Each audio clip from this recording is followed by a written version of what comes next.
Please start. Namaskar. A very good morning to all the esteemed guests. I am Anupa Carey, Director, Perinatal Mental Health Vertical, Speakingcube. It is my great pleasure to welcome you all to the 6th Virtual International Conference on Psychological Issues, Intervention and Management. We are thrilled to have you join us today from various corners of the globe, united by our shared commitment to advancing the field of mental health. This conference is being organized under the aegis of Speakingcube Online Mental Health Consulting Foundation in collaboration with SPECS and Sridev Suman Uttarakhand University. The aim of the conference is to understand psychological issues, intervention, and management. Speakingcube. It is an online mental health NGO registered under Uttarakhand government, MSME, and Niti Aayog. PECS, the Society of Pollution and Environmental Conservation Scientists. PECS focuses on food quality, water quality, energy conservation, and livelihood generation. Sridev Suman Uttarakhand University. This university is established as a state university of Uttarakhand. The university is committed to achieve excellence in teaching and learning within an environment of high standards. This conference serves as a platform for collaboration and dialogue among mental health professionals, researchers, practitioners, and advocates. Together, we can share knowledge, exchange ideas, and develop actionable solutions to the psychological challenges we face. The insights gained from our discussions over the next 2 days will not only enrich our understanding but also empower us to make a meaningful impact in our communities. As we begin this session, let us take a moment for prayer, seeking guidance and wisdom for our discussions and endeavors today. Prayer is an incredible expression of faith and a humble gesture of surrender towards the divine. I request Dr. Shanta Kumar Negi, visiting faculty, Oxford University, consultant Speakingcube, to lead us through the prayer. Dr. Shanta Negi, please. सुप्रभातं सर्वेभ्यः। अहं संस्कृतमे वक्तुं शक्नोमि किञ्चित्। पूर्व एव अहं मङ्गलाचरणम् अस्ति, अत्र पाली भाषा, संस्कृत भाषा, इतोपि भोटी भाषायाम् अपि करोमि सर्वविघ्नस्य। अस्तु, तर्हि अहं प्रारम्भ करिष्यामि। नमो तस्स भगवतो अरहतो सम्मा सम्बुद्धस्सः। नमो तस्स भगवतो अरहतो सम्मा सम्बुद्धस्सः। नमो तस्स भगवतो अरहतो सम्मा सम्बुद्धस्सः।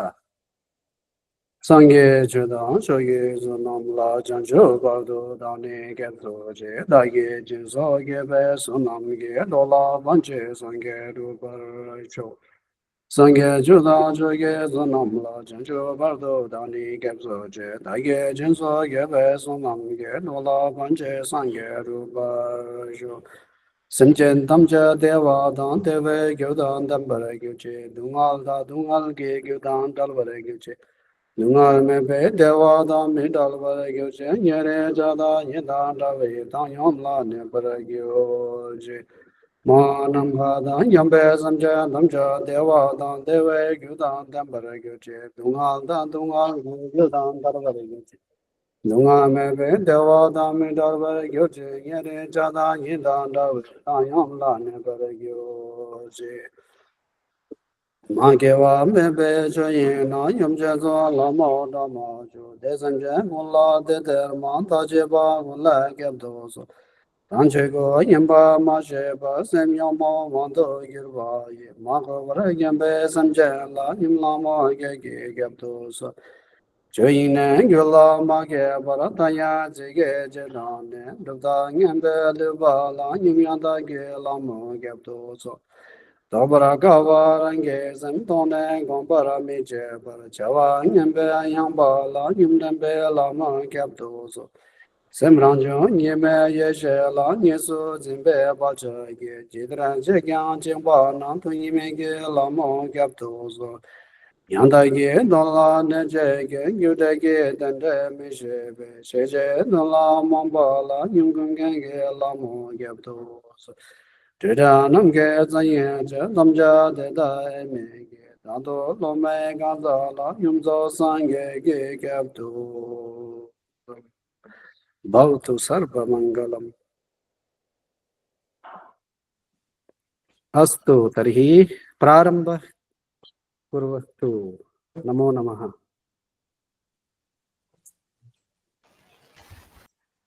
Thank you, Dr. Shantanegi. I hope the prayer has instilled a sense of calm and tranquility and has prepared us for the activities planned for the day. I would like to thank Dr. Shanta for using Sanskrit, which is an ancient language, and but unfortunately today it's losing its place. But I was so thrilled to listen to this language today in this international conference. Thank you, Dr. Shantanegi. Now, I would like to call upon Dr. Deepika Chamoli Shahi, founder and director, Speaking Cube, academic consultant online, Southern New Hampshire and St. Leo University, USA, to give a brief introduction about Speaking Cube. Dr. Deepika Chamoli Shahi, please. Thank you, Anupa, for handing over the forum. Since today is the first day of Navratra, so I would like to invite the blessings of Goddess Durga and then start my presentation. Sarva Sarupe Sarveshi Sarva Shakti Sabarmate Bhaybastrahi No Devi Durge Devi Namasute. Om Am Rim Klim Chamundai Viche. Om Am Chamundai Viche. Om Am Rim Klim Chamundai Viche. Now I'm sharing my screen. Let me know whether it's visible or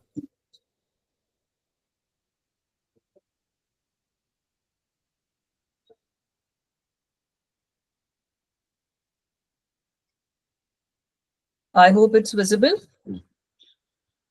Yes. Yes. So today on this auspicious platform, I would like to take this privilege of introducing Speaking Cube Online Mental Health Consulting Foundation. I'm the founder and director of Speaking Cube, and Speaking Cube works under the advisory of Professor Dr. Rita Kumar, IIBS, Amity University in Noida, and Dr. Colonel Chetan Sharda, MD Internal Medicine, Yashoda Hospital, Ghaziabad. Speaking Cube is an India-based registered under Uttarakhand government and founded in 2020 by me as LLP and then transformed to Section 8 company with the nature of its job in May 2022. It still works under the advisory of Professor Dr. Rita Kumar and Dr. Colonel Chetan Sharda. The aim of Speaking Cube is to be the world-class promotive, preventive, curative mental health service provider. There are 5 objectives of Speaking Cube: to enhance mental health at the global level through preventive and curative services, to spread awareness regarding the significance of mental health through services, to promote academic and research activities through conferences, webinars, seminars, and workshops, to cover mental health services from pregnancy till eternity, to make mental health services accessible to all through online mode. Nobody should be left. There are 5 different verticals of Speaking Cube. First is online mental health consulting services, wherein we provide mental health consultation. Second is perinatal mental health vertical for pregnant women and new mothers. And for this, we run online perinatal mental health OPDs, which is free of cost on Sundays. There is perinatal mental health certificate also going on, which is a practitioner certification for psychologists, doctors, nurses, and social workers. Third vertical is educative for services, and we conduct internships for aspiring psychologists and counselors, certifications to aspiring mental health professionals, and conduct and organize conferences, webinars, seminars, workshops to update existing knowledge. Next vertical is behavioral training vertical for corporates and career counseling vertical for schools. There are few certifications and diplomas that we run in Speakingcube. First is online certificate course in psychotherapies, which is for 45 hours. Online certificate course in mental health, 45 hours. Online diploma course in trauma and grief management, 60 hours. Online diploma in cognitive behavioral hypnotherapy, 60 hours. Online certificate course in fertility management, 45 hours, and online certificate course in understanding consciousness, 45 hours. This is our 6th virtual international conference. The first virtual international conference was on mindfulness in action to create a fairer world, and we collaborated with Howard faculties. Second virtual international conference was on mindfulness, mindful consciousness for a sustainable ecosystem, and happened in collaboration with MIT World Peace University, Pune. Third virtual international conference happened on mindful perinatal mental health in collaboration with Academy of Mindful Psychology, California, USA. Fourth virtual international conference on mindful trauma management and happy relationship happened in collaboration with Shullini University, Solon, and University of Venda, South Africa. Fifth virtual international conference on emotional well-being through artificial intelligence, a transformative approach, happened in collaboration with Uttarakhand University, Dehradun. And sixth virtual international conference is happening in collaboration with SPECS and Sridev Suman University, which is State University of Uttarakhand. Now the achievements of all these conferences is in one line, 500 plus research publications in the field of psychology in esteemed journals and many paper presentations. We have done programs for these universities: Aligarh Muslim University, Amity University, Noida, Ansal University, Uttaranchal University, Graphic Era University, Annamalai University, Lovely Professional University, and many more. We are partnered with esteemed organizations like Graphic Era University, Lovely Professional University, Uttaranchal University, Dehradun, B.S. Negi College, SPECS, Dehradun, Smart Circuit, Himalayan Tribal Buddhist Society, Kinnor, Sahyog Society, Dehradun, DNA Laboratory, Dehradun, and Department of Psychology, Shullini University. Now there is a good news that I have to break on this auspicious platform, that our perinatal mental health practitioner certificate course is now affiliated by B.S. Negi College under their AICT certificate and diploma courses. Diploma in Trauma and Grief Management is also affiliated under the AICT certificate and diploma courses of B.S. Negi College. And there is another good news that we have unveiled and released a handbook on perinatal mental health based on Indian psychology and Indian culture, a guide for clinicians. Childhood Trauma Recovery Workbook, and a handbook for trauma and grief management. Now that's all about Speakingcube, and now I would like to hand over the forum to Professor Dr. Rita Kumar. Over to you, ma'am. Thank you so much, and good morning to all of you. I would like to introduce today's conference, which is really a very good initiative by the founder, Dr. Deepika Chamoli, and the team of Speakingcube, because this is the time when we need to discuss about not only the mental health issues, but we have to think about the solutions, management, and preventive measures also.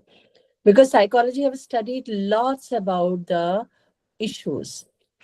So that is why this conference is being organized to understand psychological issues, intervention, and management. This is in the collaboration with the SPECS and Sridev Suman, Uttarakhand University, Uttarakhand. We are really thankful to these organizations who collaborate with the Speaking Cube and give such a pleasure to be collaborated with them for this conference. Next slide, please. Objective of this conference is to understand and discuss psychological issues at a global level. Second objective is to explore and discuss management strategies, psychological techniques, and interventions for mental health issues to promote preventive measures for mental health issues. Major theme of this conference is psychological issues, interventions, and management. Sub-themes are cognitive psychology and mental health, mindfulness and mental health, impact of environment on psychosomatic issues, impact of culture or clinical mental health issues, clinical disorders and their management, psychotherapeutic interventions, modern mental health crisis. And the sub-themes are general psychology, social psychology, cultural psychology, spiritual psychology, workplace psychology, child psychology, psychiatric management, psychotherapeutic approaches, and any other mental health related topic.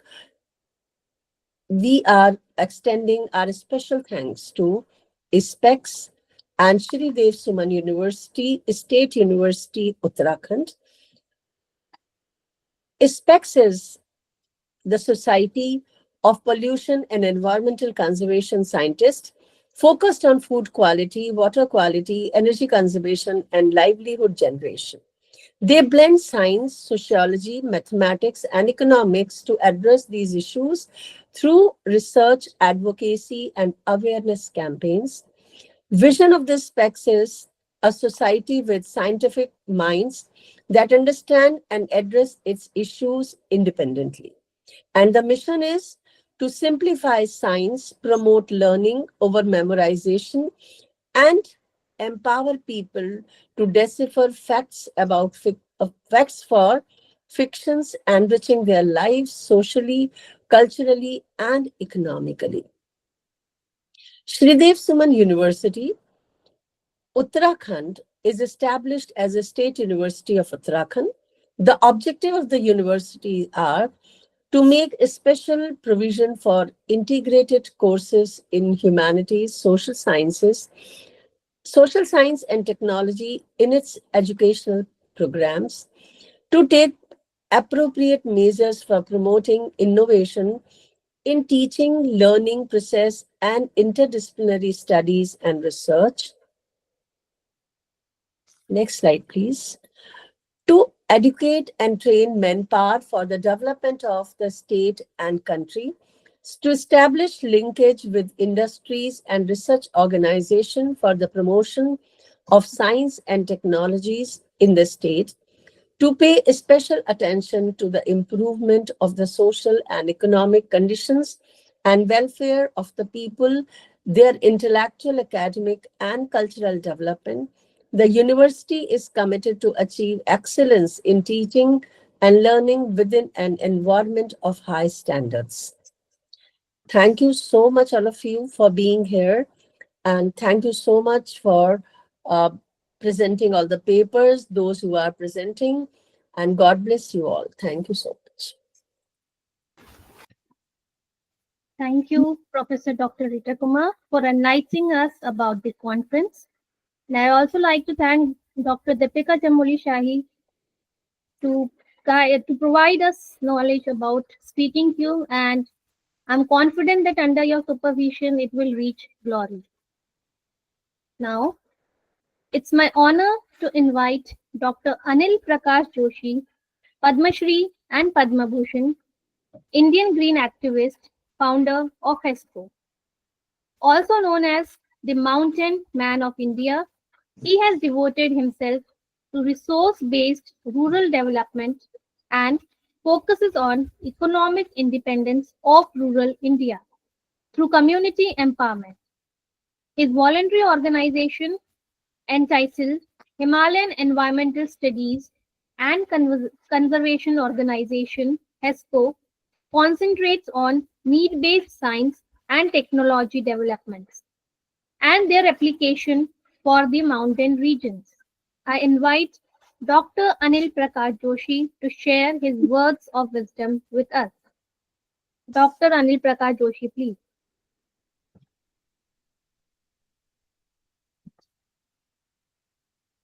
Sneha sir has joined. My voice is there now? Is my voice clear? Yes, sir. Okay. Deepika, let me congratulate you. That's all wonderful topics you pick up and which are very contextual also. And I have been wondering how come you pick up topics because totally different in nature and which are also very important. Let me thank you also for this kind of a workshop conference that you have been doing. This is a very important one. This is very important issue which you are currently raising, because psychology is something which unfortunately we are all now, this generation is victim of, and many people do not understand. The whole family as such must understand psychology, because the generation gap that is coming up, we do not understand the coming generation. The coming generation does not know what in fact have been the past, and that is the reason it is psychology is impacted due to circumstances, current growth pattern influence that we have all around, and of course environment.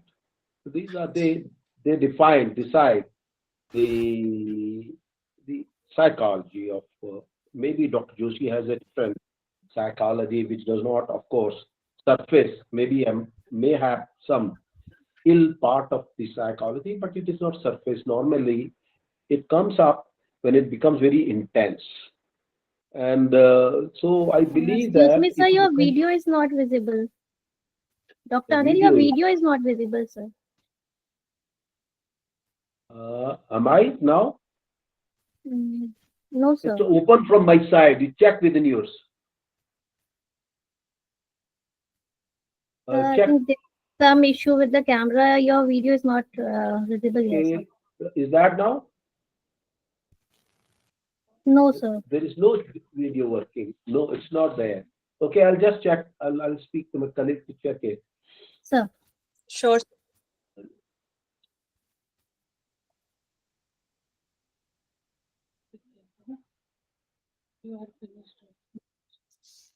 Already finished. Is that clear now? Is that there? No, sir. No, sir. तो भाई हमें भी बहुत कुछ नहीं आता है और हमें से सबको सब कुछ नहीं आता है, तो बाकी हमको बहुत कुछ आता होगा पर ये कैमरा फिक्स करना नहीं आता। No, okay, but sir. maybe some internet issue. अब देखो मेरा भाषण ही सुन लो, मेरा चेहरा देख के भी क्या करोगे, इमेजिन तो कर ही सकते हो, who am I, है ना? Yes, sir. So I'm quite sure. No. The issue is to me, this is a very important topic, because the reason is I have been traveling full country. I've been going to various institutes of different kind. I'm very close to these students, doing a research also. We have a researchers team too. So in fact, that's one area which I think I will be able to tell you some of unfortunately detrimental effect that we can see it now. Most of you must, I do not know whether most of you have heard a word, cyberchondria. Must have been knowing it. Now, what is a cyberchondria? Because your subject is, I believe. He said, do you know every day there are 7 billion hits under cyberchondria? You know, people are trying to search the remedies in the Googles. And what has more added into, unfortunately, many people begin to say those companies who had a setback out of cyberchondria process. So what they have been now found a remedy. There is a website called WebMD, and WebMD is a platform. When you hit a cyber counter, you suddenly get WebMed also, and WebMed within you will find the advertisement, and the advertisements are about the medicine which you are looking for. So and cyberchondria is one, which is a part of course hypochondria. But the problem is what? We have become everything now. You have become everything. You become a very good cricketer. You have become a very good researcher. You have become everything out of this internet Google world, and that takes you away. And let me tell you, you must be knowing, because on most of my speech when I give, I've been saying that all of us, if for 3 days, especially from young generation, we take away mobile, most of them will be fainted within 24 hours. Because every second you watch a mobile, what Google is coming, see the mail, the Facebook, Instagram, and what number of social sites are taking a lot our most of the time. So if you take away mobile from young generation, they all will be fainted within 24 hours. Now look at the way we have been grabbed. And let me tell you, you must have been, I'm giving you idea, if you can undertake a research. What is that happen if you take away a mobile? What happens to a person? Either you see the anxiety, excitement, or something which you fail to get a response from a photo that you load and there are no many hits, then you go to the depression. Many people are making their own film and loading it and then keep whole day watching what has come up. Now that built your mindset also. And that is going to be a disaster. And let me tell you one thing which you will all agree with me. Now, severe anxiety, severe depression also invite drug addiction. No school in Dehradun, college particularly, where you won't find people drunk. There are many cases now reported where their accidents are occurring. You know many things that because one police officer who came to me wanted me to help their whole strategic approach for drug de-addiction. So he was discussing with me. He said our major problem is that the crime is ultimately coming out of it. Once you are drug addict and you don't get the drug and you have to pay against, so and you don't have money, you are not able to source it from your family. Naturally, what you will do, you will steal. You become. So the problem cannot be merely taken very lightly. That's why, Deepika, I am congratulating you. Deepika, I don't think you will have to come out of these video conferencing ways.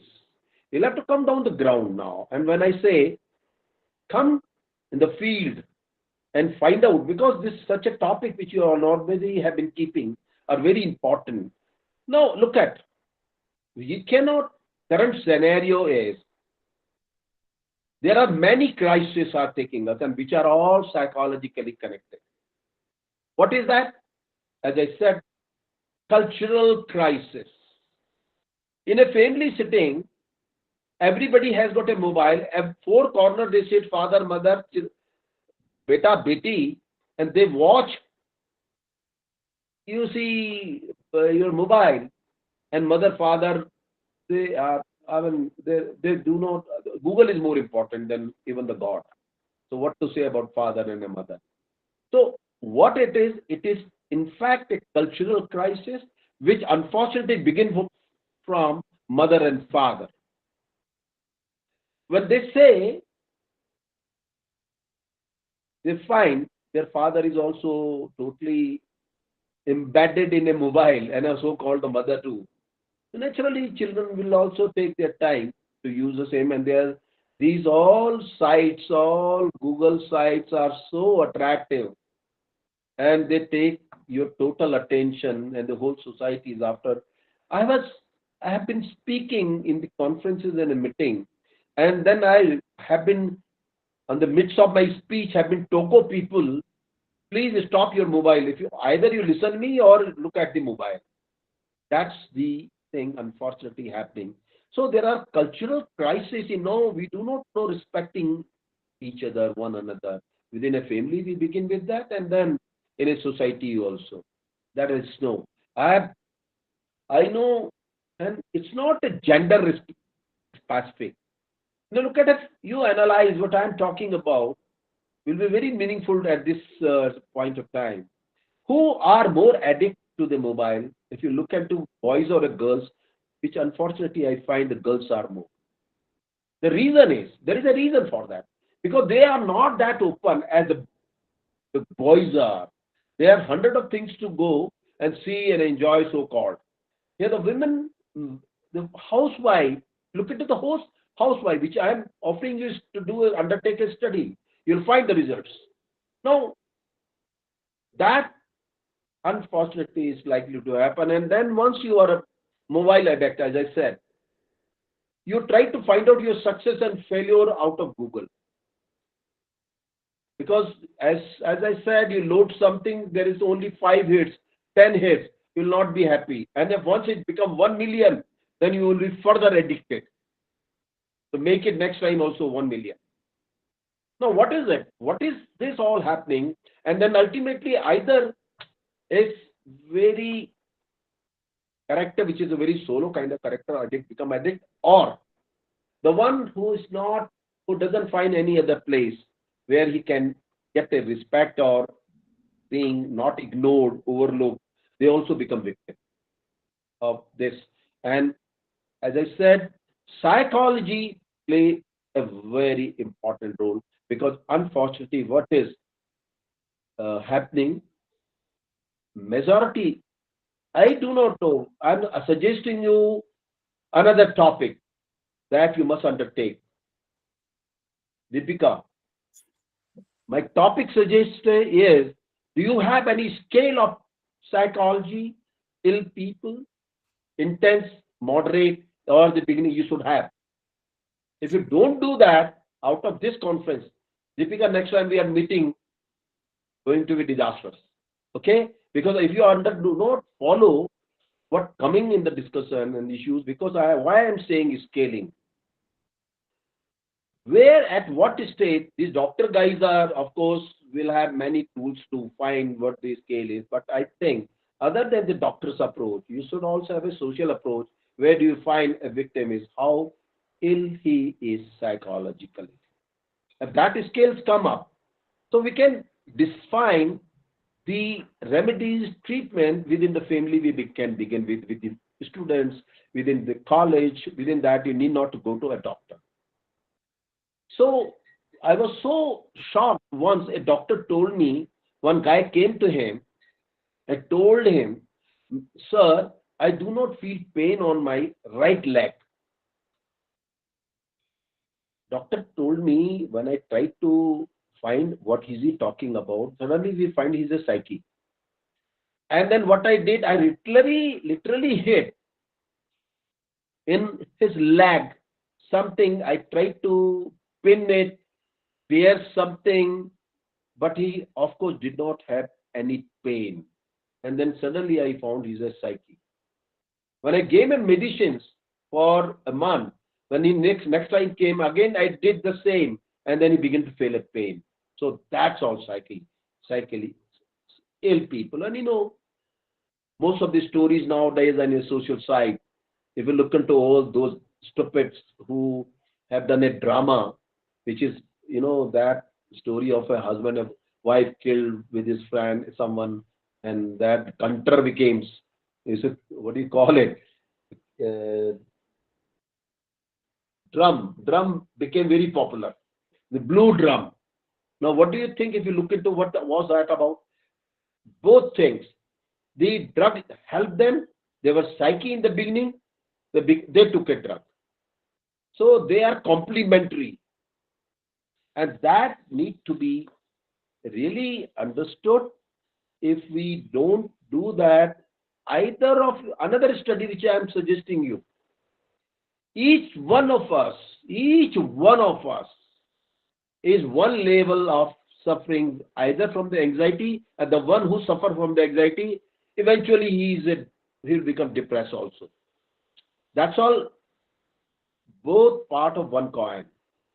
If you are anxiety you suffer, you will have a depression also. So that means if you undertake a study, none of us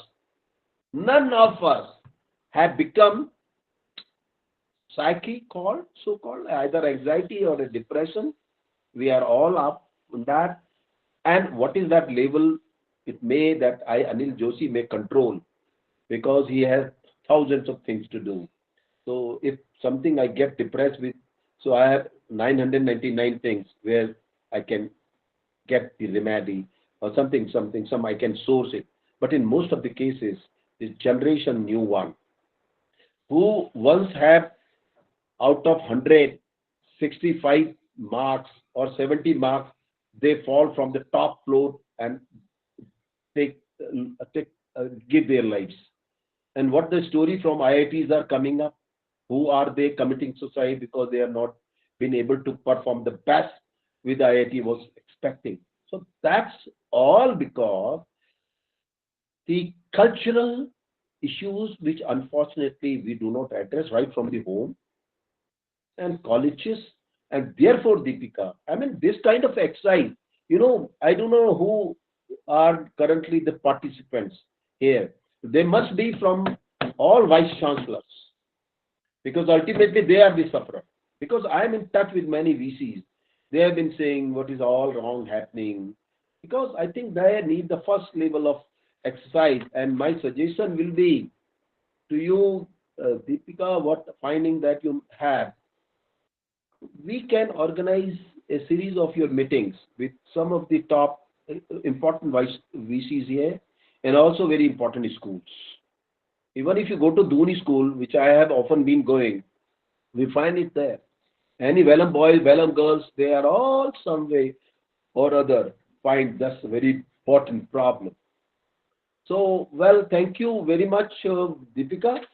And I believe I can see all of you, of course.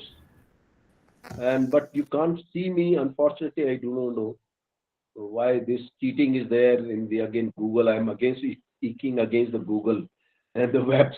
So maybe they wanted me to be face off here.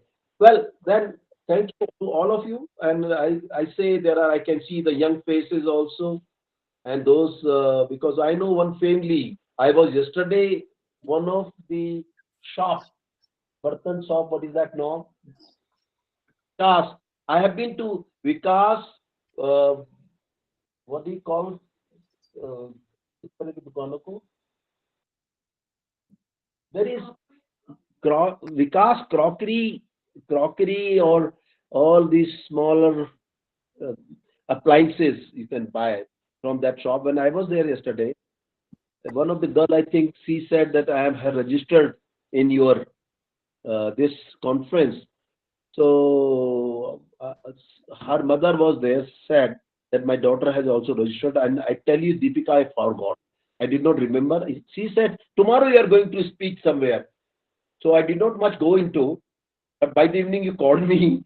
Then that I've remembered that, yes, of course, I have to be there. But let me tell you, people know your conferences have about this meeting. So if most of the youngs are hearing me, that would mean they will take my request, and will make it as a socially important issue. And you should find out at the end of this meeting what should be the strategy to reach in each and every one. And that's all. I'll finish with this. And thank you very much to all of you. Namaskar. Namaste. नमस्ते कर दो भाई वहां बैठ के नमस्कार sir, नमस्कार sir. बहुत बहुत धन्यवाद सर आपके वर्ड्स ऑफ विजडम के लिए. Over to you Anupa. Thank you, Dr. Joshi. Thank you for the words of wisdom. Dr. Joshi is a visionary and environmentalist and social worker. His dedication to ecological conservation and rural empowerment has made him a beacon of hope for sustainable development, particularly in the fragile Himalayan region.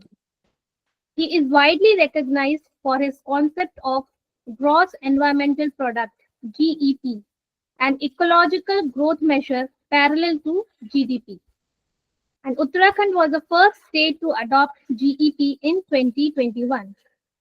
He has many recognitions and awards in his pockets, like Padma Shri in 2006, Padma Bhushan in 2020 for environmental conservation, Jamnalal Bajaj Award for applying science and technology to rural development, the Ashoka Fellowship for social entrepreneurship, and recognition as Man of the Year by the Week magazine in 2022. So we are really honored to have you today in this forum, and rightly said, it happened that when the Article 370 was removed from J&K, I was in Jammu, and the internet services were suspended for 6 months. And it actually worked, and we all friends came more close. We used to read books, sit together, chat, and play. So actually, what you said is really, so we have become a mobile generation today. So we'll surely follow your words, sir. Thank you so much. Now, it's a privilege to invite our guest of honor, Dr. Neil Coburn, founder and president, Academy of Mindful Psychology, California, USA. Mindful psychology, a theory developed by him, is an interdisciplinary theory that integrates aspects of mindfulness with Western and Eastern psychology, neuroscience, specifically affective neuroscience, health and wellness, and consciousness and spirituality. Dr. Coburn is also an educational consultant working with a variety of higher education schools throughout the country and an executive consultant assisting companies and corporations. He has always been very supportive to the positive endeavor of Speakingcube. I would like to invite Dr. Neil Coburn for his words of wisdom, sir. Please, sir. Well, thank you so much. Thanks for having me again. I love the fact that I am across the other side of the world and planet, and here we all are together as one, as it should be. So blessings to you all, and thank you so much for doing a conference of this nature, and certainly thank you for inviting me. So I was thinking about what I wanted to talk about.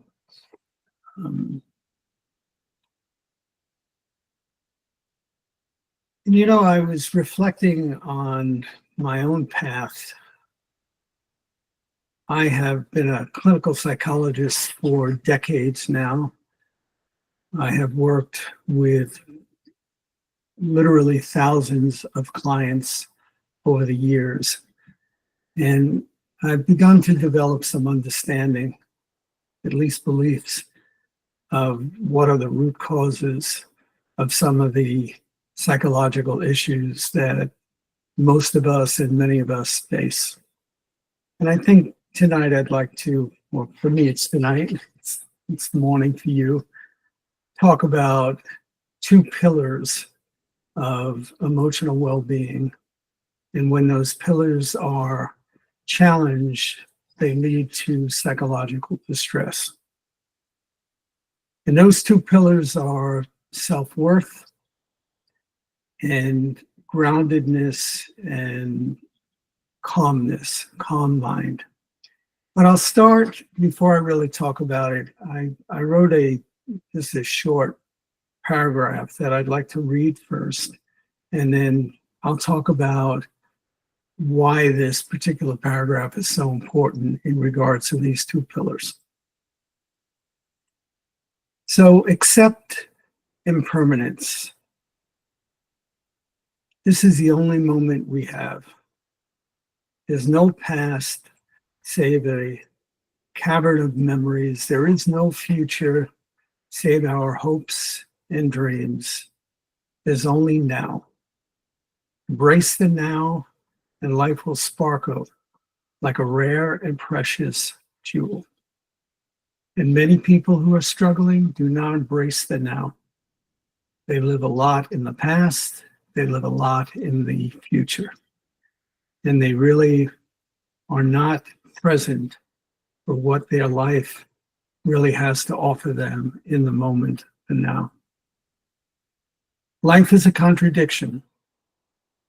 We're given life and told to enjoy life. However, life can be taken away at any given moment. This is a recipe for anxiety. We are born totally vulnerable. However, we have a survival instinct. This puts us in a completely dependent situation, depending on our environment for survival.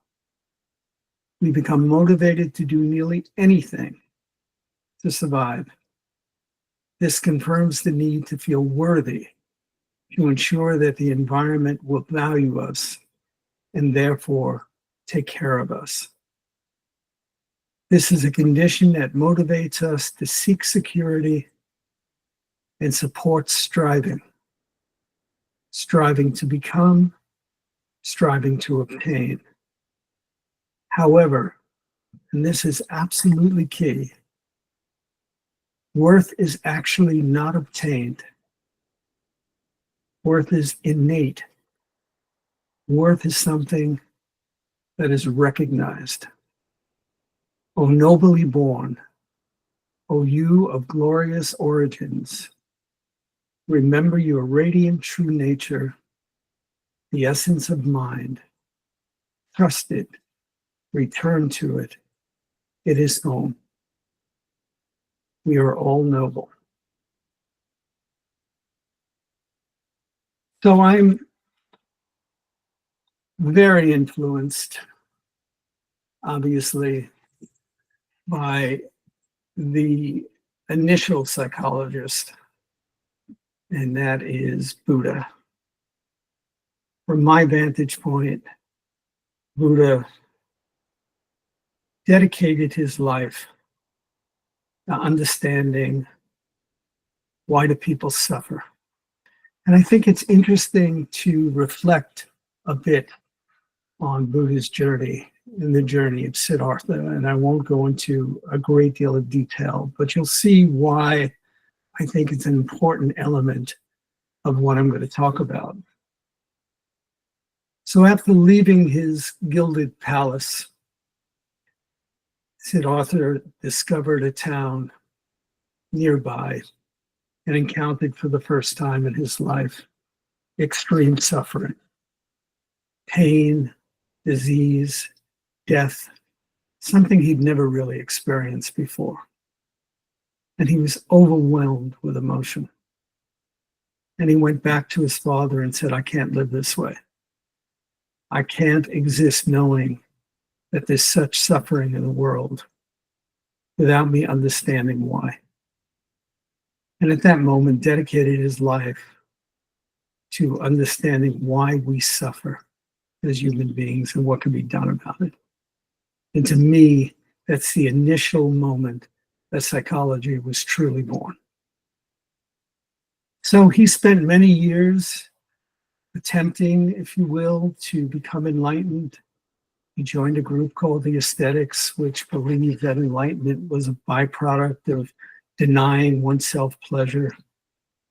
And that led him to a crisis point where he almost starved to death. He was nurtured back to health and eventually decided that the way to enlightenment was through meditation. I'm certain that most of you know the story, but he sat beneath the Bodhi tree and said, I'm not moving until I attain enlightenment. And what's really interesting about the story is what happened right before Siddhartha did attain enlightenment.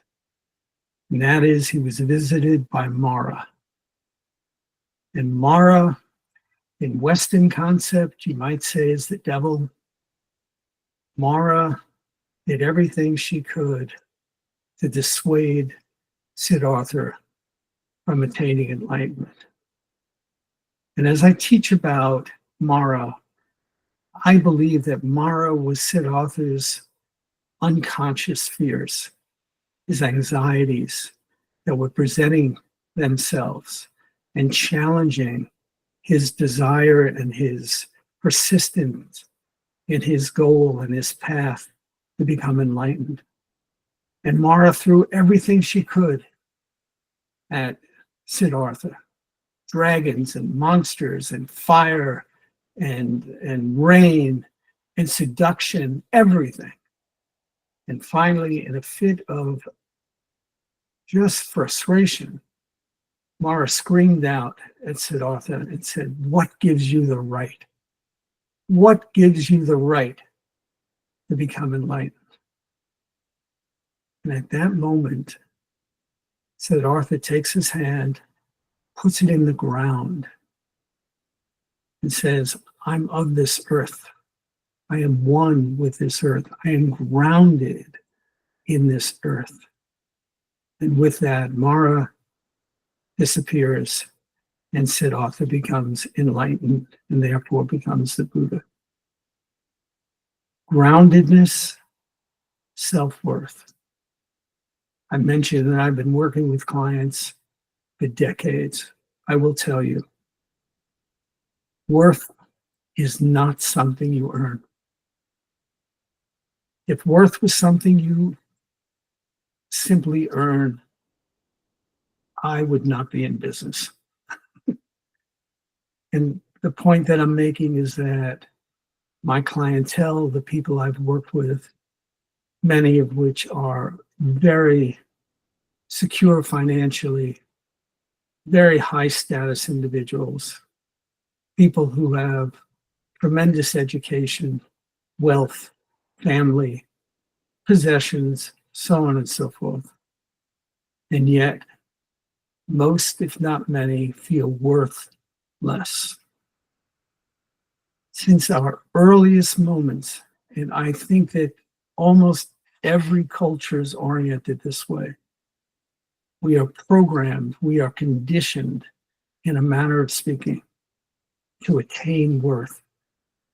The moment you get that good grade in school, and you want to continue to get that good grade, the moment we're praised, the moment we're scorned, all sets up a dynamic where we're seeking value, we're seeking worth.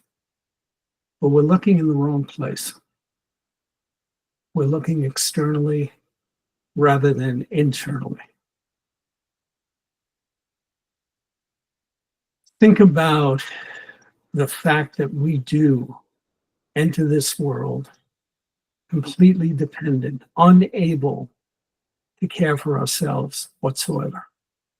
We cannot survive, and yet we have a survival instinct, as the quote said.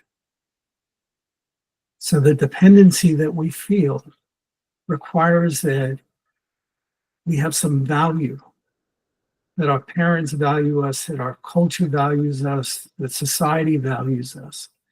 And it sets a course for the remainder of our life to seek acceptance, to seek validation, to feel okay. And much of what goes on in regards to psychological distress and dysfunctionality is not feeling okay. It is having low self-esteem. It is having low self-worth. It is looking outwardly to try to bolster the way we feel. These will be your clients that feel worth less. Now, the other side of the pillar about groundedness is about anxiety. The underpinning of emotional distress, dysfunctionality, is anxiety. How do you help our clients? How do you help the people you're relating to lower and or rid themselves from anxiety? Anxiety is fear-based. It is the idea that we're attempting so desperately to control our lives so we can survive, and yet that's the contradiction. life is impermanent. If there's one thing that I think Buddha really was able to share with the world, is that to the degree to which you accept impermanence, as opposed to resist it and fight it, you can have peace. You can have calm. You have to ride the waves. You can't go against the waves.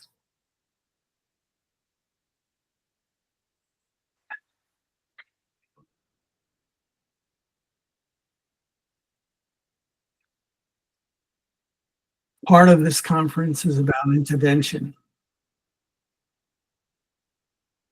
I think what you're hearing from me, and the reason I'm speaking the way I'm talking tonight or today, is the idea of challenging the perspective that the people you will work with have. Most of my clients, I would say, come to me with a very narrow perspective. I don't really talk about these kinds of things, these existential crises. You know, when I was in graduate school, I was told never to talk about existential crises, never talk about politics. Well, I think you have to talk about both if you're really going to help your clients. The existential crisis of life is something that we all deal with, and how we relate to it and how we manage it, if you will, is going to define what our experience is. There's a movie that was made many years ago, and one of the characters was a 10-year-old boy. This 10-year-old boy was a good student, good boy, and he came home one day from school. He stopped doing his homework, and he fell into a depression. And finally, his mother decides that she's going to take him to a psychiatrist. And she takes the boy to the psychiatrist. Psychiatrist says to him, "You're 10 years old. What's a 10-year-old boy have to be depressed about?" And this young boy thinks for a moment and says the following. Says, "Well, last week in science class, I learned that the world is going to implode in 100,000 years and explode into billions of pieces. So what's the point?" That's the question. So what's the point? Because your clients are struggling with this very question. What's the point? And I think it's incumbent upon us in this field to help them understand the point, to let them know that no human being is more valuable, more precious, better than any other human being. It's an impossibility. You know, I like to say, nobody gets out alive. So if nobody gets out alive, that's the neutralizing position. There is no winning the game if that's the case. One can't be better than anyone else. You know, racism and sexism, it's based in fear, not in love. You have to help your clients first and foremost, probably with self-love and self-acceptance. You have to challenge that inner critic that they have, the judgmentalness. And you have to see through the control. When I say see through the control, control is an illusion. And the problem with the illusion is the more perfectionistic you are, the more perfectionist you will be. And it just sets up this dynamic that creates such pressure and tension. The Dalai Lama was at a conference, and he was being interviewed by a psychologist. And the psychologist asked him the question I don't even remember. And I will share something when I did ask the Dalai Lama a question. And he laughed and he laughed and he laughed. And finally, he looked at the interviewer and he said, "You Westerners, you take life so seriously, as if you only get one chance at this. We believe you go round and round and round and round and round and round until you finally get it right, if you ever get it right." So I think a lot of what I'm saying has to do with helping your clients with perspective. So at this conference, the Dalai Lama allowed some time for questions. I raised my hand. I was 10 feet from the Dalai Lama at the time. And he said yes. And I asked him the following question. I said, "What's the most important thing in life?" It was in my early 20s, by the way. And I expected a very profound response from him, something that had to do with following your spiritual path. And he took a moment and he reflected and he said, self-confidence. I never forgot that. Self-confidence. Believe in yourself. Trust yourself. Trust your intuition. Open your heart. Be vulnerable. Connect. You know, for me, one of the greatest films ever made in history was Star Wars. Why? It's a completely Buddhist story. May the Force be with you. The Force is available to all of us, all of our clients. But they can't access it if they're closed down by fear and anxiety. So you have to help them. You have to help them learn ways to calm the mind. Meditation essentially is nothing more than tremendous focus that helps calm the mind. The mind is like a small child. It wants to run everywhere. Learn how to have peace within. And the dysfunctionalities that we face will dissipate, will evaporate. So I guess I'll close by simply saying one thing. Connect with the people you work with. Open your heart to them. Connect with them in a way where they feel seen and held, and expand their narrow view of themselves and the world and understand it from a much larger perspective. You know, I like to think there was a Disney movie made some years ago called Soul. So every once in a while I think about, you know, all these souls, they're in a room waiting for their number to be called to come to this planet. You know, the lottery gets picked. Was it me? Did I make it? You know, every one of us are lottery winners. Life is an absolute precious jewel, and we have to orient ourselves. Your clients have to orient themselves to embrace that and accept that, despite what goes on in everyday life. And by the way, what goes on in everyday life has been going on for thousands and thousands of years.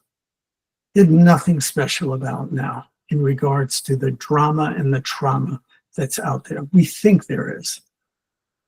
But go read some of the things that Aristotle wrote, you know, in some of the ancient texts about the challenges of life. I will close by saying, when I run a group, what's the purpose of life? Why are you here? People need to think about that. For me, it's the evolution of consciousness. We are constantly evolving, and that's the hope, is just continue conscious evolution. Be kind to yourself, be kind to others, and you'll help a lot of people. Those simple words. So once again, thank you for having me. I love you all. I love being part of this group and this conference. Thank you Thank so you, Dr. much. Pavil. Anupa, I'll take 1 minute. Yeah. Thank you so much, sir. Thank you so much for your words of wisdom And this is a right platform to speak about my mentorship. When I was doing my PhD under Dr. Rita Kumar, Dr. Neil Kobrin sir, and Dr. Abha Singh, I was not looking for Sir Sigmund Freud. I was not looking for Sir Carl Jung. I was not looking for Carl Roger. I was looking up to my mentors, my guide, to imbibe certain traits to be a good psychologist. So, whatever small I have achieved in this life professionally, it is under the mentorship of these three guides. Thank you so much. God Now, bless this you. day, And thank you so much, Dr. Neil. Really, your words were amazing to listen. Amazing to listen. Thank you. you're very welcome. Brenda. Thank you, Dr. Neil Cobrin. We are always honored to have you with us in this platform. I want to take a moment to express my heartfelt appreciation for your remarkable contribution as the founder and president of the Academy of Mindful Psychology. Your pioneering work in mindful psychology, which beautifully integrates mindfulness with both Western and Eastern psychological practices, has significantly advanced the field of mental health. Your dedication to human transformation and emotional well being is evident not only through your innovative theories, but also through your commitment to educating and training future generations of psychotherapists. The impact you have made globally through workshops and courses like Manifesting Emotional Well-being is truly inspiring. Your leadership in promoting a holistic approach to mental well-being showcases your profound understanding of the intricacies of human functioning. Thank you for your tireless efforts in fostering a deeper awareness of mindfulness in psychology and for being a guiding light for many in their journey towards emotional health. Thank you, Dr. Neil Copeland. You're very welcome. Thank you for those kind words. Our next guest of honor for today is Professor N.K. Joshi, Honorable Vice Chancellor, Sridev Suman, Uttarakhand University, Badshah Hall, Tehri Garhwal. He is an alumnus of Massachusetts Institute of Technology, Boston, USA. He has over 34 years of experience in teaching, corporate training, faculty development, consultancy, research, and administration. Due to unforeseen situation, Sir will not be able to join us today for this conference, but he has sent his message and well wishes to us, which I will read out on his behalf. With great honor and joy, I extend a warm welcome to everyone attending the 6th Virtual International Conference on Psychological Issues, Interventions, and Management, organized by Speakingcube Mental Health Consulting Foundation in partnership with SPECS and Sridev Suman Uttarakhand University. This conference provides a vital platform for insightful discussions on mental health, focusing on innovative interventions and effective management strategies. This collaboration will foster knowledge exchange and advancements, promoting mental well being and societal awareness. I sincerely appreciate the hard work of the organizers, contributions of the speakers, and enthusiasm of the participants. May this event encourage further research, fresh perspectives, and continued progress in the field of mental health. Wishing you all a fruitful and impactful conference. I thank Dr. um, Joshi Thanks, Professor Joshi, for the message and the encouraging words. Now, Sneha, can we have the videos of the perinatal book?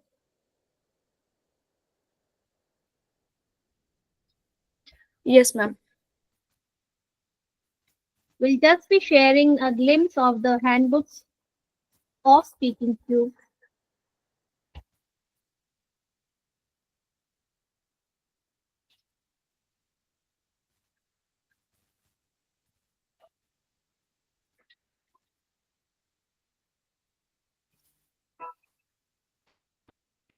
How can you support a new mother's mental health? Hi, if you're a psychologist, psychiatrist, nurse, gynecologist, or even a social worker, this perinatal book is going to make your work so much easier. It is packed with practical tools and easy to use strategies to support moms through pregnancy and postpartum challenges because every mother deserves the right support. So grab your copy now. Introducing Journey Towards Childhood Trauma Recovery Book, crafted to guide you through self-discovery and recovery.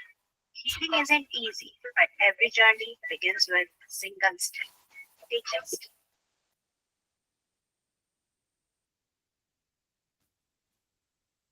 Thank you, Sneha. Now, I would like to invite our advisor for the conference, Dr. Shalini Sharma, educationist, senior fellow, and head banking research, EGROW Foundation, former dean, economics and public policy, MIT World Peace University. She has a rich experience of 28 years as a researcher, teacher, administrator, and trainer. Institution building has been her forte. Dr. Shalini Sharma has worked on several research projects, including a UNESCO. Kindly share your words of wisdom with us. Dr. Shalini Sharma, please. Thank you so much for inviting me here today. Good morning. A very, very happy morning to all of you here, all who are present, as well as who are listening to us today. So before I start, a very, very big congratulations to Deepika and to the whole team, who has made it possible with her to hold this grand event. And she has been regularly holding it, which is incredible. So congratulations, Deepika, to the whole team and to all the organizations who have come forward to join hands with you, because that is what matters. The thing that matters is who all are coming, how you are spreading so much happiness among others. So that is incredible. Thank you so much, Deepika, for holding this and for inviting me here today. Thank you. Now, before I go further, I give my regards to Major Anupma Kalri, Dr. Shanta Kumar, Dr. of course Deepika, Dr. Rita Kumar, again a colleague of mine and a very respectful lady, Dr. Anil Prakash Joshi ji, कौन नहीं जाता उनको, and बहुत बहुत प्रणाम Joshi sir आपको, Dr. Neil. Thank you, Neil, sir. I just heard you and it was incredible. Dr. Abha must be here. Thank you so much, ma'am. You've always been a pillar of support and strength. And Joshi, sir, he is not here, but still, regards to him. Madhu Bhattji, Mr. Ritesh Sinha, Dr. Rajesh Singh ji, Dr. Gulshan Kumar, Dr. Brij Mohan ji, Dr. Harpreet Bhatia, Dr. Rupali Sharma, who all are going to be presenting also, I believe, Dr. Raj Kiran, and Major Anupa Devi. Thank you so much, and congratulations to everyone here.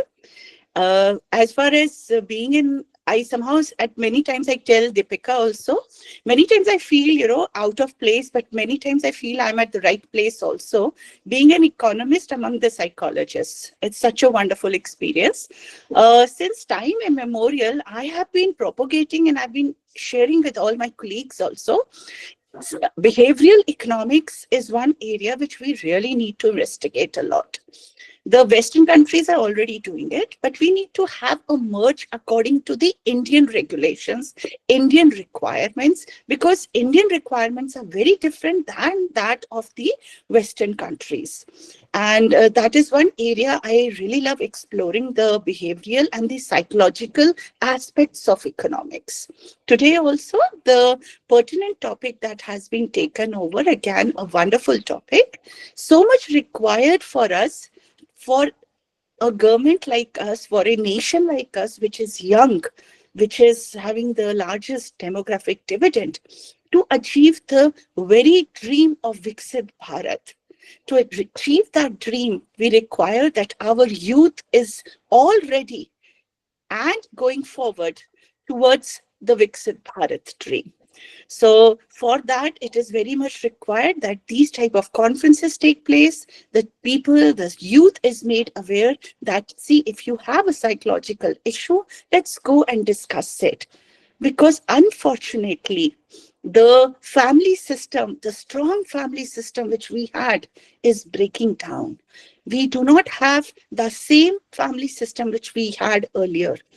The number of people in the family are coming down.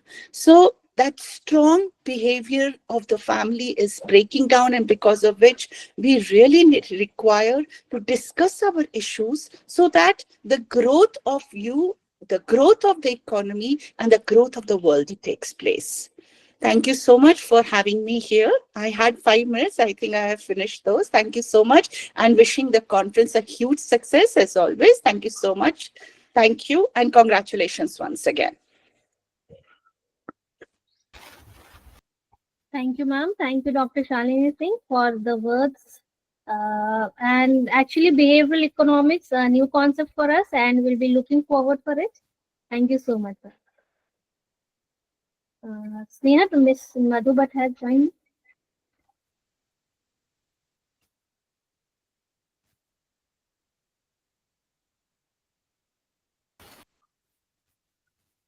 Ma'am, I think she's just joining.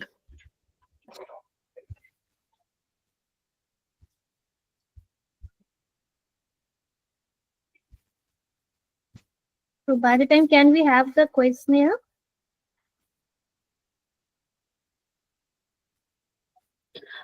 Yes, sure. If anyone wants to ask like anything, they can go ahead.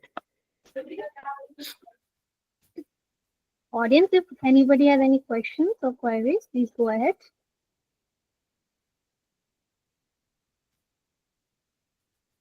Not yet, thank you.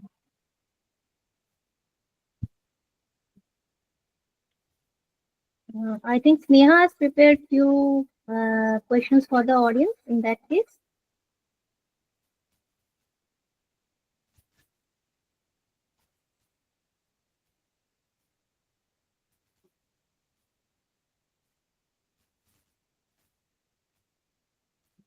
Sneha, are you there?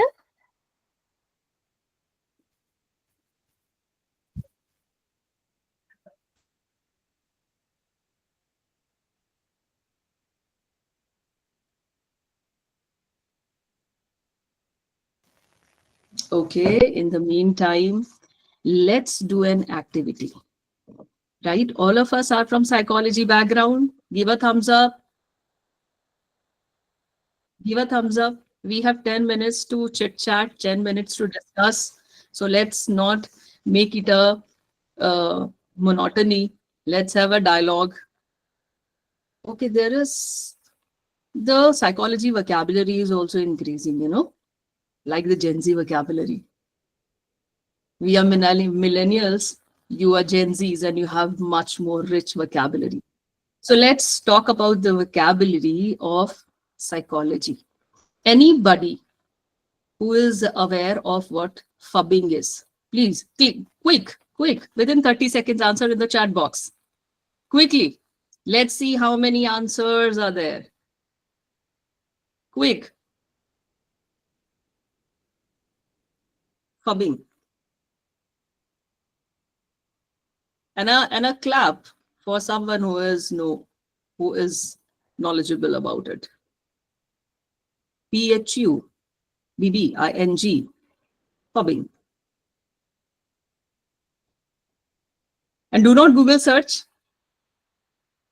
Do not Google search. Quick. If yes, then write yes and write the answer. If no, please write no. We have to be literally sincere towards each other.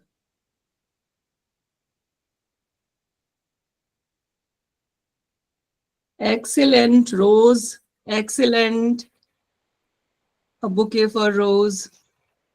It's not mere ignoring. Rose, please unmute and share your answer to everyone. Yes, ma'am. Actually, I am presenting a paper today, and my topic itself is fubbing. So, fubbing is like, you are completely focused on your phone rather than focused on your environment or people. So, you get lost in that course of, how you search through different topics through the phone. But we give less importance to our surroundings, the way how we want to connect to people. Correct. Thank you. Thank you. Thank you, ma'am. Okay, the next word is alexithymia. Alexithymia, quickly. Quickly, very common nowadays. And I also keep on using this word alexithymia. Alexithymia. It's not a problem. It's a psychological trait. It's a hint. Tanya has Alexithymia. raised the hand. I think Tanya has raised the hand. Okay, please go ahead. Unmute. Ma'am, as far as I can think, it's basically when you're not able to identify or, pinpoint to the emotions that you're experiencing. Like, you're experiencing something, but you're not able to put it into words or point it out.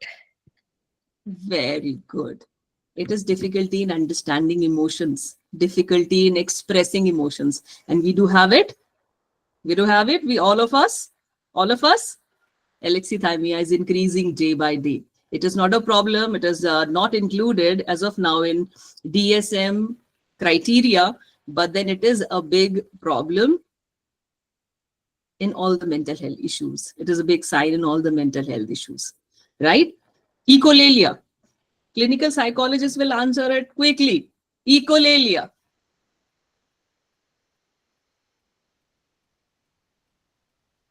Echolalia, quick.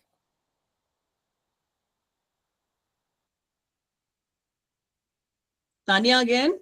Okay. When somebody just repeats the words you're saying without any meaning, like meaninglessly repeating of the words you've heard, kind of like echoing what you've just heard. Very good.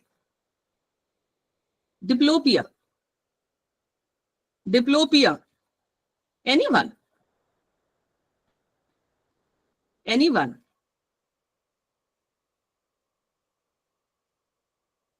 Dr. Kanita, very good. Double vision.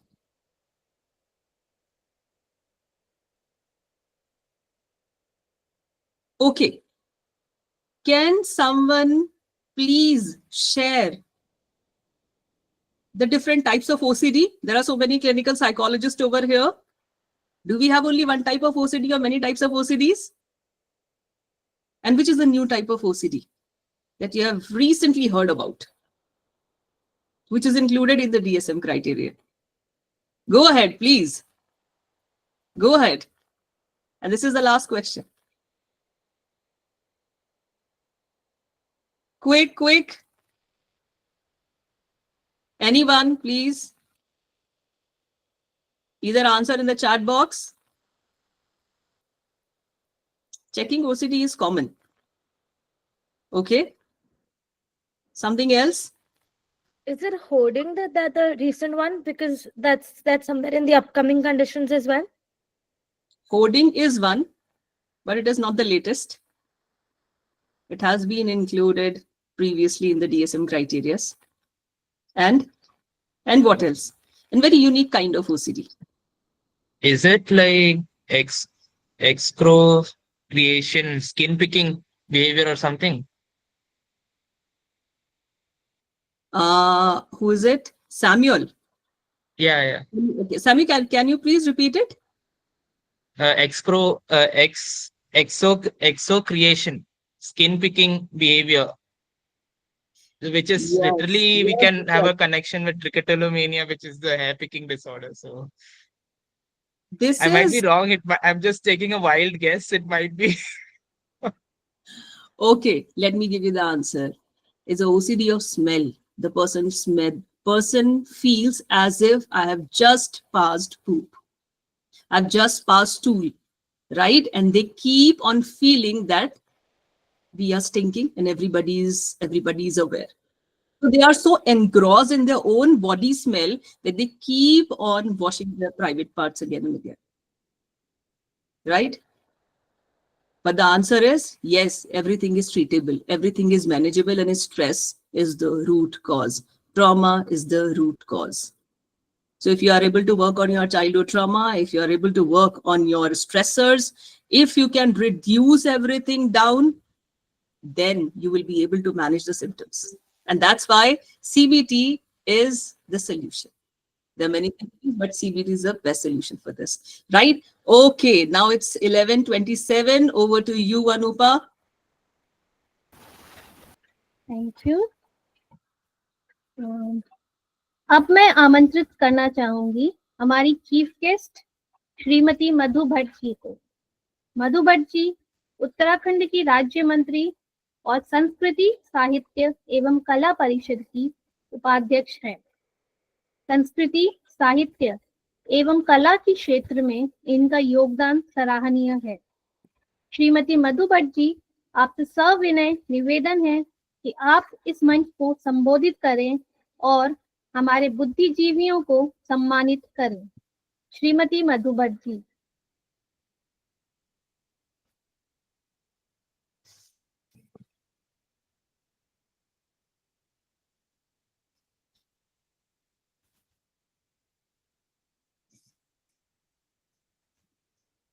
Madhu ma'am.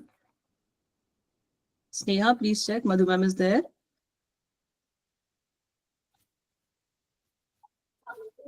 Yes, ma'am.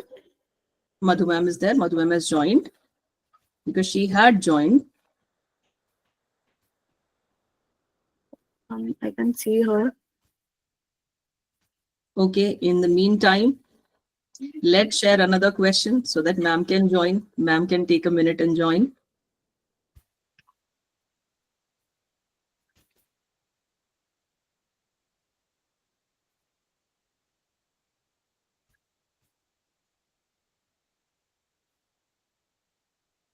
Okay, since I am from perinatal mental health, I would just like to throw a question.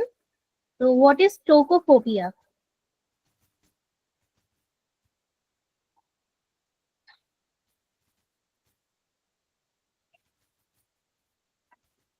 Fear What of is pregnancy, toco? fear of the delivery process of pregnancy, the childbirth labor process. Yeah, all the questions are answered by Tanya. Thank you so much, Tanya. Right. So this is basically, there is an intense and irrational fear of the delivery process. So much so that the woman may never want to be pregnant. She avoids pregnancy and childbirth. So this is a term known as tocophobia. Thank you, Tanya. Please continue, Anupa, till the time Madhu ma'am joins. Right. So are there any other words which the audience would like to introduce us to? Or should we keep on asking? Yes, ma'am. Yes, Malvin. Go ahead. I would like to ask a question to Deepika, ma'am. I have a question that's Yes, go ahead. yeah. So like if my partner or if a friend is with me and they're on the phone, that they're not interested in me. Sorry, your voice is breaking, Malvin. Okay. I'm saying that if my partner or my friend is with me and then they're on their phone, does that mean that they're not interested in me?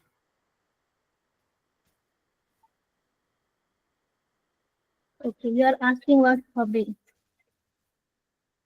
So you want an answer from Dr. Deepika?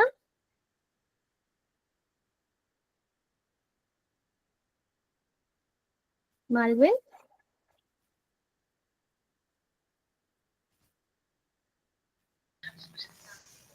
Good.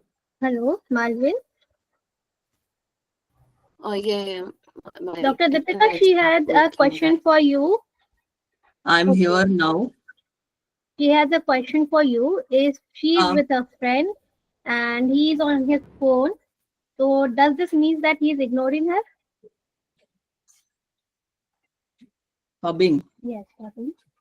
This is what is fubbing. And this is the only reason we have picked up certain words which are very common in the present generation. It's not you Gen Zs, but it is us millennials also. And I have seen the elder generation also, the senior generation also now is too much into fubbing, right? So it's not the person is ignoring, actually the person is so engrossed in the system. Have I answered, Malvina? Yes, ma'am. Yes, ma'am. Thank you. We all have childhood traumas. We all have seen childhood difficulties. We all have seen the tough times. And it is the tough time that reflects in the adulthood for each one of us. And that defines a personality. So it's important to resolve the tough situations, the unresolved conflicts as soon as possible. If you are able to do that, you will be able to lead a very happy and healthy life. And it happens with everybody. We resolve it. But then how soon and how late is going to be the measure of your happiness. Correct? Over to you, Anupa. In the meantime, let me connect with the State Minister. Right. You can So hand anybody over has any? you can hand over the forum to Rita, ma'am. Right. Rita, ma'am, there was a question. If you are there, can you answer it, ma'am?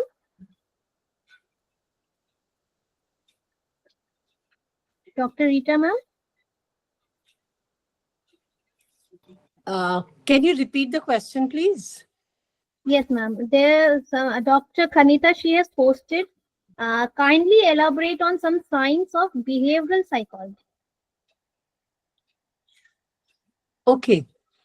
When we are talking about the behavioral psychology, means that every time we are behaving and our behavior is backed up by our thoughts, our ideas, and that is managing and maintaining our behavior, which will bring a positive outcome to us and which will make us to be successful in our careers, in our endeavors, wherever we are working, and not only in the work, but in the family as well.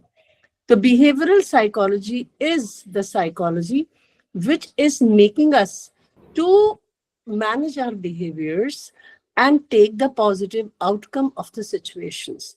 Because many times we face the situation where the situations or the things are not going on according to us.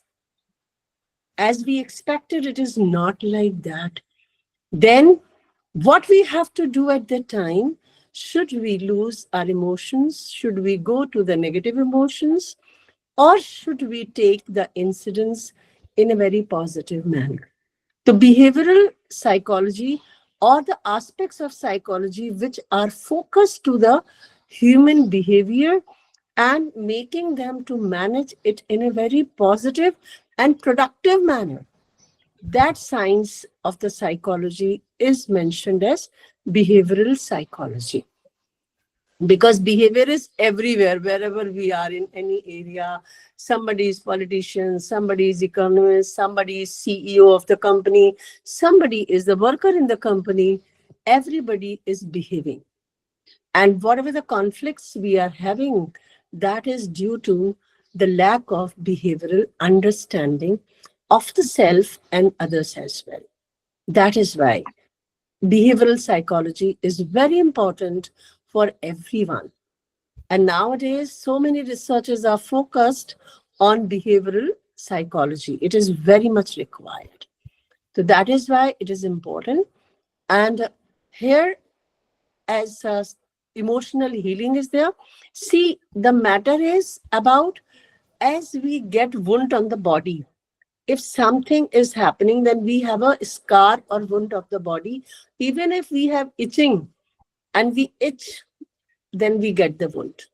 In the same manner, when we are dealing with people, we are dealing with the emotions, we are interacting emotionally, and our emotions are being hurt. And that is emotional wound we are having on our psyche. When we are having emotional wound, as if we don't heal the body wound, it becomes septic. The same way, if we don't heal our emotional wounds, it becomes a trauma for us. That is a septic inside our psyche. So they are required to be dealt on time. They are required to be handled properly so that we can restart our life and we can regain emotional strength, mental strength, and we can behave in a very positive manner, because trauma makes us to think in that traumatic aspect and to behave with that in a traumatic aspect, so that our trauma is being multiplied as we are touching the wound again and again and itching it again and again. Wound is not being healed. Okay, that is why this is the main thing. I hope you got the answer of your question. Thank you, ma'am. Thank you, Dr. Rita. Anupa, Yes. Madhu ma'am is here. Namaskar, ma'am. Namaskar, Madhu ma'am. अरे नमस्कार, कैसे हैं? सबको बहुत बहुत शुभकामनाएं और बधाई। बिल्कुल। हाँ, अनुपा, आप इंट्रोड्यूस करिए प्लीज, मधु मैम को इनवाइट करिए।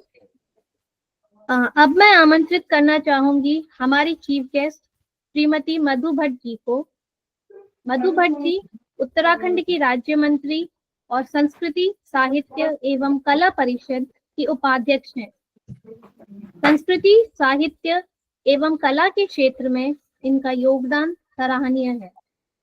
श्री मधु भट्ट जी, आपसे सविनय निवेदन है कि आप इस मंच को संबोधित करें और हमारे बुद्धिजीवियों को सम्मानित करें। श्रीमती मधु भट्ट जी। जी, सबसे पहले तो मैं सबको प्रणाम करती हूँ और क्योंकि बहुत ही मैं दीपिका जी का हृदय से आभार और धन्यवाद करती हूँ कि आपने जिस प्रकार से आप एक समाज के लिए प्रेरणा बनी हुई है, लगातार स्पीकिंग क्यूब के माध्यम से आपने। आपको बीच में डिस्टर्ब के लिए माफी चाहेंगे, आपका वीडियो नहीं आ रहा है मैम। वीडियो नहीं आ रहा है? अच्छा, हाँ जी, आना चाहिए तो। अब आ रहा है? नहीं आ रहा है मैम। एक बार आप रीजॉइन कर लीजिए, अगर आप एग्जिट करके रीजॉइन कर लीजिए। अच्छा, ठीक है, मैं एग्जिट करके रीजॉइन करती हूँ।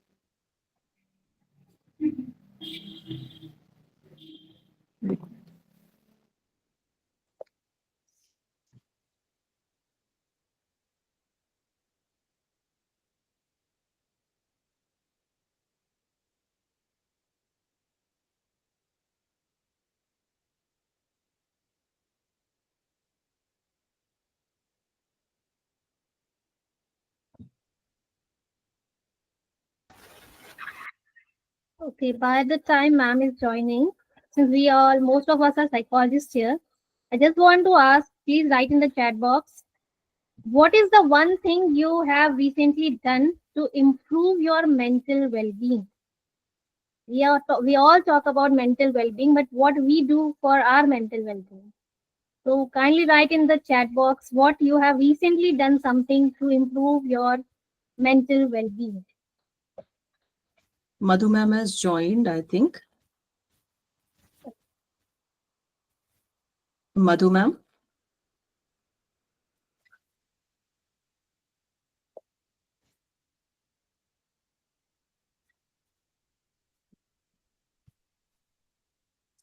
मैम आ चुके हैं, मधु मैम।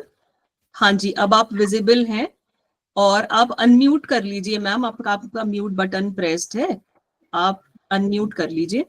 जी नमस्कार।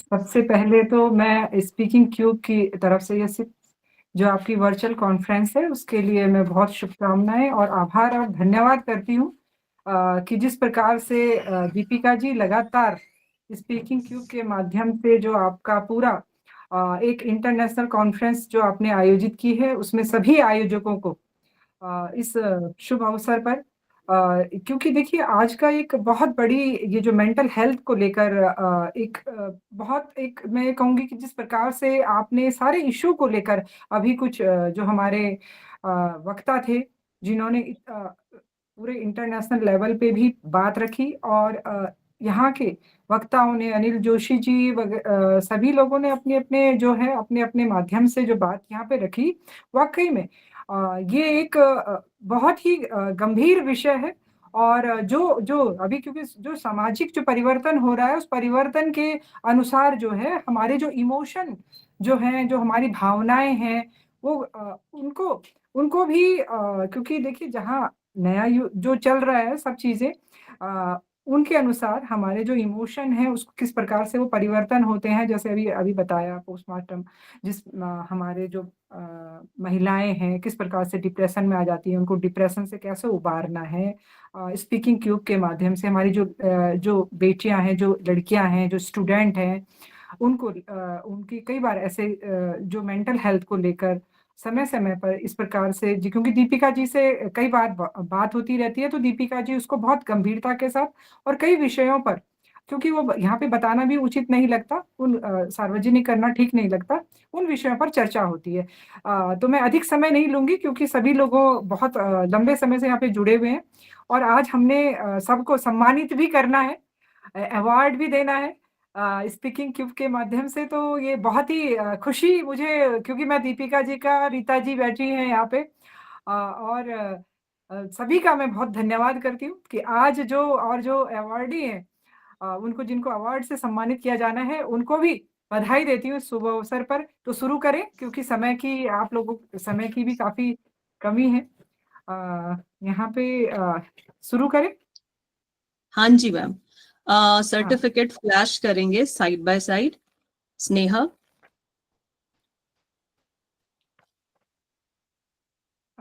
इसमें सबसे पहले है doctor Rohit Kumar ji, commandant medical BSF जी। कॉन्ग्रेचुलेशंस हैं अभी? हाँ जी मैम। कुमार जी हैं? हाँ जी मैम है। अच्छा, बहुत बहुत ढेर सारी बधाई, कॉन्ग्रेचुलेशन। और सेकंड में हमारे डॉक्टर गुलशन कुमार ढींगरा जी जो वर्तमान में श्रीदेव सुमन उत्तराखंड विश्वविद्यालय से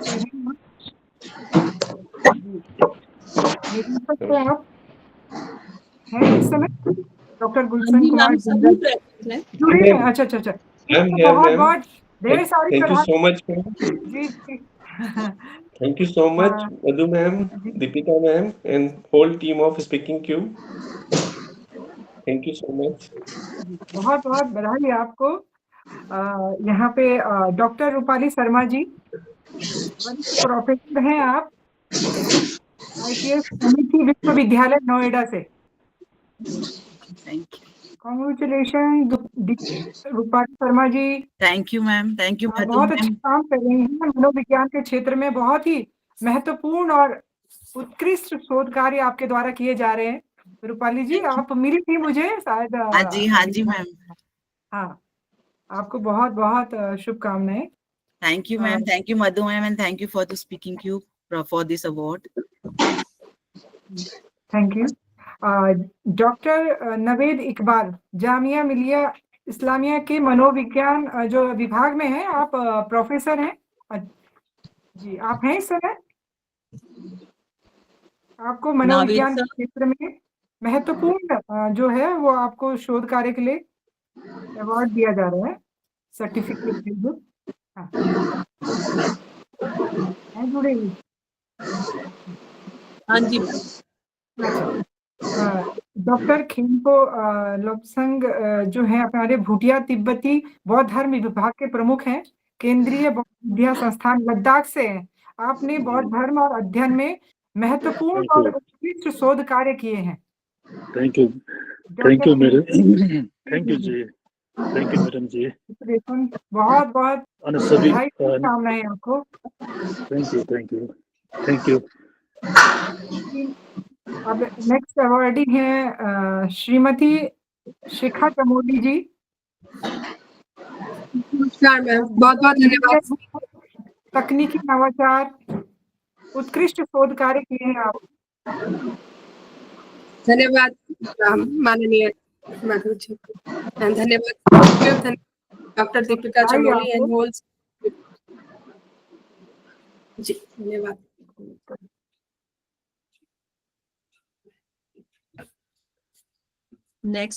Next please Sneha.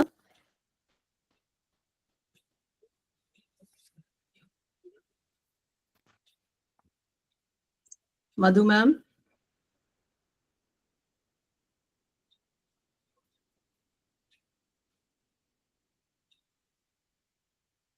I think Madhu ma'am disconnect हो गए. Is it? Yes, it seems so. Madhu ma'am आपकी आवाज नहीं आ रही है, शायद आप म्यूट हो चुके हैं। डॉक्टर खिम्पो, अब आ रही है मैम। हाँ, डॉक्टर खिम्पो रंडोल जी, कॉन्ग्रेचुलेशन। आपने बौद्ध धर्म और अध्ययन पे बहुत ही महत्वपूर्ण और उत्कृष्ट कार्य किए हैं।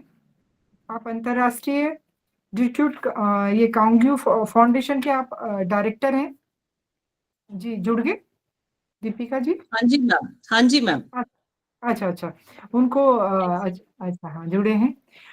बहुत बहुत बधाई हो और congratulation. Next please Sneha. Next हैं डॉक्टर पद्मा पिल्लई जी हैं, उत्तीर्ण हैं आप, इंटरनेशनल कला और सामाजिक विज्ञान में हैं आप विश्वविद्यालय से। Thank you, Madhu ji and also Dr. Deepika ji. It's my pleasure. Thank you so much. Congratulations.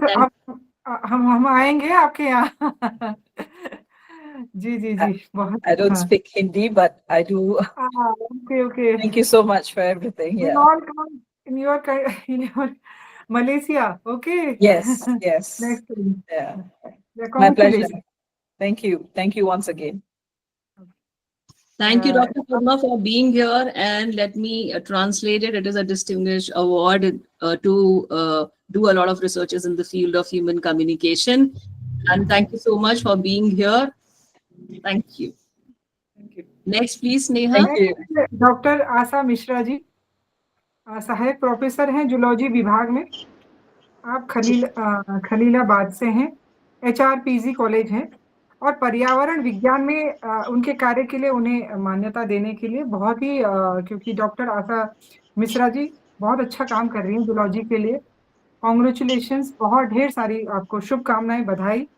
Thank you ma'am. Doctor Anita Gehlot ji, professor और प्रमुख शोध एवं नवाचार उत्तरांचल विश्वविद्यालय से हैं आप। तकनीकी नवाचार के लिए आप बहुत उत्कृष्ट शोध कार्य कर रही हैं Asha ji. Thank you ma'am, thank you speaking cube, thank you Deepika ma'am. शुभकामनाएं आपको जी। नेक्स्ट हैं हमारी डॉक्टर अनीता गहलोत जी, आप प्रोफेसर और प्रमुख शोध हैं उत्तरांचल विश्वविद्यालय से। तकनीकी नवाचार पे आप उत्कृष्ट शोध कार्य कर रही हैं डॉक्टर अनीता गहलोत जी, कॉन्ग्रेचुलेशन। नेक्स्ट हैं डॉक्टर गीता राणा जी, सहायक प्रोफेसर हैं आप, स्वामी राम हिमालयन विश्वविद्यालय से देहरादून से हैं। Thank you so much ma'am, thank you. अध्ययन और महत्वपूर्ण और उत्कृष्ट आपके द्वारा शोध कार्य किए गए हैं, इसमें आपको आज सम्मानित किया जा रहा है doctor Geeta Rana. Thank you, बहुत बहुत शुभकामनाएं आपको। डॉक्टर विजय सिंह पांडे जी, आप सहायक प्रोफेसर हैं पोस्ट ग्रेजुएट मनोविज्ञान विभाग से, CM कॉलेज रामगंज और दरभंगा बिहार से आप हैं। Thank you so much ma'am, thank you. क्षेत्र में महत्वपूर्ण और उत्कृष्ट शोध कार्य के लिए आपको सम्मानित किया जा रहा है। बहुत बहुत आपको बधाई, बहुत बहुत शुभकामनाएं। थैंक यू स्पीकिंग क्यूब से दीपिका मैम को और मधु मैम को। Thank you so much, thank you. बहुत बहुत शुभकामनाएं। नेक्स्ट हैं डॉक्टर स्टांजिन जी, जो नाम डॉक्टर स्टांजिन नामगेल जी। सहायक प्रोफेसर हैं आप लद्दाख विश्वविद्यालय से। आप हिमालयी संस्कृति पर शोध कर रहे हैं। निश्चित रूप से आपके शोध, हम भी आपके शोध पत्रों को पढ़ते रहते हैं। बहुत बहुत ढेर सारी आपको शुभकामनाएं, मंगल कामनाएं। Thank you, ma'am. And thank you, Dr. Deepika and all team of Speaking Cube. Thank you. Shukriya. Next हैं श्री सुशील जगलान जी। प्रोफेसर हैं आप महर्षि दयानंद विश्वविद्यालय से, और आपने महिला सशक्तिकरण के ऊपर बहुत सारे शोध भी किए हैं। बेटी बचाओ बेटी पढ़ाओ के ऊपर आप काम कर रहे हैं। आपको बहुत बहुत शुभकामनाएं। आप इसी प्रकार से काम करते रहें और हमारे पूरे भारत की बेटी के लिए, उसके लिए आगे आपकी क्योंकि जिस प्रकार से बेटियों की संख्या कम हो रही थी, आपने उस विषय को गंभीरता से लेते हुए अनेक बार सामाजिक जागरूकता की है। इसके लिए सुनील जी आपको बहुत बहुत बधाई, शुभकामनाएं। यहाँ पे हमारे साथ डॉक्टर रेणुका जोशी जी, प्रोफेसर हैं मनोविज्ञान से। आप डीएवी कॉलेज देहरादून से हैं। आपने मनोविज्ञान के क्षेत्र में बहुत ही महत्वपूर्ण काम किए हैं। डॉक्टर रेणुका जोशी जी, बहुत बहुत Thank you, ma'am. Thank you, ma'am, and thank you, Deepika and Speaking Cube for this honor. I really and heartily accept this honor. Thank you very much. आपको नेक्स्ट हमारी जो है डॉक्टर सुरेंद्र जी हैं, जो ढालवाला से हैं। आपने मनोविज्ञान के क्षेत्र में बहुत ही महत्वपूर्ण काम किए हैं, और जिस प्रकार से मेंटल हेल्थ को लेकर जो एक बहुत बड़ी आज इस विषय पे चर्चा आज चली और बहुत ही सार्थक इसमें परिणाम निकले। मैं पहले तो अवार्डी हमारे डॉक्टर सुरेश ढालवाला जी जो हैं उनको अवार्ड देते हैं। आए हैं यहाँ पर, जुड़े हैं। आई थिंक अभी लीव कर दिया मैम, बिकॉज वो national institute of visually handicapped में है और शायद कोई इमरजेंसी आ गई है, तो उसकी वजह से उनको लीव करना पड़ा। हाँ जी। तो मैं सबसे पहले तो जितने भी हमारे अवार्डी हैं, जिनको आज स्पीकिंग क्यूब के माध्यम से जो हमारा है मेंटल हेल्थ जो इतना बड़ा है, जो ये पूरे इंटरनेशनल लेवल पे काम कर रही है, उनको सभी सम्मानित होने वाले जो हमारे डॉक्टर्स हैं, प्रोफेसर हैं, उनको मैं बहुत बहुत हृदय से शुभकामनाएं देती हूँ, बधाई देती हूँ। और एक समाज के लिए आप जिस तरीके से मैं ये कहूँगी इमोशनल जो हमारे जो भाव हैं, ये जो प्रकृति ने हमें बनाया है, उन भावों को लेकर आप सब काम कर रहे हैं। आप सब लोग इसी प्रकार से आगे भी काम करते रहें। मैं दीपिका जी और आपकी पूरी टीम को बहुत, और आपसे जुड़े हुए जितने भी संगठन हैं जो आपके विश्वविद्यालय आपके साथ जुड़े हैं, उनको भी सबको बहुत शुभकामनाएं देती हूँ। और आगे मैं शायद मुझे लगता है अगली बार हम सब लोग एक साथ एक कॉन्फ्रेंस हॉल में होंगे और एक दूसरे से क्योंकि फिजिकल रूप से भी हम, क्योंकि अभी तो हम इसे मोबाइल उसके इंटरनेट के माध्यम से जुड़े हैं, हम वैसे ही सब लोग एक साथ जुड़ेंगे और मिलेंगे। मैं इसके लिए मैं दीपिका जी से चाहूंगी नेक्स्ट बार ऐसा कोई ऐसा इस तरीके का कार्यक्रम आप इसमें आयोजित कीजिएगा। मैं सबको बहुत बहुत अवार्डी को सबको बहुत बहुत शुभकामनाएं देती हूँ, बधाई देती हूँ और धन्यवाद करती हूँ स्पीकिंग क्यूब का, खास तौर से दीपिका जी का बहुत बहुत आभार, बहुत बहुत धन्यवाद जी। नमस्कार। धन्यवाद मधु भट्ट जी, आपका सहयोग हमेशा स्पीकिंग ट्यूब के साथ सदा रहा है, इसके लिए बहुत बहुत धन्यवाद। And I would like to congratulate all the awardees for their hard work and for their works. Thank you, ma'am. Next, AI has emerged as a revolutionary force in addressing mental health challenges. By harnessing advanced technologies like machine learning and natural language processing, AI is reshaping mental health care. I invite our keynote speaker, Mr. Ritesh Sinha, Principal Software Engineering Manager, Microsoft Corporation, USA, to speak on AI innovations in mental health. Mr. Ritesh Sinha, please. Over to you. Hello, can you guys hear me? Yes. Yes, you're All audible. right, I'll share my screen.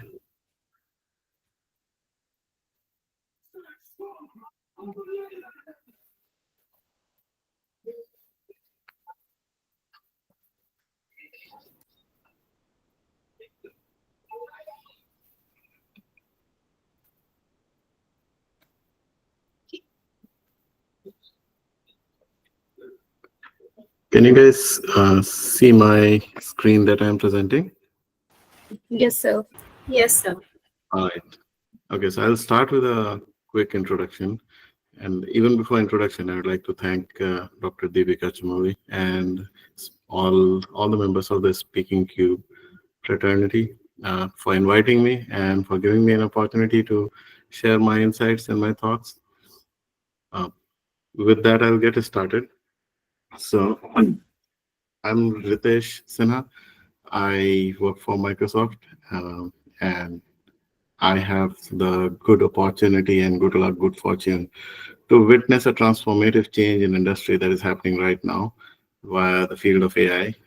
Probably we have all heard about ChatGPT and a few other cutting-edge AI applications that everyone is likely using or trying to use, and it's completely transforming the landscape of technology the way as we knew it. And within Microsoft, I lead a team of engineers that are working on these specific technologies. I'm not on the research side. I'm mostly on the product side, developing applications using these technologies and directly interacting with partners and customers and seeing their needs and seeing what this technology is capable of. And so that enables me to present some of my thoughts here on how AI can play a role in the field of psychology. And all the opinions and insights that I'm going to share here are going to be my personal opinions. I'm here in my personal capacity. They are not representing Microsoft's position or thought on any of these topics. This is just a disclaimer. But with that, I suppose I can move on. So what's new in AI? I'll start there. And the first thing that some of you might have heard about is large language models or generative AI or ChatGPT. So what's different right now? Why so much noise about these technologies? They are a special class of NLP technology. Natural language processing has been a long known AI technology in the world of AI in computer science. But they are a special subtype of those NLP models that train on extremely large data sets, petabytes of data, and they are extremely capable. And they generate text the way humans generate text. So you can go and talk to ChatGPT and to feel like a real person is talking. So these capabilities were not present a few years ago. This is what is new. And there are a few more terminologies that some of you might have came across and might be amusing or just might have heard of it, like prompt engineering and fine tuning. These are different ways in which LLMs are getting used from a technology perspective, and there are different ways of talking to LLMs. The LLMs are very smart, but they're not humans, and so there are some level of translation still necessary that happens behind the scenes. So prompt engineering is a way of talking to these models. Whenever we say something, that is not what reaches these models. There's a behind the scenes some engineering that is happening that translates it into a format that the models can understand. And fine-tuning is a way of adapting generic models to specific domains.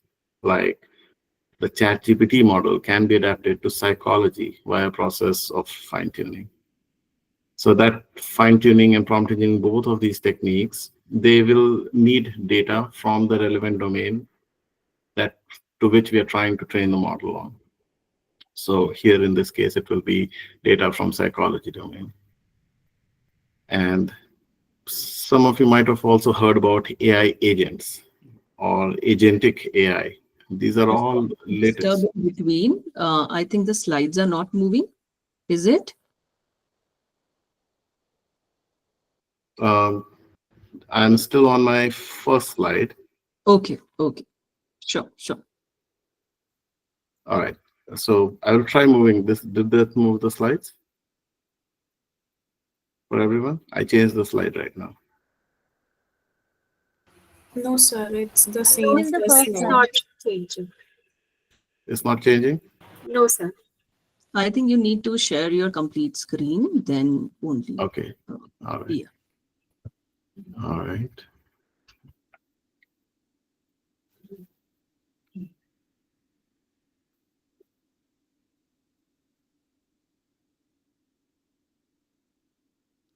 I'm sharing my complete screen now. Are the slides changing? Yes, sir. Now it's changing. Yes, now. All right. Okay. So I'll continue from where I left off. So the last thing that I was introducing as a new concept was AI agents. So these can be looked at as applications that are using LLMs to do more complex tasks. So these agents are use cases of LLMs. These are applications of LLMs, large language models. So they are autonomous systems that can execute complex goals by breaking them down into smaller steps. So this was just my one slide quick primer on some new terminologies that some of us might have heard about, or we might have had some questions about. And with that, I want to now change track and get into what these technologies can do for AI. And the first slide that I have here is on mental health screening and early detection. So AI can play, via these large language models, they can play a role in mental health screening. One can potentially create AI chatbots that can engage with patients even before professional psychologists engage. It can ask patients questions, open-ended questions regarding mood, sleep, thoughts, anything, and it can parse the responses and detect linguistic markers for depression, anxiety, PTSD, any psychological condition that psychologists are trained to look for. It can share these insights and suggest professional consultation guidances for patients.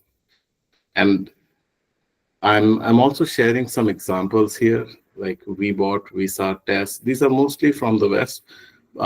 These are companies who are actually using large language models to create such chatbots, and they're actually using it. So I'm not suggesting this as something that one might do. This is actually happening. This is where psychology and the field of mental health services is already moving. Similarly, we can think about mental health screening from a social media activity perspective. Today, a lot of people, most of the people, they have some social media presence, either via Facebook, Twitter, or any other social media platform that people are on. And psychologists can potentially use data present in these platforms to analyze the text, to look for linguistic markers, to look for change in language use patterns. थी तो हम ना photo ले नहीं पाए. आप थोड़ा. Hello. Sorry for the disturbance. Please continue. All right. Okay, so I was saying that AI can also be used for analyzing text on social media, and for detecting linguistic markers, and for looking for change in language use in recent past, etc. I've included a link to a research paper on this.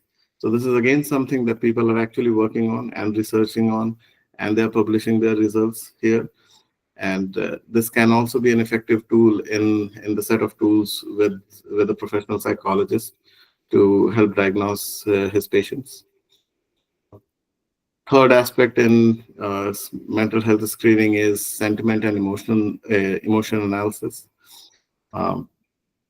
AI can help analyze emotional tones, sadness, anger, hopelessness.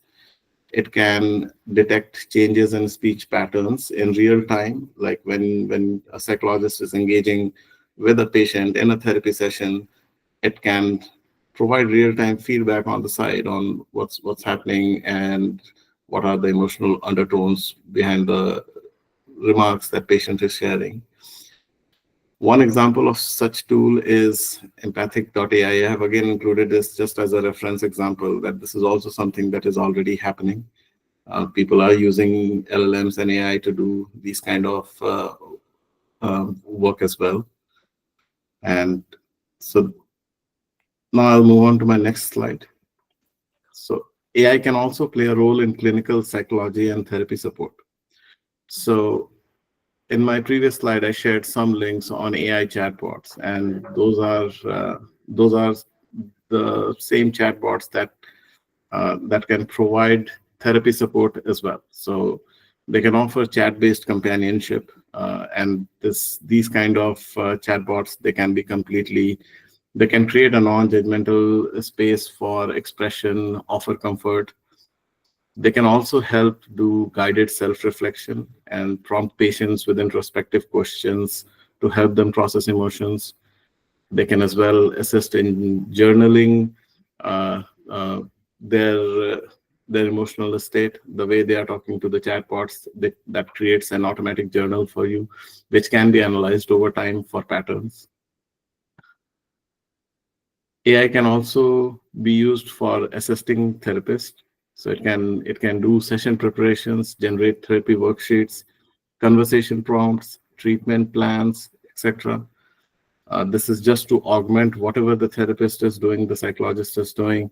It can just do that as a way of augmenting their work. It can do real-time analysis of patient responses, like detecting linguistic markers and sentiment analysis. It can also be a great tool for in-between sessions, like sending reminders to patients for therapy exercises or check-ins. Similarly, AI can play a role in crisis support and risk assessment as well. It can provide emergency resources like calling 100 emergency number or 911 in US, or whenever there are some special undertones observed by the AI. It can encourage the patient to seek professional support, professional help. So these are different ways in which AI can assist in clinical psychology and therapy support. And I'll move on to my next slide, which was probably the part that I liked most about before I was preparing for this presentation. This is something that I came across and was very amusing concept for me too. This is about virtual patients. AI can help mimic a real patient, and just based on the data from real patients can be used to fine-tune an AI model to behave like a real simulated patient. And this can be a very effective tool in training and education. So the simulated patient interactions can mimic real-life psychological issues, and it can provide a test bench for psychologists to practice their skill. It can also create personalized scenarios depicting different mental health conditions like depression or PTSD or schizophrenia. And while psychologists are engaging with these virtual patients, it can provide real-time feedback to trainee on his responses to patient. Maybe one of the responses is not very high on empathy and can be done in a slightly better way and can give recommendations on the fly. So these kind of methods can really change the landscape of training and education. Virtual patients can also play a great role in research and experimentation. So once a LLM model has been trained as a virtual patient, different psychological theories can be tried and on the virtual patient, and It can be compared, like the results and the effectiveness of different techniques on the virtual patient. The virtual patients can also help in data collection on how different techniques are creating different kinds of results with virtual patients. So, and the great part about this is that this is creating a completely ethical and safe environment for learning. Like any mistake that a psychologist in training is doing with a virtual patient, it doesn't have a real world impact. And it is also, it can also play a great role in standardizing the training and testing aspect of it. The same patient, so the same AI patient can be treated by everyone in a class, and the results can be different and evaluated by AI. And it can just standardize this experience in a class of a student. It can standardize this experience across multiple institutes. It can do all of that, and it can do all of it in a safe way, in an ethical way. Actually, में हुआ क्या? And एक minute. oh, all right. Sorry I'll continue. for the disturbance. You can continue. Okay, so this is my probably last slide here. So there are definitely some ethical considerations and limitations that AI is bringing in. It's not just all magic. It has its own challenges. It will never be a replacement for human therapy. It can mimic empathy, but it doesn't have real emotions. It is still technology. It cannot fully understand complex human emotions. It is limited by the data on which this has been trained, and human emotions can be way beyond the data on which the models have been trained. There's also a risk of bias and misdiagnosis. AI might not understand patient expressions in cultural contexts. The same model might be working very well on a patient in East, but might not do so well in West, South, etc. Different cultures, different behavioral traits, different meanings to the text that they are saying. AI might not account for visual cues to behavioral traits. Somebody's legs are shaking, somebody is biting nails. There can be meaning associated with all kinds of behavioral traits. And a psychologist, when he's in a therapy session, they are looking for all of this. But AI chatbot, for example, would probably not be able to grasp all of it. There's also a risk of misinterpretation, like AI might be responding something and the patient is completely missing the point and taking the responses in a very different context, and therefore human oversight becomes essential. There's also a risk of over-reliance and self-diagnosis. Patient might rely on AI and delay seeking professional help because AI seems sufficient. There are also data privacy and data security challenges, like patients' data must be handled with strict compliance to privacy regulations of every local geography, region, country. In India, the privacy regulations that guide user privacy data is DPDP. There's HIPAA in US, there's GDPR in Europe. These are all data privacy regulations, and when data is going to get handled by engineering systems, they must be adhered to. Patient must also be made aware of the privacy implications of using AI. So these are the challenges, and with that, I will hit my conclusion slide. I think AI can significantly increase the reach of mental health services. It can augment and improve the overall quality of mental health services. AI can help standardize research, training, and testing in psychology. AI has its own risks, limitations, and challenges. But AI will not replace psychologists. But psychologists who use AI will likely have a greater impact on society. So that's all what I have for you. I think I'm just on the mark with my time too, but I still want to open up for questions. If there's anything that people have in mind, I'll be very happy to take any questions. Any question, anybody, participants? May I say something? Definitely, Harpreet ma'am, please. I am totally thankful to you, sir, for bringing out this aspect that AI can be used as a training tool I am also from the field of clinical psychology, and it has always been my fear that we are trying to use AI as a resource tool, as a psychologist or a psychotherapist, which I feel doesn't work, which you have also pointed out. But this new aspect that you have brought up is really interesting and fascinating, that it can be used as a training tool. I'll just switch on my camera. I'm sorry. So, because my problem is that we don't have too many well-trained psychotherapists.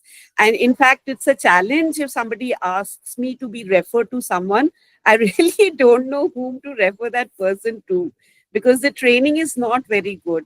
And this aspect that we can give training using the AI tools, and the AI tool can be, that can mimic the patient's symptoms. And it's an ethical way of training people in the field of psychology and psychotherapy without causing harm to people.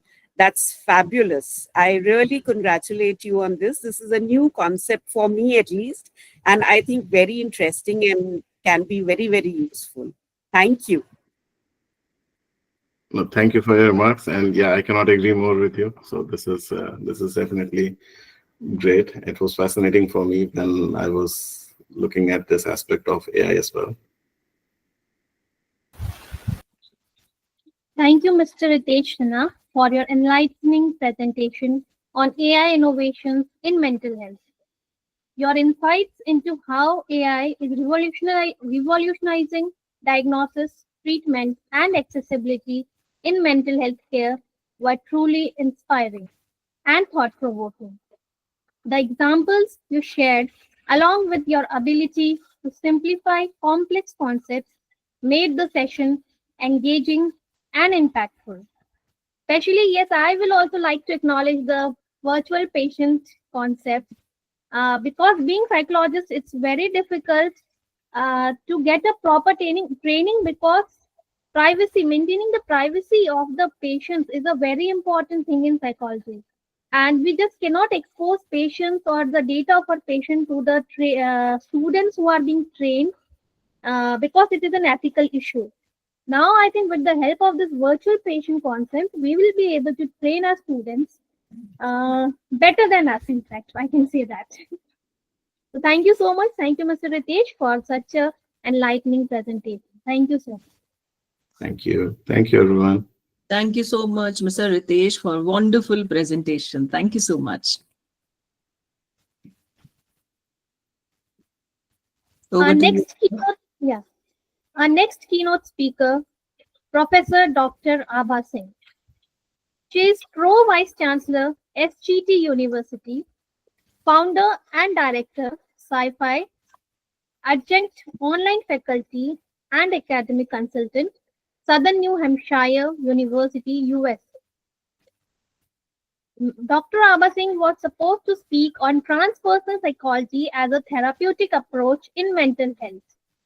Due to certain unavoidable situations, she was not able to be here with us today, but she has shared her message, which I'll be reading.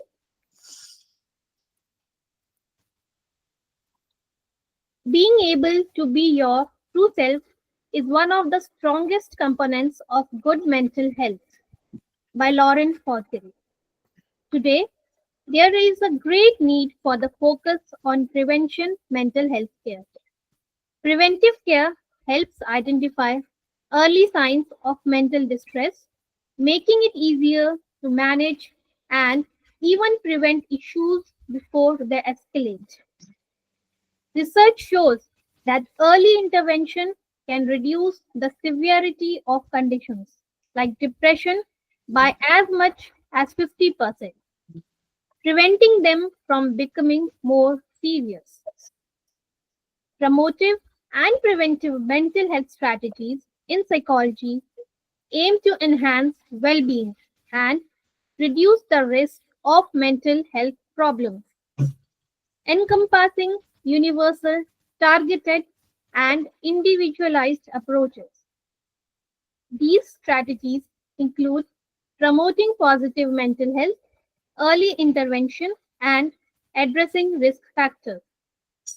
These strategies aim to enhance well-being and resilience rather than just addressing mental illness.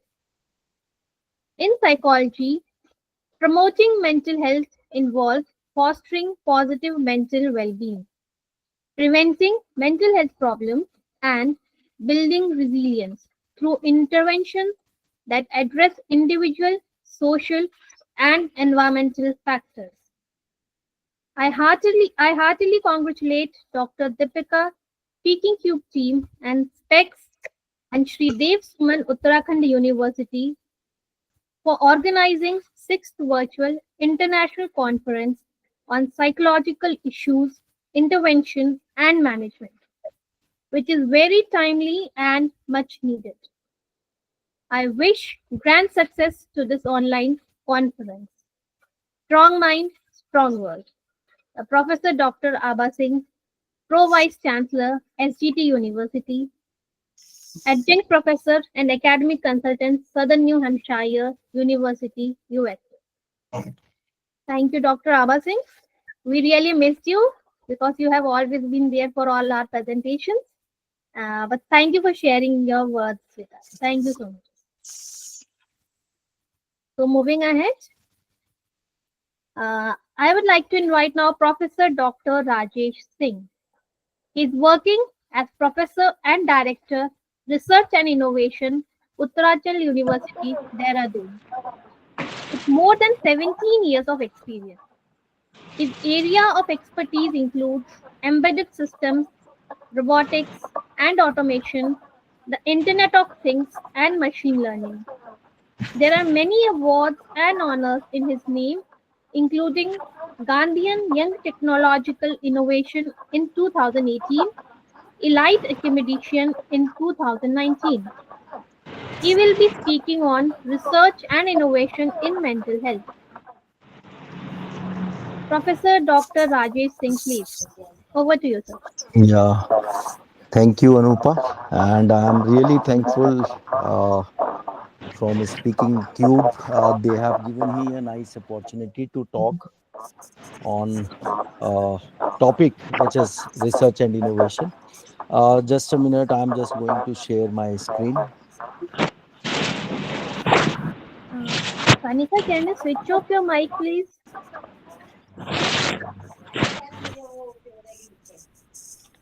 Yeah, please. Can anybody let me know whether my screen is visible or not? It's visible, sir. Yeah, thank you very much. The topic of the day is research and innovation in mental health. And as I belong from technology perspective, I belong from electronics and communication engineering branch. But from last uh, 10 years, I am in the field of uh, means implementing system through or creating prototype of the product which is within the university or maybe the outside university. We are giving mentorship to the student for creating the nice prototype and take them forward with the new as a new product to the market. So yes, I have just added a line because I'm just talking of emerging technology in mental health. The earlier speaker, Ritesh ji, Sinha ji talked well with how AI indulging or giving impact to mental health.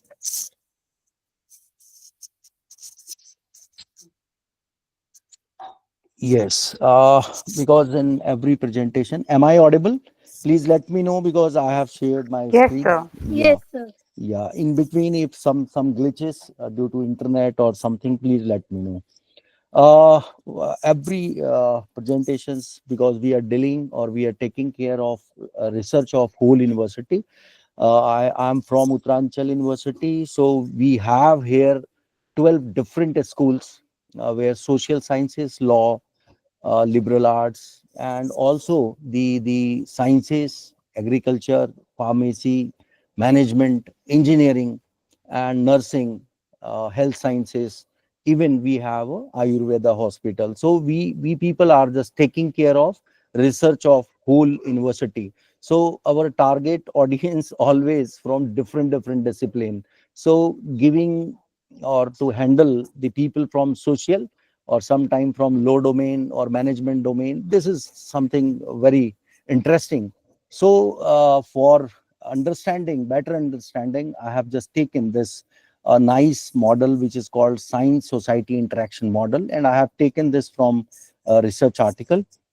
Here one taxonomy which is too popular, that is called TDP taxonomy, where the first T stand for technocratic model, which is having a more emphasis on science and technology, and they never thought of that much for society. That's challenge, because the problem statement which is taken by geologist, or maybe sometime computer science engineer, maybe sometime the law people, or sometime from agriculture sciences, they have nanosciences, they have their own perspective. They used to take the problem statement of creating something, but they never thought of society. So this model always keeps science in a priority and rest society in the least priority. The another model which is from the side of decision maker, called decisionistic model, and here the decision maker always keeps society on top, and they never try to use too much of science and technology in their domain. They don't like, actually. Or maybe I have seen so many NGOs, so many social agencies, they always are very less interested with the technology side or science, understanding science in a better way. But the demand is something else, because our government is now promoting a transdisciplinary culture of research. And transdisciplinary means somehow the society and science interaction. So last model is too much of popular nowadays. All, like I have seen, or I have from last 2 hours, I have seen so many psychologists, psychiatrists, or the people, social science people, or teachers, top shots are there, and they all are talking of about the mental health. So we need to go with this pragmatistic approach, which is called last P, TDP, last P, where the science people always, or society people always sit together and do something collaborative, because we need the research or the prototyping. Whatever we people are planning, we should always discuss with the society, means the people, those are running NGOs, those are doing social work. We need to interact with them first, because it's a time, it's a necessity. So while we two sit together, we always believe on this third approach, and we are following from last 3 years the similar kind of approach within the university as well as outside the university as well. So we are interacting with so many liberal arts teachers or students, and law students, management students, and we have the exposure now with us to realize or to do something for social people.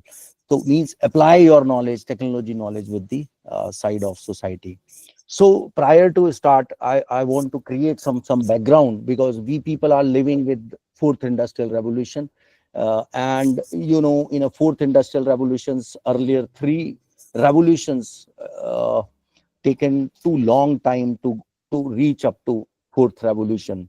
But fourth revolution to fifth revolution, maybe it takes very less time, because we have seen the people are now, after 2020, the people are talking of fifth revolution of the industry. Agreed, because the priority of the government presently in the healthcare side, the people are too much focused in education side, and also the people are from agriculture side. So three major aspects of nowadays, and again they are somehow thinking something less with the mental health side. But we need to understand the mental health as well, because they people, those are doing engineering, those are doing sciences course, agriculture, pharmacy, geology, botany, that kind of study. They don't have in their curriculum the actual social kind of subjects. So according to the 2020 national education policy, the people are too much towards means this side as well. The people are talking of indulging some social science, means engineers should have a knowledge of keeping their mental health best. So we should inculcate some subjects of mental health or something. The universities are starting doing some good courses of social courses, embedding knowledge system kind of courses in their curriculum. So they need to understand those side as well. Otherwise, always talking of science and technology, maybe that will create some kind of mental health issues with themselves. I think fifth revolutions, fourth revolution is whole about cyber physical system. And while we are talking of cyber physical system, then I have thought of only the one component. Talking of AI is not sufficient, because artificial intelligence is one small part, because out of that there are so many things which is on and around this artificial intelligence, only the one component. So fourth revolution, if you want to create a cyber physical system, the things which is on and around you, if they have the capability to means give the knowledge or intelligence like a human, like the people those are sitting in the chair, if chair talk as per the requirement with the human being, that kind of technology, means the non-living things which is on and around you, if you are getting connected with you as a human, whatever, how much intelligence we need to give to chair, we need to give to water bottle, we need to give to our lighting system, our sound system at home, our freezer system, our geyser system within the home, how much intelligence we need to give to that machine. That is the actually the era. So fourth revolutions, because this is running, and so many technology together giving the power to run this.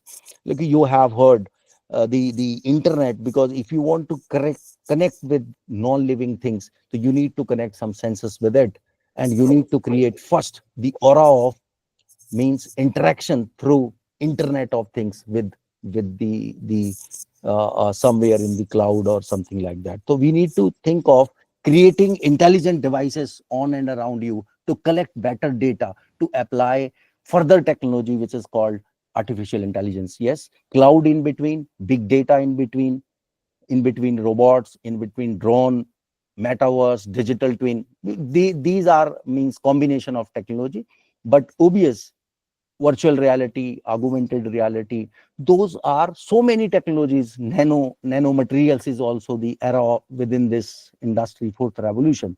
So this umbrella of technology we need to understand first, and once we have a data with us, then we can talk of applying artificial intelligence. Otherwise, without data, that's dangerous for us, because we have with our country one platform called Open Government Data Sets, OGD platform, launched by Government of India in year, I think 22 or 23. They have launched OGD platform. Like otherwise, the people those are studying in engineering, studying in sciences, studying, they all are management, they all are using what the people are using data sets from Kaggle, from Google data sets. The people are not creating their own data sets. So we need to plan in an Indian scenario, we need to plan first, create better data by deploying the devices on ground. That's a necessity, because I don't know if I want to do something with some issues which is with the local, and if we don't have the data of that geographical location, we can't apply any knowledge or any kind of artificial intelligence on that side. So my mean to say is, if fourth revolution over, then fifth revolution is called human centric computing. And because nowadays the computing is generalized in nature, but in future the people are talking, maybe in education, so many intelligent cameras we are talking, those having an intelligence to keep the attendance record, keep the behavioral change by seeing the activity which is made by the student in the classroom. So education is doing, the companies are developing so nice solutions. So I think, according to me, education's now slowly going towards human-centric computing. So fifth revolution, I think, will begin within few years, maybe 10, 20 years. This will come, and we have to plan accordingly. And similarly, the technology which I have talked earlier, so I have shown here, and so many researchers, according to the fourth revolution, so many researchers, because prior to realize any product, I think we should to plan first. We need to plan what the better documentation of, or better understanding by studying the prior art. And the most of failure within the India or in our country, most of the startups are not up to that mark, or maybe so many shut down due to means this not proper study of the prior art. So first we need to plan to do something with prior art. So fourth industrial revolution, the researchers are writing similar kind of article. If industry with fourth revolutions, then why not our healthcare? Why not our other domain? Why not our automotive? Why not our forest? Why not our highways? Why not means रोजमर्रा की जिंदगी में जो काम हो रहे हैं वो why not we people take those at par industry fourth revolution. So if we talk of healthcare 4.0, and there is one part, mental health is the one part. Apart from this, so many things is associated with it, like assisted living, rehabilitations, telemedicines, cloud-based health information system, personalized healthcare, if we talk of self-management, wellness monitoring and preventions, the medications intake monitoring and smart pharmaceuticals, if we talk. Also, monitoring psychological and pathological signals. Means this is the part of healthcare fourth revolution, inclination towards industry fourth revolutions. And now, if you see the fourth revolutions, I have already talked of name of the technology. These are few, but apart from this, the researchers are entering in a different subdomains. Like you have seen or heard a name RAG. Nowadays, I have few my classmates is with the US good university, and they are professors. And while I'm talking, I used to talk with them, they always give me so nice words. If I compare it with my own education sector, so those are somehow ahead from us. So they people are giving case studies on RAG, and they are writing too much of RPA. They are writing something good for Web 3.0. They have those kind of case studies. Those are taking in real time. In more detail, if we talk of, because the technology which you are using in your product or process, those if nature is digital, then I have just taken this diagram again from one research article, and they divided these digital care, precision secretary, and digital interventions and digital therapists. Means they have divided these three major domain and four domains, and later on they are just giving some subdomains to go with it. So if anybody wants to read these and explore more about it, they can just take this PPT. I'm leaving this slide because according to fourth revolutions, the innovations waves are going on. And nowadays, every university having their own incubation and innovation center.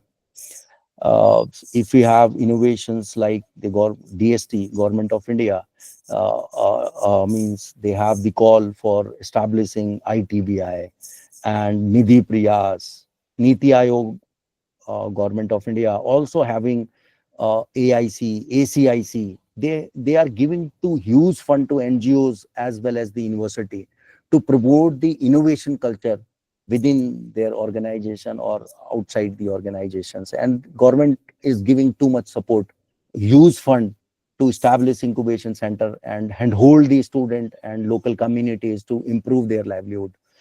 And if we have those kind of supports from government of India, so innovation is the major focus. And if we are innovative, then obvious the few innovations converts in terms of a TRL 9 prototype, and later on they maybe plan to go for a market. So incubation, the government is supporting. So innovation cycle, if you talk of, so sixth cycle is going on right now. And obvious sixth cycle means this is the era of cyber physical system. And again, the similar technology, same technologies which I have talked of, those are associated with this innovation cycle.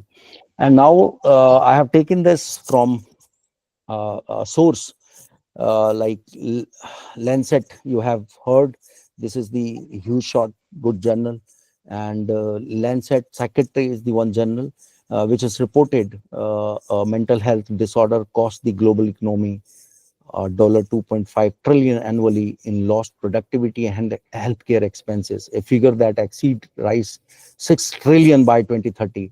And this is according to the Lancet Secretary. And also I have taken some insight from one WHO sites, and they are talking to huge in numbers of this mental health. Because I have also listened the talk of Dr. Anil Prakash Joshi. He's a very senior as well. His contribution to the society is too huge. Also, the challenges which is discussed by him is a point of taken in consideration. And if you talk of this IoT and cloud computing, because if you have intelligent devices on ground, so you should plan to do something to record that data. And once you have a data with cloud, then you have to keep or place some algorithm to handle or compute that data in a better way. So if we talk of the mental health cases, so many wearable kind of devices people are using.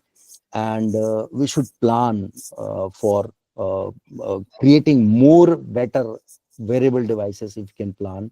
And fitness tracker, mood tracking devices are available in the market. If we talk of how cloud computing is giving, it's basically cloud is a secure and a scalable platform for giving the remote counseling. Sina Saab already talked too lot, a very nice talk, and they have given two depth gist how we can use the artificial intelligence in a day-to-day life for mental health.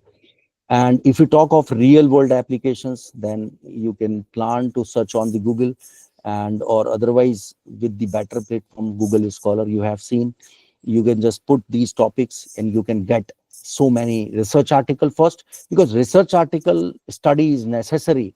Because if you don't have that much of attitude, because most of the industries I have seen, they are preferring or they are picking the good article which is implemented by the university, and the industries are using those article for their research or their product.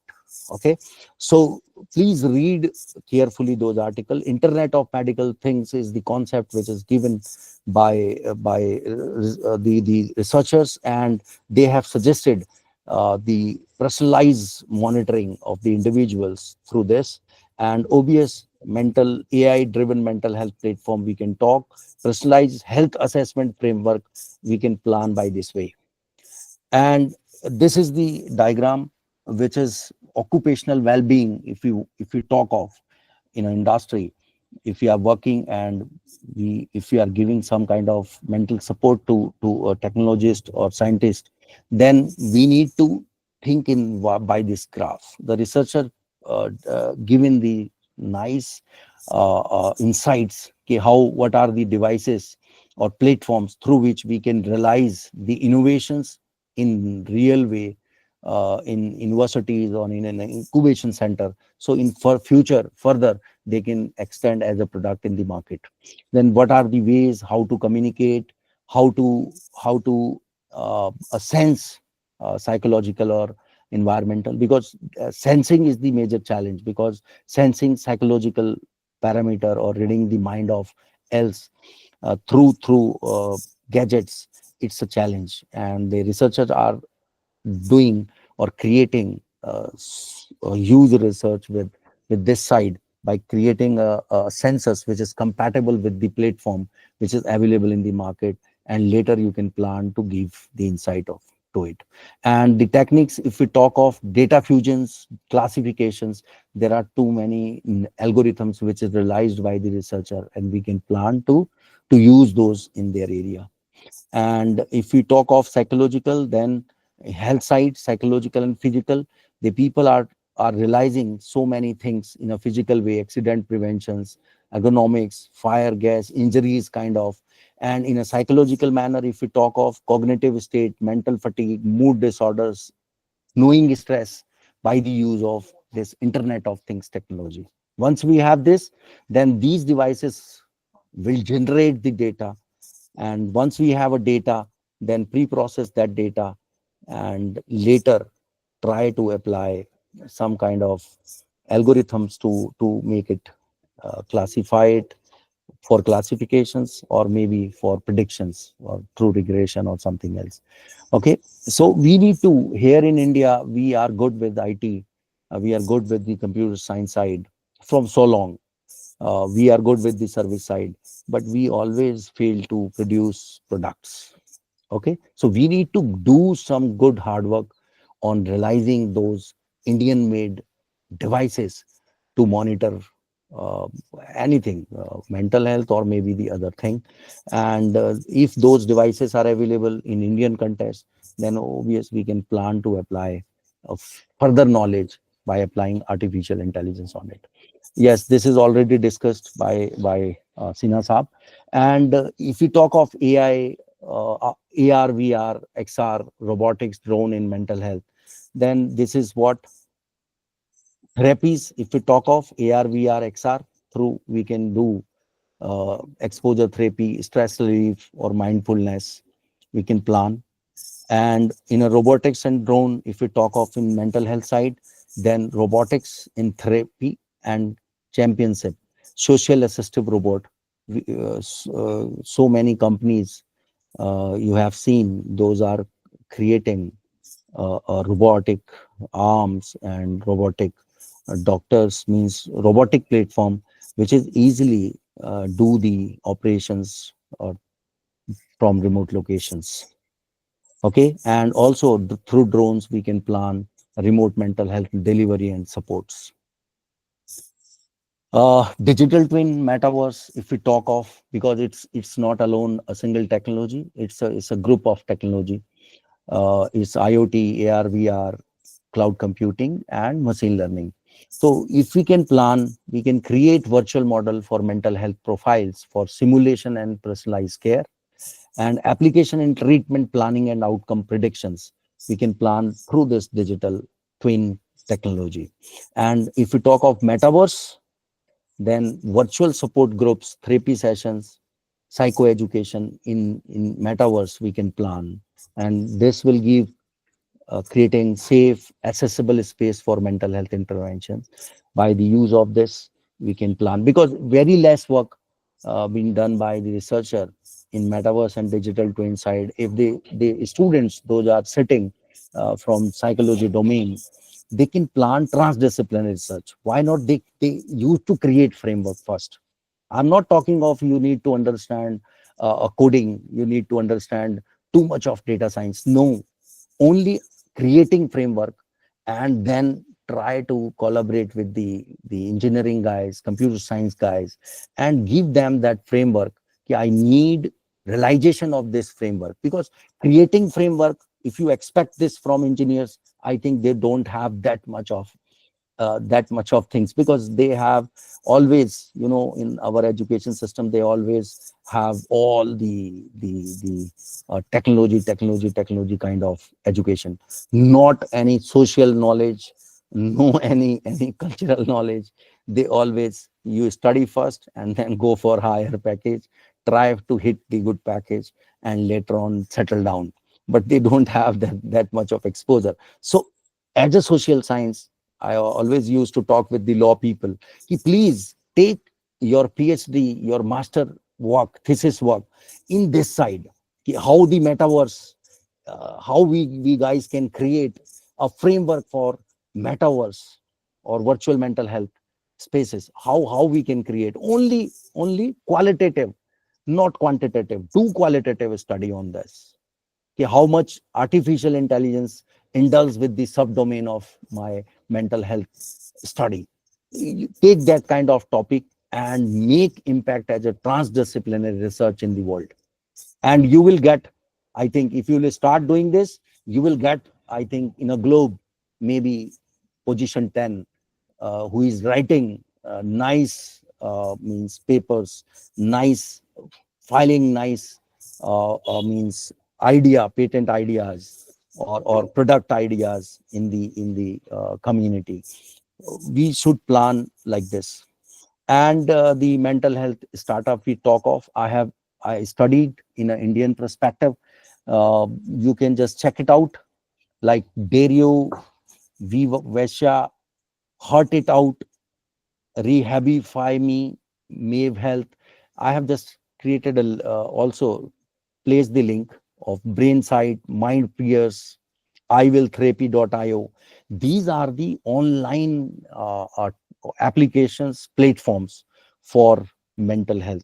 Now you can see this Brainsight. I have studied. It's an AI-enabled health platform for brain disorders. So why not we people explore? This is Indian startups, and those are having applications or digital platform with them. You just explore those platform and try to how to use those platform in day-to-day life in your domain, and then increase your knowledge. And also I have explored this mental health tech market map. If you want to go for self-care, meditation, sleep, then there is so many name of the companies I have just placed. Consumer telehealth, if you talk of, these are the companies. Provider tools, B2B, SaaS, access, you can just have this. Diagnostic testing, digital therapeutic, hardware, peer-to-peer. Yes, so many companies. I think we should plan first, study on it, how many companies are working in my domain, and then explore the websites, explore the content which is created by or solutions created by those companies. And then in parallel, go for a good research article published by the good journals, read those articles and create some kind of gap, the product which is in the market, how much level of those products, and the research article, what those people are reporting. And then in between, try to create your own map. Okay, how these research is going ahead from these products, and plan your future work for that. Okay, I think these are the pathway to mental wellness in a physical way, this side, and this side mental or internal way. These are the activity and creativity. This is in both the cases, and growth and nourishment, this both the cases, rest and regeneration in both the cases. Here in physical side, the people are talking sleep, mind body practices, sensory experiences, that kind of. And for this, in mental or in internal way, the meditation and mindfulness is the different practices or the solutions are available in the market. What way you need to create mental peace, you can plan accordingly. I think this is already covered by Sina Saab in depth. AI in speech and language therapy, how augmented therapies with generative AI. This is, I think, too much talked by Sina Saab. And how AI in behavioral therapy, and in a physical therapy, how AI is giving hand. And here at last, I think these are the topic where we need to think of. In a psychology domain people, I think we should go for only qualitative study. How much in depth IoT and wearable for emotional health monitoring, only do the qualitative study. Once you have a qualitative study in your case, then try to create framework for that, and then shake hand or make a collaboration with the another domain guys, because this is the fight, because we people are doing in work in isolations, and interaction in a transdisciplinary way is very less. So if you can increase, if you can do something with that side, means interaction, social people with engineering people or management people or any other domain people, that is the necessary part. Because agriculture scientists know too much about field for your physical health and all, but in a social mean, they don't have that much of exposure. So if we do collaboration, that will create some kind of new era or new knowledge. That is the necessity of the time. Can we plan these topic? If you can go with these titles, then if you want to do some research with it, please, I have already discussed earlier, these are the famous publication houses or publishers, because every publishers having huge means so many journals in their account. Maybe like if you talk of Elsevier, maybe 2,000, 3,000, 5,000 journals are running under the Elsevier platform, Elsevier publisher. So please, if you want to study the article, please don't go beyond this, because in research side, if you are searching something, so many huge data is available, that data is how much good to read, that is always decided by the name of the publishers. So please always try to read the articles which is written in these publication houses. Maybe I missed something, but if you have something good in your way, please explore that. Otherwise, don't go beyond these publishers. So read these articles and try to start with those topics. And there are the publications, not alone publications. I have number of patents, so many granted patents with us, so many technology transferred made by us. So in my case, I understand 4 P's of research, and those 4 P's called, one is publications, which is first aspectation of any research and innovations. The another aspectation is IPR, which is called patents. Second P. Third P is project writing, and fourth P is participation in the competition, which is having a national repute or international repute. So believe on these 4 P's. If you have an understanding of those 4 P's, then you are the best mentor or best teacher or best means worker for company, if you have the understanding of those 4 P. So by this, I think this is sufficient from my side. If anybody having a question, please let me know. Such a wonderful session, Dr. Rajesh. And we have been working on different projects together in the interdisciplinary field, psychology and technology. And being a psychologist, I have learned a lot about technology and AI from you. Yeah, thank you. And looking forward to such projects. It's always great to listen to you. It's always a feast. Any participants, anybody, if you are interested in asking any question, any doubt?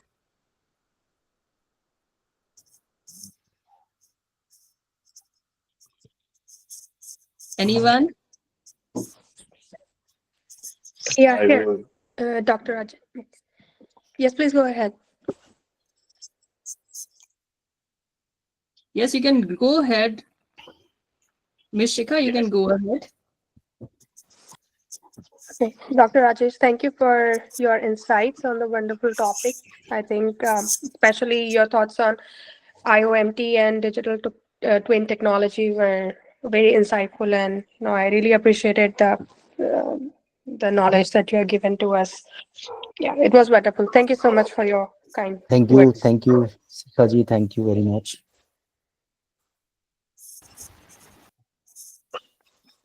Yes, you, Ritesh, Dr. please Rajesh go Singh. ahead. Mr. Ritesh. Mr. Ritesh has raised the hands. Yes.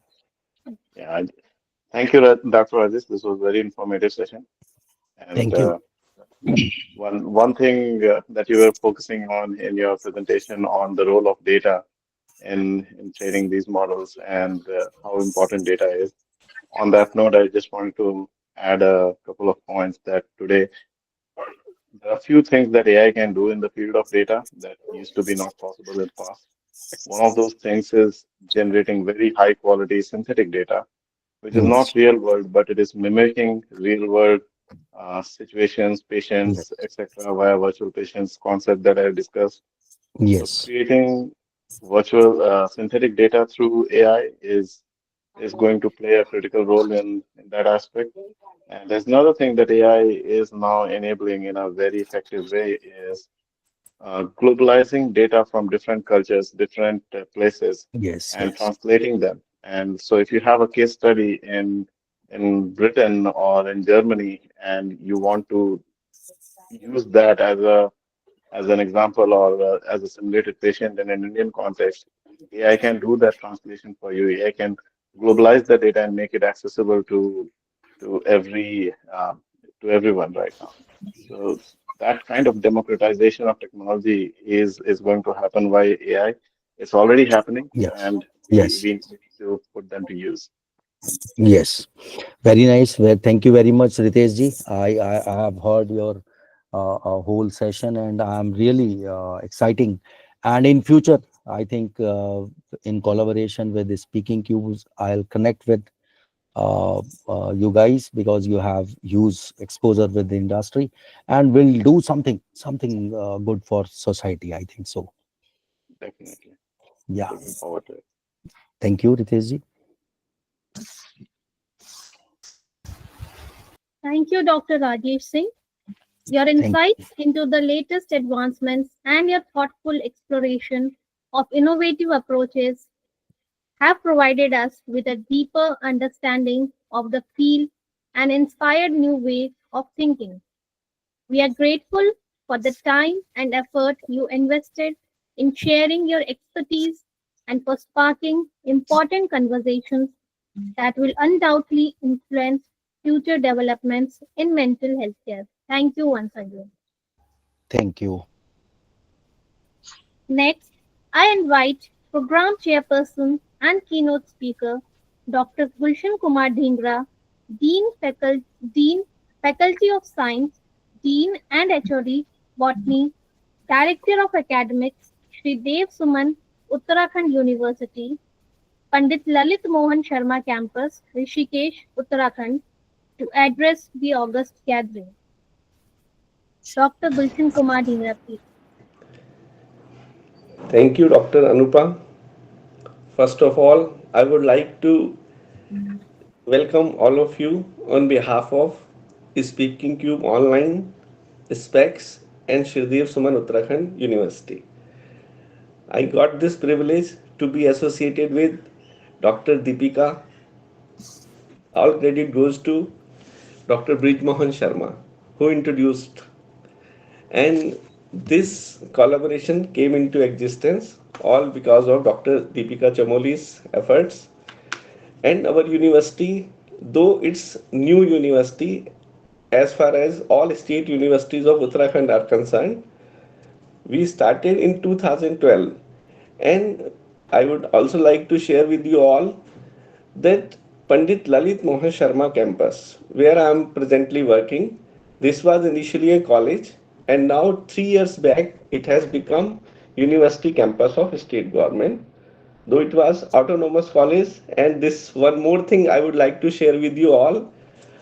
I'm alumnus of that college, and I graduated from that college, and I'm serving over there. And as far as this topic is concerned, psychological issues, intervention, and management, this really a very important and burning topic. And this is sixth virtual conference being organized by Speaking Cube online, and this is really great effort by Deepika ma'am and all being associated with like Rita Kumar ma'am, your guide and mentor, and are you hearing? I'm audible? Am I audible? Yes, sir. Neil Coprin sir and one another celebrity, you have been mentored by them, and your efforts really, you are doing a lot for the society, and we got this privilege to be associated with. And our vice chancellor, though we were awfully busy these days because of March closure, he could not join even online, and I was also not available. But due to our association, I'm here, and I've heard all the delegates which spoke about and really enriched. And though I'm not a man of psychology, I'm a student of botany.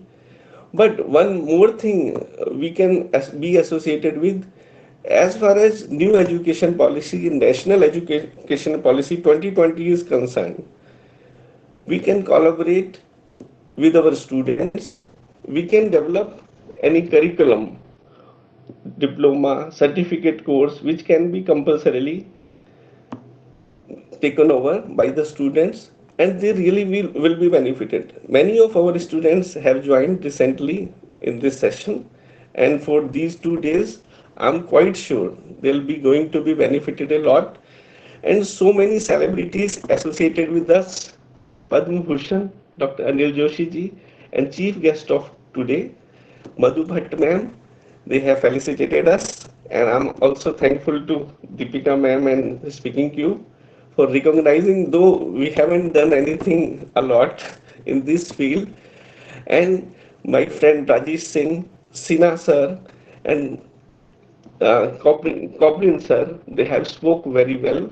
And what I have gathered, एक बात और कहना चाहूंगा दीपिका जी, अभी मैं पढ़ रहा था कि जो हमारे खेल हुआ करते थे पुराने ना, जो हमने खेले हैं, शायद आपने भी हो सकता है खेले, आप हमारे बाद के जनरेशन के हैं, रीता मैम हमसे थोड़ा सीनियर रही हैं, तो चाहे वो गिल्ली डंडा हो, चाहे वो पिट्ठू हो, छुपन छुपाई हो, वो सब चीजें न्यू एजुकेशन पॉलिसी में अभी इनकॉर्पोरेट करने की बात आई है नेशनल लेवल पे, और कुछ ना कुछ मतलब है उन बातों का। जो हम आपस में खेलते थे, पिट्ठू खेलना और छोटे छोटे खेल खेलना, गिल्ली डंडा, कंचे खेलना, वो जो हमारी ग्रोथ हुआ करती थी, पेड़ों पे चढ़ जाना, तो आज के बच्चे तो मैं समझ रहा हूँ उन्हें ये भी नहीं पता कि अनाज कहाँ से आ रहा है, कैसे ऑनलाइन ही आता है सब कुछ ना, और आने वाली जनरेशन के लिए और मुश्किलें होने जा रही हैं। लेकिन जो ये स्पीकिंग क्यूब के, स्पेक्स के जो ये एफर्ट्स हैं, और मुझे लगता है हम यूनिवर्सिटी की अगर बात करें तो as far as Uttarakhand is concern, तो गढ़वाल रीजन में 217 कॉलेजेस हैं जो हमसे एफिलिएटेड हैं, और आने वाले समय में, क्योंकि इस समय में really I am so sorry कि मैं समय नहीं दे पाया इस उसमें एसोसिएट होने के बावजूद भी, 1 महीने से बहुत बिजी था, लेकिन मैंने अभी पिछले 2 घंटे से, जब से मैं जुड़ा हूँ 2-3 घंटे से, तो मैंने रियलाइज किया कि बहुत कुछ है करे जाने के लिए, और आप लोग ऑलरेडी पूरे ग्लोब से आपके साथ लोग जुड़े हैं, और वो लोग बहुत अच्छा काम कर रहे हैं, बहुत अच्छे रिसर्चर हैं आपकी टीम में, इतने सारे मैं देख रहा हूँ, मेजर, तमाम कर्नल, आईपीएस ऑफिसर अभी मैं देख रहा था, पूरे इंडिया को तो आपने जोड़ा ही है और पूरे वर्ल्ड को भी जोड़ा है। तो मैं जरूर चाहूँगा कि हमारी यूनिवर्सिटी उत्तराखंड में इसमें लीड ले, और on behalf of our honourable vice chancellor sir, I would like to be associated with Speaking Cube, and all the other organizations which are supporting you will be there for you. और चूंकि अभी अगर keynote speaker की बात करें, इतने लोगों को सुनने के बाद मेरे पास कुछ भी खास बोलने के लिए नहीं है, लेकिन मुझे बड़ा कष्ट होता है जब मैं देखता हूँ कि साइकोलॉजिकल इश्यूज ऐसे लोगों को भी हैं जिन्हें हम सुप्रीम मान रहे हैं सोसाइटी में। जब कोई एम्स का बच्चा या एमएएमसी में पढ़ रहा है, ऑल इंडिया रैंक फर्स्ट 5 में ला रहा है, न्यूरो सर्जन या किसी का भी कोई सपना हो सकता है, टॉप ब्रांच एम्स दिल्ली में, उसके बाद वो सुसाइड कर लेता है, 2nd-3rd ईयर में पढ़ने वाला बच्चा, तो क्या ऐसा है, क्या कहाँ लैकिंग है वो चीज़ें, सब कुछ पाने के बावजूद भी ऐसी कौन सी चीज़ है जो उसे सुसाइड करने के लिए मजबूर कर दे रही है, या ऐसा क्या पेरेंट्स का जो प्रेशर है, जो नीट में आए दिन हर हफ्ते में सुनता हूँ कि कहीं कोटा में तो कहीं सुसाइड कर लिया बच्चे ने, क्या प्रेशर है, इसमें हम कैसे कोऑर्डिनेट कर सकते हैं स्टार्टिंग फ्रॉम स्कूल लेवल। क्या सरकारें कर सकती हैं, क्या हम सजेस्ट कर सकते हैं। तो इसके जो डेलिब्रेशंस होने हैं, मैं चाहूँगा कि ये हम शासन को भी भेजें। उत्तराखंड में हम लोग अभी सेटल हैं, आप भी हैं, एसोसिएटेड हैं। उत्तराखंड गवर्नमेंट इसमें क्या कर सकती है, देश में क्या हो सकता है। तो ये सारी जो प्रोसीडिंग्स आएंगी तो हम चाहेंगे वो शेयर हो। और ज़्यादा ना कहते हुए पुनः हमारे सारे सेलिब्रिटीज़ जो हमारे साथ जुड़े हैं और हमारे सारे जो स्टूडेंट्स हैं, रिसर्चर हैं, प्रेजेंटर्स हैं, मैं उन सभी का श्रीदेव सुमन उत्तराखंड यूनिवर्सिटी की ओर से और स्पीकिंग क्यूब स्पेक्स की ओर से बहुत धन्यवाद देता हूँ, स्वागत करता हूँ। Thank you so much, thanks to all. Thank you so much, sir. Thank you so much, sir, for your wonderful words. And we are always there. We are Uttarakhandis and we'll work together. And we are Indians, we'll work together. We are the citizens of globe and we'll work together. Sir, thank you so much. Thank you, ma'am. Thank you so much. Thanks, everyone. Thank you, Dr. Gulshan Kumar Dhingra. We are sure that we'll have a happy cooperation ahead with your university. Thank you so much, sir. I'm honored to invite our marketing chairperson, Dr. Brij Mohan Sharma, founder and director, PEX, Dehradun. Dr. Brij Mohan Sharma is an esteemed figure, very well known for his profound contributions as a science communicator, writer, and innovator, dedicated to enhancing scientific knowledge among children and the broader population.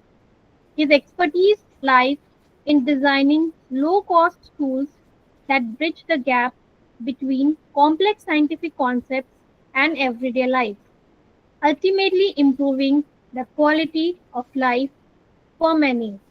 I request sir to share his words of wisdom with us. Dr. Brij Mohan Sharma, please.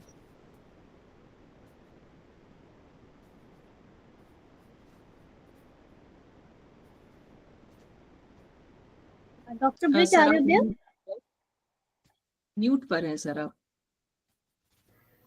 Thank you so much. मेरी आवाज आ रही है? हाँ, thank you so much.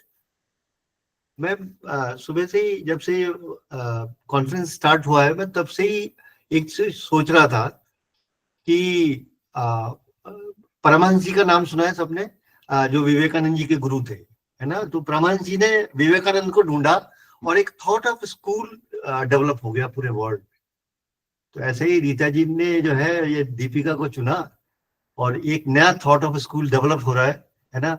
उसके लिए मैं Rita ma'am का thankful हूँ कि उन्होंने ऐसे ही कहा। साइकोलॉजी में सीख रहा हूँ आप सब लोगों के साथ, और मैं अभी मतलब यूकेजी में भी नहीं पहुंचा हूँ साइकोलॉजी की, लेकिन हाँ जो दो चार चीजें मैं आपके साथ कहना चाहूंगा। बिना धागे के सुई जैसी हो गई है जिंदगी, बिना धागे के सुई जैसी हो गई है जिंदगी, सीती कुछ भी नहीं बस चुभती रहती। जो पेशेंस लेवल है ना हमारा, मैं छोटे बच्चों के साथ भी काम करता हूँ, जो पेशेंस लेवल वो कहीं कहीं छूट रहा है। और जो साइकोलॉजिकल प्रॉब्लम मेरी समझ में आता है, क्योंकि बच्चों के साथ मैं बहुत काम करता हूँ, तो मेरी समझ में ये आता है कि बहुत छोटा बच्चा घर में रिएक्ट करता है। हम ना तो पेरेंट्स किसी चीज में रिस्पॉन्ड करते हैं, रिएक्ट और रिस्पॉन्ड में मुझे लगता है आप लोग ज्यादा बेहतर समझा सकते हैं, लेकिन मुझे ये लगता है कि हमने रिस्पॉन्ड करना ही छोड़ दिया है, हम रिएक्ट करते हैं एक दूसरे की बातों। उसके लिए एक शायर ने बहुत अच्छा कहा है, एक दूसरे के जैसा होना जरूरी नहीं है। हमारा जो झगड़ा है ना कि यार वो वैसा क्यों नहीं सोच रहा जो मैं सोच रहा हूं, झगड़ा यहाँ है। एक दूसरे के लिए जैसा होना जरूरी नहीं है, एक दूसरे के लिए होना ही जरूरी। तो ये जो दो शेर मैंने आपको कहे, ये मुझे लगता है आपकी फील्ड के लिए उपयोगी होंगे। तो मेरा ये समझना है कि अभी जो जरूरत है, दो चीजों पे मुझे लगता है कि बहुत जरूरत है। एक तो साइकोलॉजी की फील्ड में ना बहुत सारे ऐसे लोग आ गए हैं जो कि पूरी कम्युनिटी, पूरे लोगों को जो है ना, पूरे समाज को भ्रमित कर रहे हैं, वो सही डायरेक्शन नहीं है, उसको कंफ्यूज कर रहे हैं। एक तो ये, दूसरा क्या है कि बच्चों में रिस्पॉन्ड ना करने की आदत डाल रहे हैं, क्योंकि पेरेंट्स आपस में बात करते हैं तो भी रिस्पॉन्ड नहीं करती है, रिएक्शन कर देते हैं। तो ये बहुत जरूरी है। छोटा सा बच्चा भी आप देखो कि आपकी बात से चिढ़ जाता है या आपको नाराज हो जाता है, तो वो ऐसा क्यों हो रहा है? तो वो जो ग्रूमिंग है ना, ग्रूमिंग जो है उसमें ही कहीं ना कहीं दिक्कत है। तो कहीं स्कूल में हमारे को तो हमारे टीचर पिटाई कर देते तो हमारी हिम्मत नहीं होती थी घर में जाके बोलने की कि हमारे को टीचर ने मारा है हमको। और अगर हमने गलती से कह दिया कि टीचर ने मारा है तो घर में भी पिटाई होती थी, तुमने कुछ गड़बड़ की होगी। यहाँ तो टीचर थोड़ा सा डांट दे तो पेरेंट्स स्कूल में चले जाते हैं।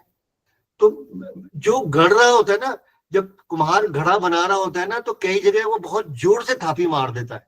तो इसका मतलब थोड़ी है कि जो मिट्टी है वो उससे शिकवा करेगी, क्योंकि नई चीज ढाल रहा है तो कहीं ना कहीं उसे अनुशासन भी लेना पड़ेगा, कहीं प्यार भी करना पड़ेगा, उसको डेडिकेशन भी, कहीं ज्ञान भी देना पड़ेगा। ये पूरी जो एरा है उसको उसके साथ उसको काम करना पड़ेगा। तो ये कुछ प्रॉब्लम्स जो है मैं बच्चों के साथ रहते हुए फेस कर रहा हूँ कि कैसे उनमें पेशेंस डेवलप करें, कैसे वो रिएक्ट ना करके रिस्पॉन्ड करना सीखें, कैसे, क्योंकि रिस्पॉन्ड में अपनापन है, रिएक्शन में दुश्मनी हो जाती जैसी हो जाती। तो ये सब चीजों पे मुझे लगता है काम करने की बहुत जरूरत है। हमारे साथ हमारी रिसर्च टीम है, उसने इतना रिमार्केबल काम किया है कि I don't have words to say, है ना, कुछ अच्छा बोलने के लिए। उनको यही बोल सकता हूँ, गॉड ब्लेस, है ना। तो ये कॉन्फ्रेंस को मैं सुन रहा हूँ, मैं सीख रहा हूँ, और कोशिश करूंगा कि मैं अपने घुटने से चलते चलते साइकोलॉजी में थोड़ा बहुत ABC सीख पाऊं और आपका भी एक सिपाही बन सकूं। Thank you so much. Thank you. Thank you so much doctor bridge. हमेशा आपकी जो ये हम्बलनेस है, आपका 35 years of experience in the field of science, and you have done so many big projects of DST and many other Indian organizations, और फिर भी आपकी जो हम्बलनेस है वही, उसी से हमें सीखने को मिलता है। Thank you so much doctor Brij, हमें सपोर्ट करने के लिए इस कॉन्फ्रेंस में, and to support mental health and psychology as a field always. Thank you so much. Thank you, Dr. Bridge. You have always been a great supporting pillar for Speakingcube. Thank you for being always with Speakingcube. Thank you so much. Next, I would like to call upon Dr. Harpreet Bhatia, Full Professor, Department of Psychology, University of Delhi. She has developed and standardized as part of the PhD program Family Environment Scales. She's a founder member of Indian Association for Positive Psychology and India Career Development Association. She will be speaking on role of psychotherapy in promoting mental wellness. Dr. Harpreet Bhatia, please. Good afternoon, everyone. It's always a privilege to be part of the conferences organized by Speakingcube. I think I've been associated now for 3 past conferences, and it's really interesting to hear the great combination of speakers that are there for every conference. So let me start by sharing my presentation. Just give me a minute.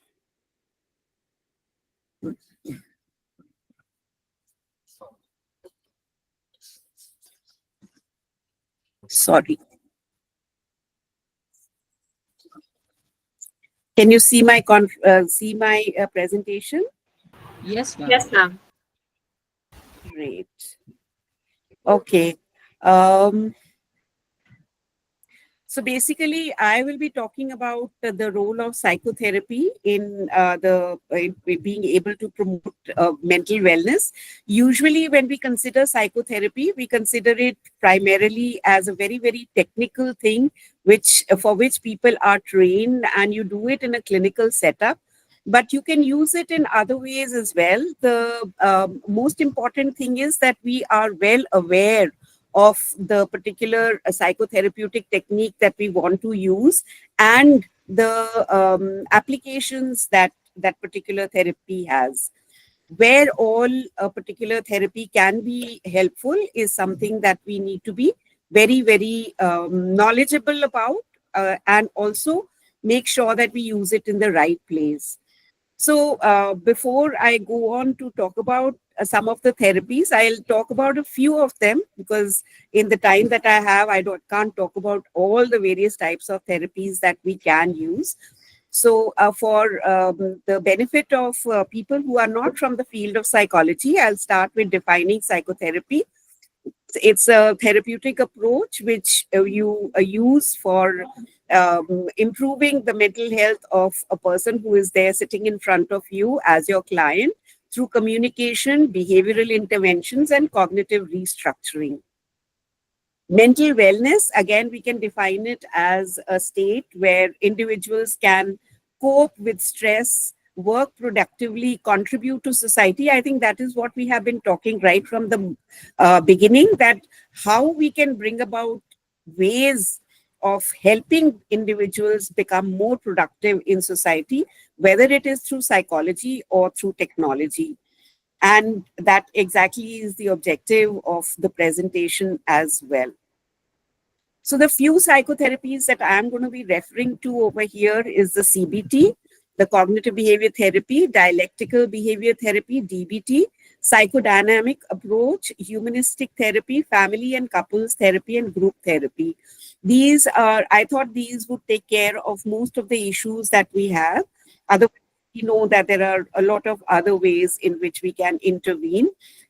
One, of course, I may again refer to at times is the interpersonal therapy, because that is also very effective considering the aspects that we have problems with interpersonal relationships these days. So how does psychotherapy promote mental wellness? Basically, it helps in improving emotional regulation. Just now, we were talking about how the children have not learned how to deal with their emotions, and we tend to react instead of respond. So this emotional regulation, developing emotional regulation, is an important aspect which can be developed through psychotherapy. We have very poor coping mechanisms is something that I'm observing in people these days. We get upset and we get bogged down by small amounts of stress also. Our resilience levels have gone down. Hardiness is hardly a concept which is there these days. The students, like we had also talked about, I think one of the speakers had said, the students are unable to take small setbacks and go and take huge steps like committing suicide and things like that. So enhancing and developing new coping mechanisms which are effective, with which you can develop certain amount of resilience, ability to handle stress, anxiety, depression. These can also be done through psychotherapy. And another aspect of self-reflection, thinking about ourselves as not in a narcissistic manner that I, me, myself, but as a way of looking at what I am doing, why I am doing it, and whether I can do it in a different manner to become more effective. Then naturally, when we start having these kind of insights, we develop better coping mechanisms, we improve our emotional regulations, it will have definite impact on relationships as well.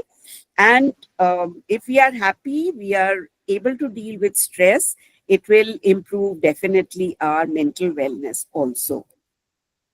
The most common disorders that we see these days are anxiety disorders. The CBT is a very, very effective tool as far as anxiety disorders is concerned. Certain techniques of behavior modification work very well with anxiety disorders. Another challenging area is depression. Depression and anxiety are terms that are used so freely I'm feeling depressed, I'm feeling anxious. I don't know, as children, we never felt that I'm feeling depressed or anxious, but this is a term which is often used by students these days. And that gives me a little bit of, anxiety myself, that why, students are giving these kind of this description to problems that are so easily solvable. Then cognitive restructuring is something that is very, very effective, and it increases the behavioral activation, introspection, looking at the automatic thoughts that they have about various situations, the coping mechanisms that they have, and learn to deal with them effectively. Another area which is becoming more and more problematic is addiction. Whether it is a substance abuse or alcohol abuse, this is again a negative or an inappropriate coping mechanism that a lot of students are using. It starts with experimentation, but then it becomes a coping mechanism. Here again, CBT is very helpful. CBT is very found to be very effective with PTSD and trauma, dealing with trauma as well. But another therapeutic technique, which is a fairly recent one, the EMDR, or the eye movement desensitization and reprocessing approach, has been found to be very, very effective with persons who have had any kind of trauma, whether it is childhood trauma or a recent one. This EMDR has been found to be a very effective therapy. Now, EMDR, I can explain it a little bit, because it's a little new, and I don't know how many people are familiar with this. This is basically, the person is encouraged to think about the trauma, and at the same time there are different types of movements that are encouraged, bilateral movements, or tapping, or listening to some alternative messages. And this kind of breaks the cycle of trauma, where the trauma keeps recurring, and the person has flashbacks. Those kind of things are taken care of by EMDR, and has been found to be quite an effective tool. Another aspect which is quite common, especially among the young adolescents, are eating disorders, because they have problems with body image. So they, thanks to social media, they have very, very strange ideas about what they should look like. And some of them actually look really emaciated, the amount of low nutrition and food that they are taking in. And for this, again, CBT has been found to be very effective, but also family-based therapy, because a lot of these ideas about what they need to look like seem to also be coming from the family. A lot of family members also have this body shaming, which needs to be dealt with at the family level. And of course, peer relationships are also very important aspect, where from the besides the social media, the peer groups are also responsible in increasing that anxiety about body image. The effectiveness of psychotherapy has been found through lot of research. What I'm saying is, I'm not just saying on the basis of my own experience, but a lot of research has also said that psychotherapy is a very effective tool to help people deal with various problems. So there is this study which is reported in the APA PsychNet, where they found that the psychotherapy is very, very helpful in reducing symptoms of PTSD. This was a study which was done by Smith and Glass in 1977. Another more recent study, which has been reported in 2021 in the Lancet Psychiatry Journal, where they have found that CBT is very effective as far as dealing with depression is concerned. In fact, they found that CBT is as good as the SSRIs, which is the drug or the medicine which is used for dealing with depression. Then in another journal, there is a study published in 2018, which they have found that DBT is very effective with persons with borderline personality disorder. Actually, DBT is helpful because that is a therapy which helps in recognizing the mood swings and able to deal with the emotional dysregulation. So we know that in borderline disorder, there is a lot of mood changes and emotional dysregulation is there, self-harm is there, suicidal attempts are there, and DBT has been found to be very, very useful with persons with borderline personality disorder. Then I've already mentioned that EMDR is effective with persons with trauma-based problems. So you can, in fact, there are a lot of studies which have found EMDR to be useful. You have a study by Philip and his colleagues in 2019. There is another study in 2016. In 2015, there was a study by Aranda and her colleagues. Then you have another study in 2014. So since a long time, from early 2000, they have found research evidence that PTSD has been dealt with very effectively with the use of EMDR. The longitudinal studies have also shown that psychotherapy has a much better benefit on a mental wellness and social functioning of the individual as compared to those who have only taken medicine or those who have not gone for treatment at all. Of course, those who have not gone for any treatment at all would definitely have bigger problems. But even those who have taken medicines, they are probably less well off as far as mental wellness is concerned as compared to those who have gone in for psychotherapy or those who have gone in for a combination of both. And this has been found to have effect over a long period of time. So the good aspect about psychotherapy is that it can be effectively used along with medication. However, we also know that not everybody goes for psychotherapy, even when they recognize the need for it. You know, we have a lot of stigma related to mental health, going to a psychologist, going to a psychiatrist. It's even if somebody who has gone, they try to hide that fact from the others that they are taking the help of a psychologist or a psychiatrist. So there is a lot of stigma related to all these issues. Then it has become very expensive. The therapy sessions are sometimes unaffordable by people, especially of the lower socioeconomic strata. Like I had mentioned in one of the earlier, the one where I think where Mr. Ritesh Sinha were talking, that we really don't have too many good trained therapists. In fact, it's very unfortunate that I have found people who are coming from therapists and then not wanting to go back again because of the way they have been dealt with.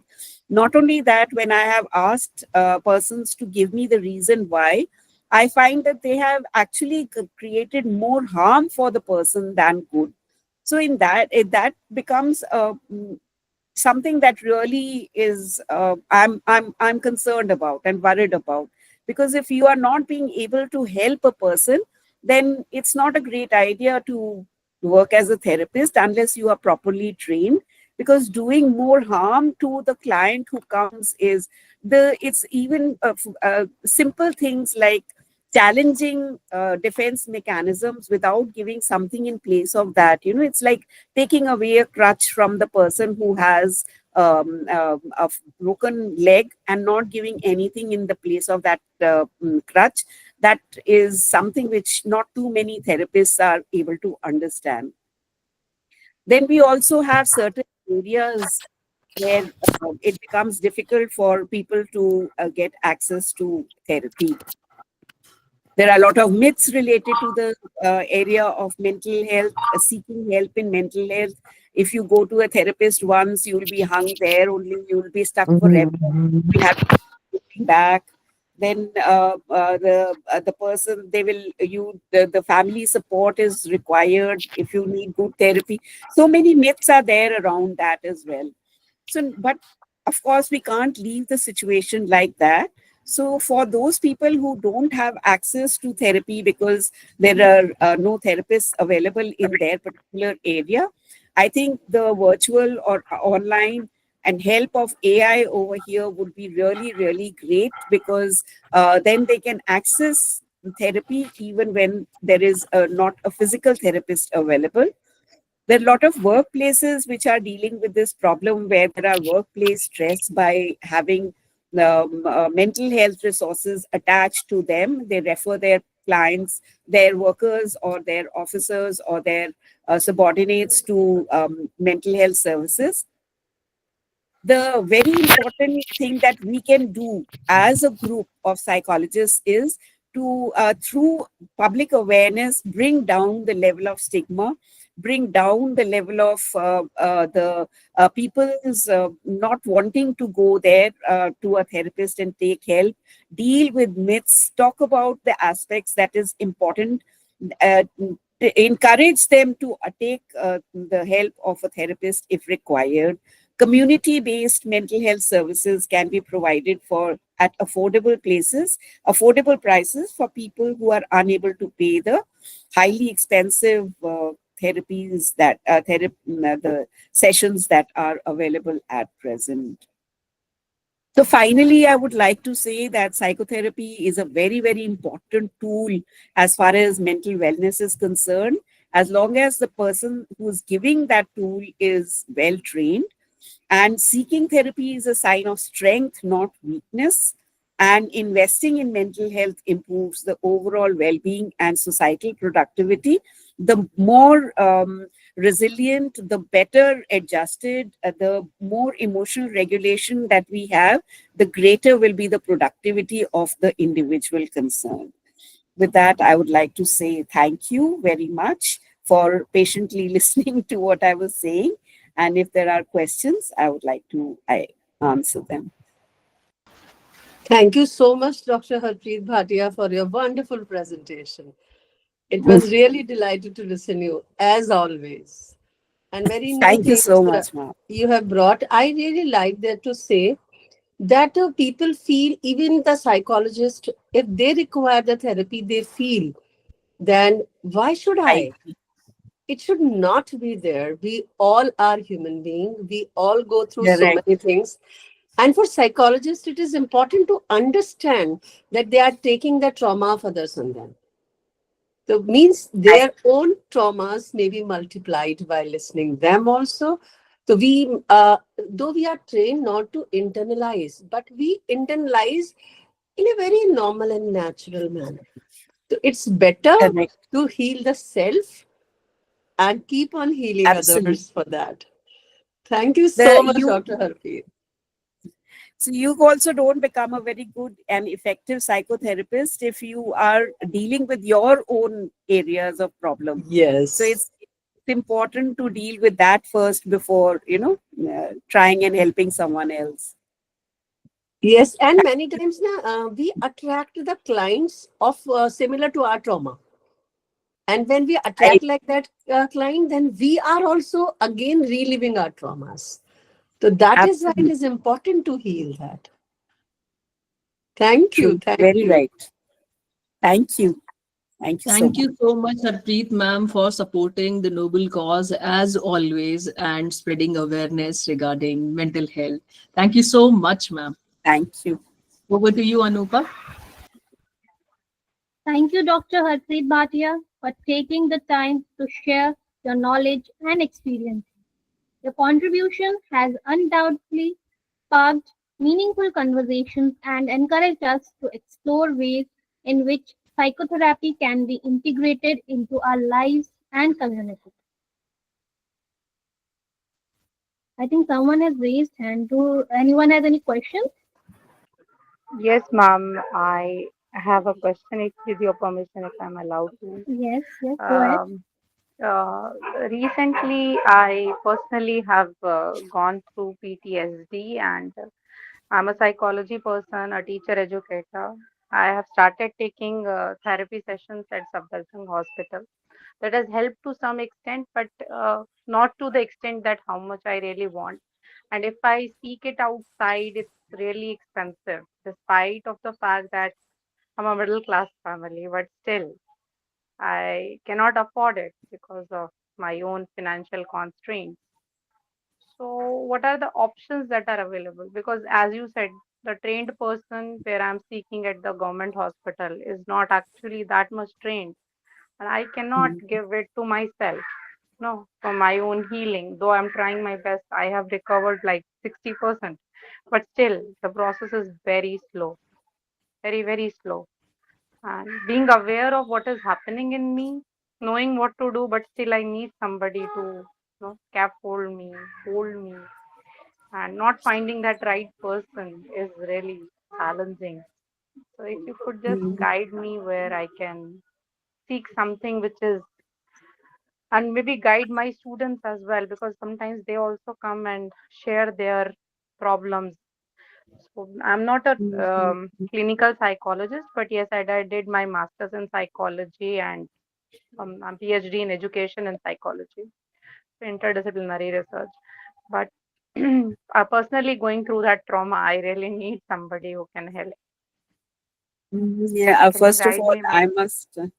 I must appreciate the fact that you have spoken about it so openly in this forum. That's really wonderful of you to be able to do that. I must congratulate you on that. First Thank you, thing. ma'am. And yes, I also understand what you have just talked about. In fact, that's exactly what I was talking about, that the therapy has become so expensive that most people are not able to afford it. But I would also like to reassure you on this aspect that uh, that therapy does take a while. It does take time. It doesn't happen very quickly, especially for issues like PTSD. So maybe the person who is, although that it may not be as fast as you would like it to be, but from what I can make out, the person does seem to be able to help you to a great extent. You know? Yes, ma'am. 60% you are saying you've dealt with it. You know? Yes, So I ma'am. would suggest that you continue going there, because Right. one, shifting, as you said, may not be the most economical things for you to do. And Right, ma'am. secondly, shifting from one psychologist to another is itself a trauma, because Is then a trauma. you have to start from scratch again, and all the benefit that you have received of being able to deal with 60% of your issues, you would have lost if you change the person at this point of time. Okay, ma'am. So so I would suggest you continue going to the same person. Maybe you could share your concerns with the psychologist that you are seeing, and you can talk to that person about what is it that you are feeling about the therapeutic sessions, and maybe the person would understand and change the way they are going about it. But I would not, quite frankly, not suggest that you change anybody right now at present, since you are already showing improvement and it is helping you. It will take time, I agree with you, but it would this situation seems to be better than changing to someone else at the present moment, is how I feel. Thank you so much, ma'am. Most welcome anytime. So is there any other question? Otherwise, I'll just switch off my camera and my. Over to you, Anupa. Thank you, ma'am. Thank Next, I would like to call upon Dr. Rupali Sharma, Senior Professor, AIPS, MITI University, Noida. She'll be speaking on psychotherapy and cultural competence. Dr. Rupali Sharma, please. Thank you, Anupa, for the welcome. I have shared my PPT with Sneha. Sneha, please, can you share it? Yes, ma'am. Is it visible? Yeah, I think you can put it on the slideshow.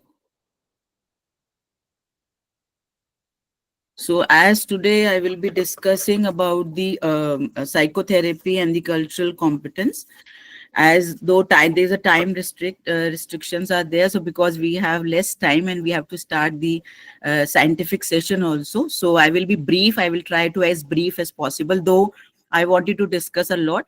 no issues. We can have other time, we can discuss it. But today I will only touch upon the points so that all the participants, all the attendees have a brief idea about it. So as I have given the topic, one size does not fit all, because when we are talking about the cultural competence or about the culture, so according to the culture, we should modify our therapy, we should modify our treatment process. So we'll be discussing brief about it, how the cultural competence and psychotherapy, they can go together, and how the barriers and challenges we'll be facing. So today I will be discussing more on the, because this is a critical aspect of modern therapeutic practice for nowadays. Why? Because the societies has become increasingly diverse, because now globe has come to our home. So the society has become diverse, and so accordingly the psychologists must adapt to the cultural context of their clients. Why it is necessary? Because to ensure the effective treatment, because if we'll be giving more better treatment. And so in the today's session, I will be focusing on the key concept and the barriers and the strategies for cultural competence in psychotherapy. Now you can move to the next slide. So when we have, these are the contents which I will be discussing. So we are moving to the next about the psychotherapy. Though much has been told by my previous speaker, Harpreet ma'am, she has told what do we mean by psychotherapy. So I will be discussing here that what is in brief, that psychotherapy is a structured interaction, and it is an interaction between whom? Between the therapist and the client. And the aim behind is to address the psychological distress or promoting well-being, mental well-being. So when we say psychotherapy, we can also say it is a treatment that can help individual to experience a variety of mental health conditions or emotional challenges. And through psychotherapies, there are different types of psychotherapies. So through psychotherapies, we can identify the psychological root cause, one's condition. So accordingly, how we can make a person to function better, and how we can enhance the emotional well-being and healing of a particular person who has come as a client to the therapist. Now, when we come to cultural competence, how cultural competence and psychotherapy, they are together. So we can say cultural competence and psychotherapy, they involve, Sneha, please be to the second slide only. So when we are coming to it involves the understanding or the respecting or the adapting to the diverse cultural background, because whenever we are saying culture, so there's each culture has a different guidelines or different rules or regulations. So whenever we say about the cultural competence, so we should have the understanding, then respecting, then adapting to the diverse cultural backgrounds of the client. As many of the researches, because I will not be discussing much researches here, but in brief, I will say that many of the researches have shown that culturally responsive therapy, they leads to a better engagement, improved treatment outcomes, and greater trust that is between client and therapist. But if it is not so, then the negative side is, if we are not giving the culture as an importance, and if it is not being considered, then there can be, if we have a lack of cultural awareness, then it can contribute to misdiagnosis or treatment resistance or premature termination of the therapy, because the client will not be coming to the therapist because he or she is not satisfied. So now we'll be coming to the next slide, where we'll be discussing about the cultural competence. Now, when we are discussing about the cultural competence, when we are saying about, so there are certain things which come in this area. So certain points, small points, which I have noted down in the key concept of how we can understand the cultural competence. So we can say it is self-awareness. First, we should have the self-awareness, or the therapist should be aware of our own cultural culture, which culture from the client is there. A counselor, or we can say counselor, must understand their own cultural values, biases, and assumptions. First, we'll know our culture, then we'll able to understand other people's or other clients' culture. Then we should have the knowledge of different cultures, because we are therapists. People can come, client can come from any area. So we should have a basic understanding about the cultural norms, beliefs, and communication styles. So it will be much helpful for us for the treatment.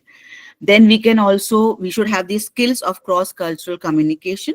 So here we can say that it involves the adapting communication styles, or we can say therapeutic approaches, and those therapeutic approaches which suits the client's cultural context.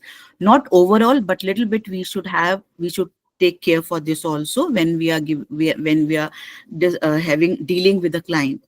Then attitude towards cultural differences. Attitude plays a very important role, because counselor should value and appreciate the unique experiences or the perspective of the client from diverse background. Because if we'll not respect our client, then client will also not respect to us, they will not listen to us, they will not take it seriously. So we should not criticize, but we should have the equal respect for the client's background also. Now we'll coming to the next slide, and the next slide we'll be discussing, the next point we'll be discussing, or here we can say, as I have made the my title also, that in psychotherapy it means beyond a one size fit all approach to the treatment, and we should make tailoring interventions to fit the client's cultural background. Now, role of culture in psychotherapy. So I will not be discussing in brief, in detail. In brief, I am discussing that what do we mean by the role of culture in psychotherapy. So first is, we can say, because culture shapes people perspective about, and people, how the people perceive the mental health and illness. For example, we can say, if we compare with the Western society and with our Indian society, we can see there are a lot of differences in the thought processes. So in some of the Eastern cultures, there are different thought process. In our Indian culture, it's a different thought process. Then another, we can also say that there can be different cultures have varying belief, where different values. So some may prefer family or religious guidance over professional therapy. Some other may experience stigma about mental illness, or making them reluctant to seek support. So it is according to the culture. There can be biasness also. There can be. Apart from that, we can also say that that we have therapists. We must understand the cultural norms, because they affect the client experience and express psychological distress also. Now we'll be moving next to the strategies for cultural competence, competent psychotherapy. So there are some of the basic strategies which can be applied by the therapist for dealing with the different culture clients. So when we are saying, this also I will be discussing in brief. So first we can say it is we can say self-reflection. Now as in the previous session also, this topic has been discussed, that what do we mean by self-reflection? That we commit to ongoing learning about cultural differences and the social determinants of mental health through, we can have workshops, we can have seminars, we can have conferences, other educational opportunities. So through this, what we'll be able to know the cultural background, values, biasness, and how they can influence our interaction with the client. Then next within the next strategy which can be helpful is culturally adaptive therapy. Next slide, please. So in this, we'll be discussing what do we mean by culturally adaptive therapy.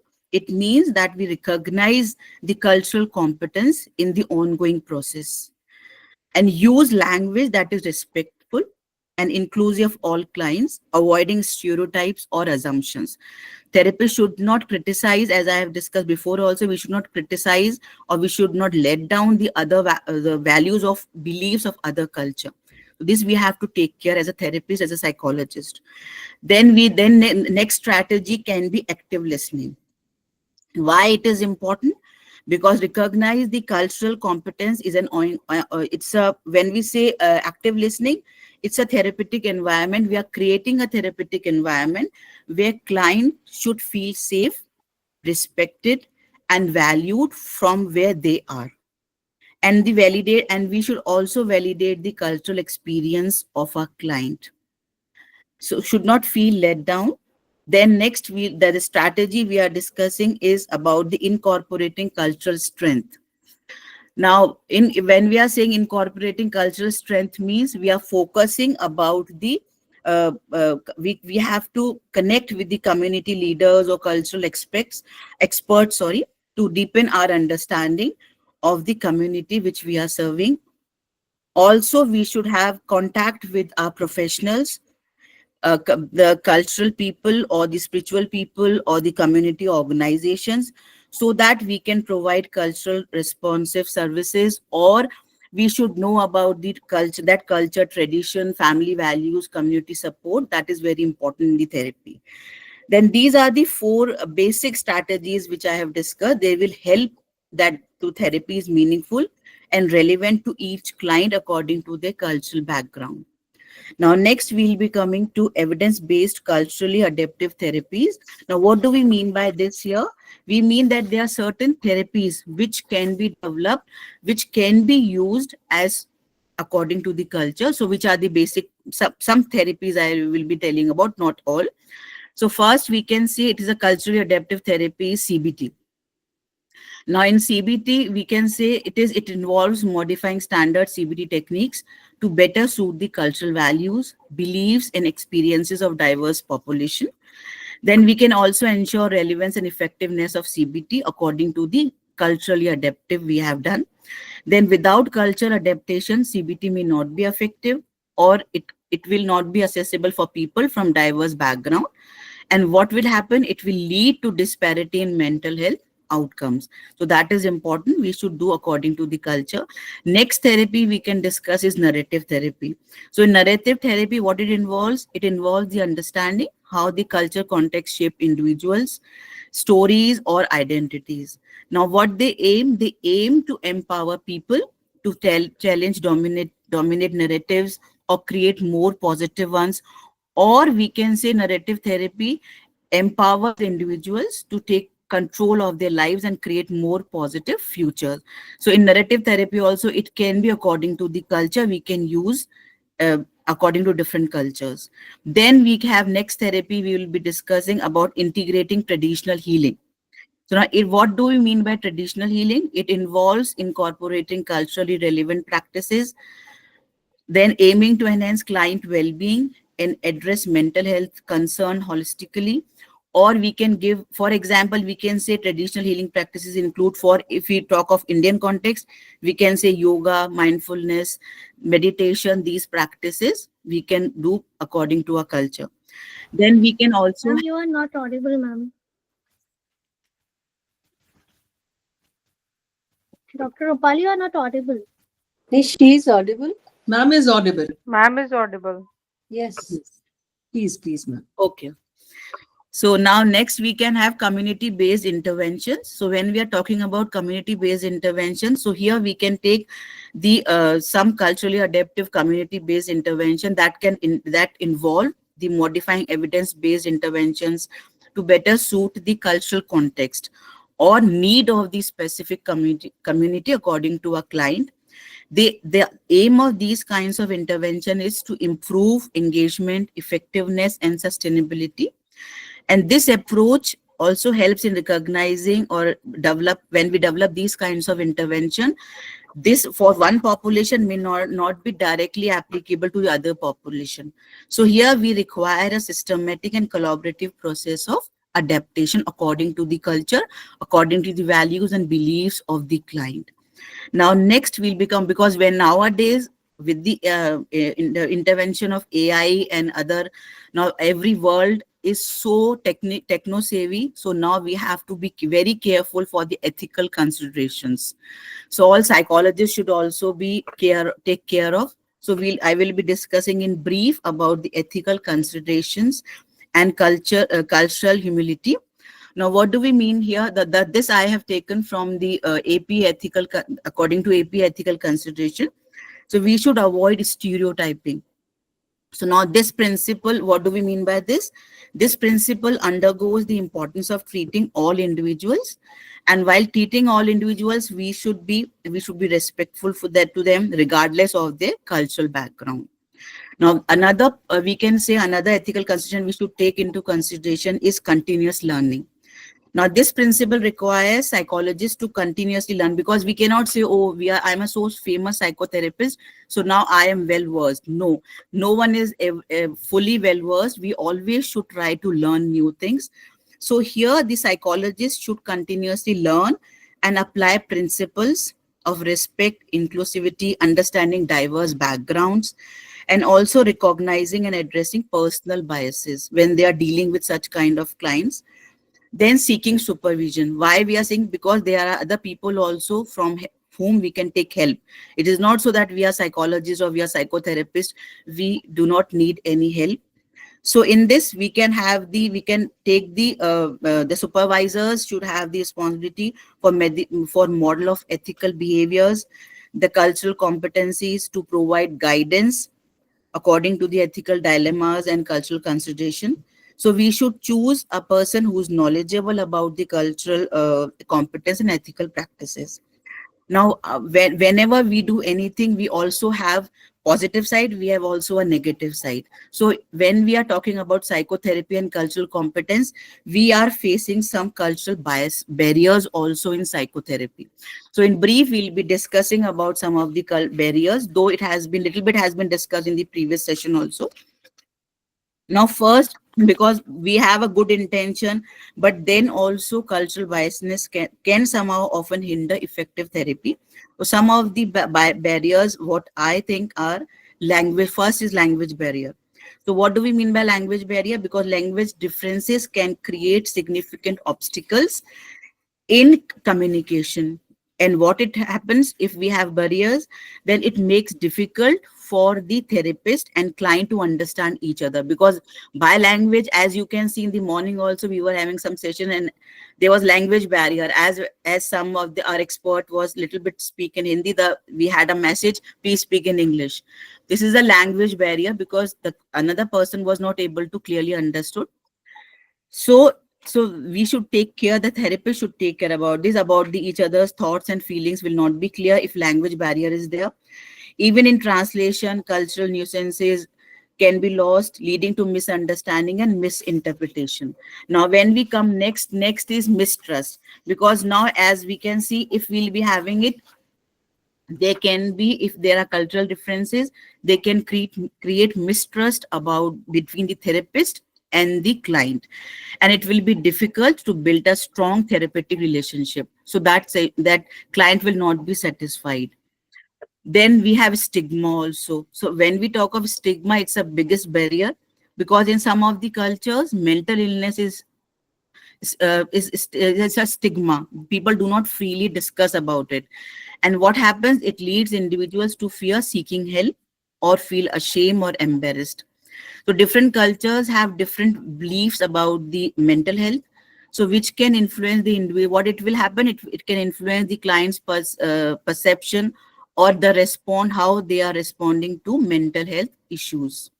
Then we can have different, one of the barrier is different worldwide, because according to the world, different countries have different cultures. So therapies we are using same, but it can be used according to so this is the biggest barrier. So the therapist who lack cultural competence may not be able to effectively, what will happen? They will not be able to effectively understand and address the needs of the client from diverse cultural background. So we should have the knowledge of the culture, as we are saying this again. So to bridge these gaps, therapists must be proactive in learning about their client's cultural context. Now we'll be coming next, because when we are discussing about it, so we'll be coming about the what future we can do it. Next slide, please. The future of cultural competence in psychotherapy, because now we are coming giving more focuses to it.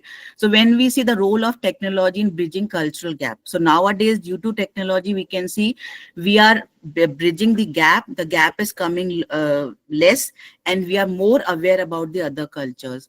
Then increasing diversity in mental health professionals. There are different diversities, different techniques. We are making a different combinations of technique, and different mental health professionals, they are moving in this, they are doing this. Then continued research and policy development. As in this conference, we are also focusing about the research, how we can do more research, how we can make more policies which are not culturally biased. They are more culturally friendly, so that everyone can take help. Now we'll be coming to the next slide. Next is my last slide. I will be concluding here. So in the conclusion, we'll say that in the cultural competence is an essential skill in psychotherapy. So in this, we have discussed about the importance of cultural awareness in the therapy, the impact of culture on the mental health, then then we have strategies for culturally adopting therapy, then barriers to effective treatment, and the future of cultural competence in psychotherapy. These are the basic things. If we focus on this, then we can, in a better way, we can work together, psychotherapy and cultural competence, or we can say cultural awareness. It can be a better way for nowadays, for the nowadays new techniques or the new environment which we are having nowadays. So with this, I'm ending my session. Thank you all. Thank you, Dr. Rupali Sharma. So for I am an sorry, insightful but I presentation. cannot. Yeah, I am sorry I could not discuss in detail because but I think I tried to do justice with whatever time was given to me. Thank you. Sure, ma'am. Thank you so much, ma'am. So our last speaker for today is Thank Dr. you so Dontu much, Raj. ma'am. Thank you. Thank you, Rupali. Thank you. Over to you, Anupa. The last speaker for today is Dr. Dontu Raj Kiran, Associate Professor, Department of Psychiatry, NRI Academy of Sciences, Mangalgiri, Guntur, Andhra Pradesh. He will be speaking on recent trends in psychiatric management. Dr. Dontu Raj Kiran, please. Good afternoon, all. First of all, I would like to thank Speakingcube and Deepika ma'am for giving me this opportunity to speak. I'll try to be as brief as possible because time is actually running short. Let me share my screen first. I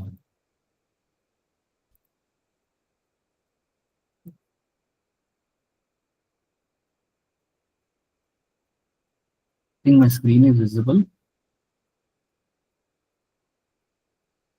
Yes, sir. Okay. Yes, sir. It's visible. Thank you. So this is what I'll be covering on.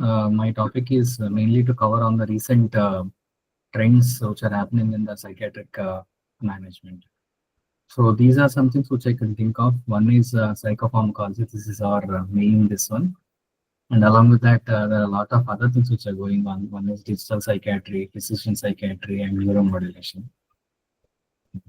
So let's keep this in. Psychopharmacology, there are a lot of newer medications which are coming out. Currently, we have a lot of older medications which are actually better ones.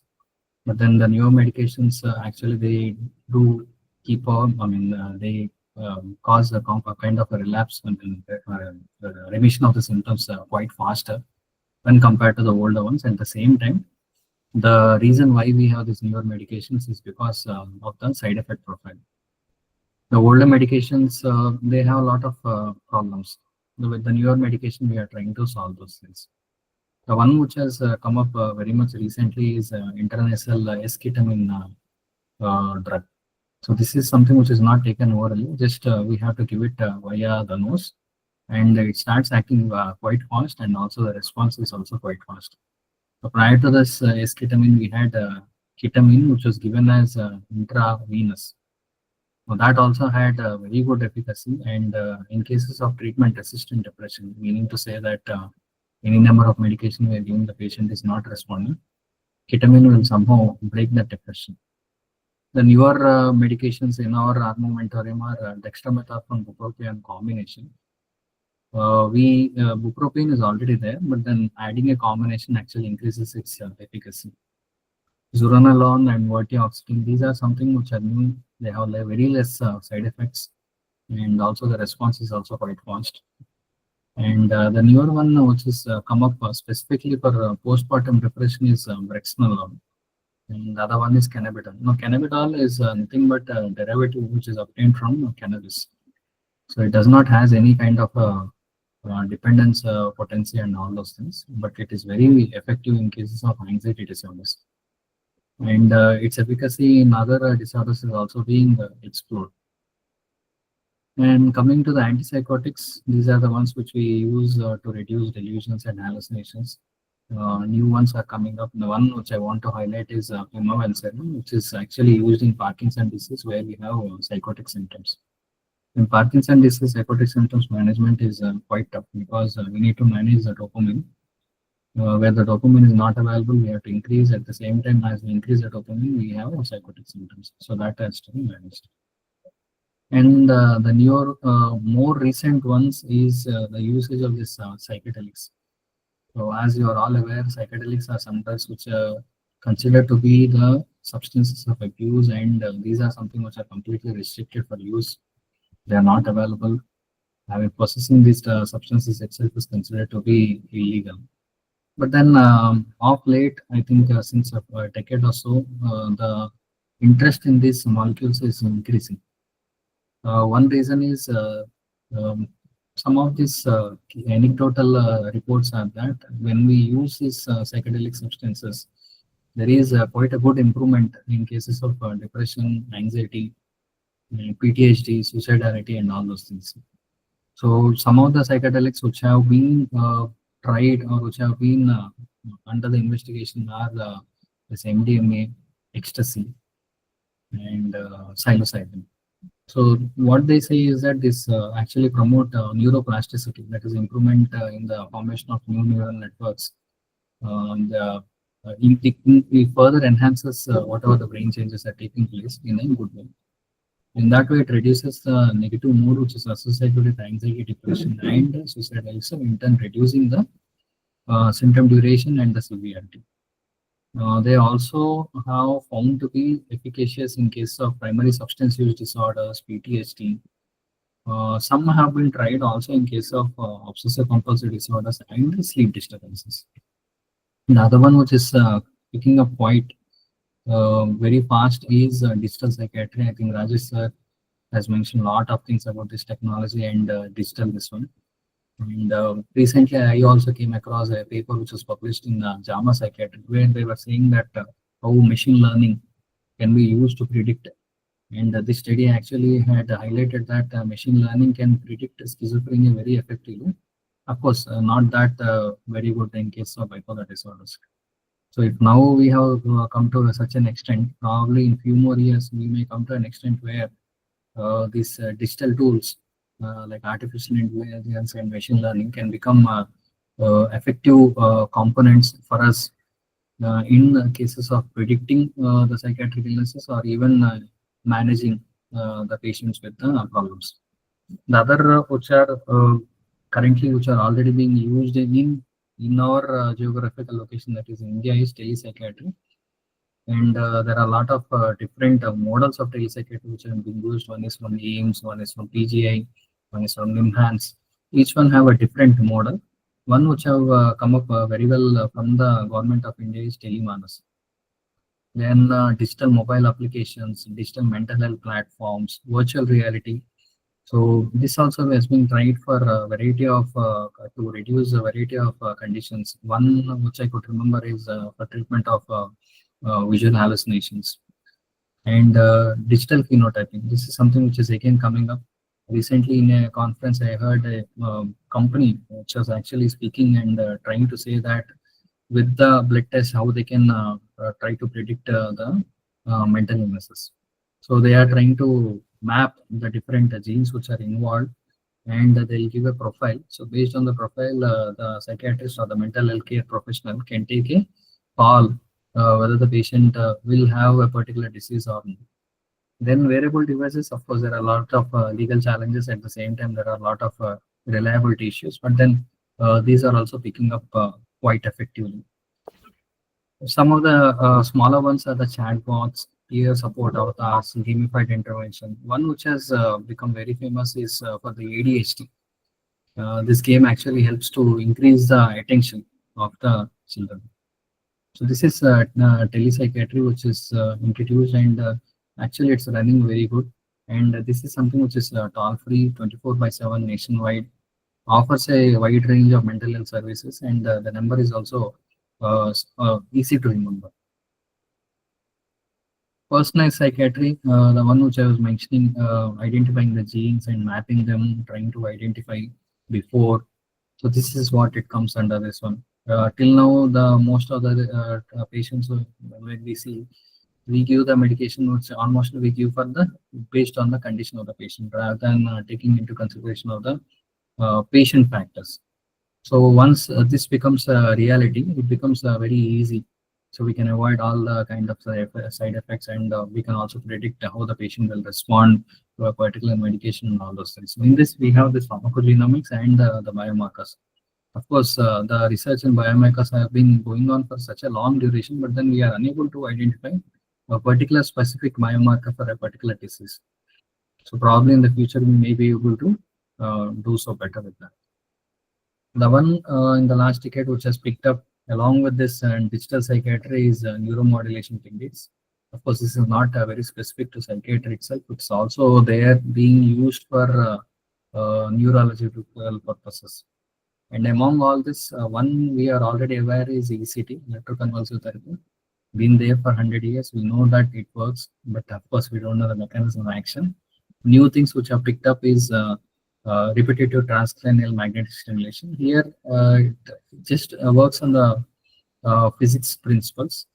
So where we use magnetic current in order to cause brain oscillation changes in the neurons. So again, the research for this is very good, especially in case of depression and OCD. Even in our center, we have seen patients responding very well for OCD. So what we do is that usually we combine pharmacotherapy, psychotherapy. Still the patient is not responding, we add RTMS. So the patients say that they have a good amount of relief of that. Even with the depression, especially in case of severe depression, who have suicidal ideations, they do respond well. Again, it depends on the area we are trying to stimulate or inhibit, and then the duration which we are trying to stimulate and all these things. The other one is deep brain stimulation, which is a kind of intervention which we do. What we do is that we introduce stimulation plates into the brain, and then we specifically stimulate particular areas. And this is used only for very few cases, especially in case of very resistant OCD, where the patient is not responding to any medications, any kinds of psychotherapy, any kinds of other neural types of neuromodulation. Then this is almost that is where we get in there. And other things which are there, but then the evidence is not very high. One is vagal nerve stimulation, focused ultrasound neuromodulation, trigeminal nerve stimulation. TSCS is nothing but a transcranial alternating current stimulation. At the same time, we also have something called as transcranial direct current stimulation.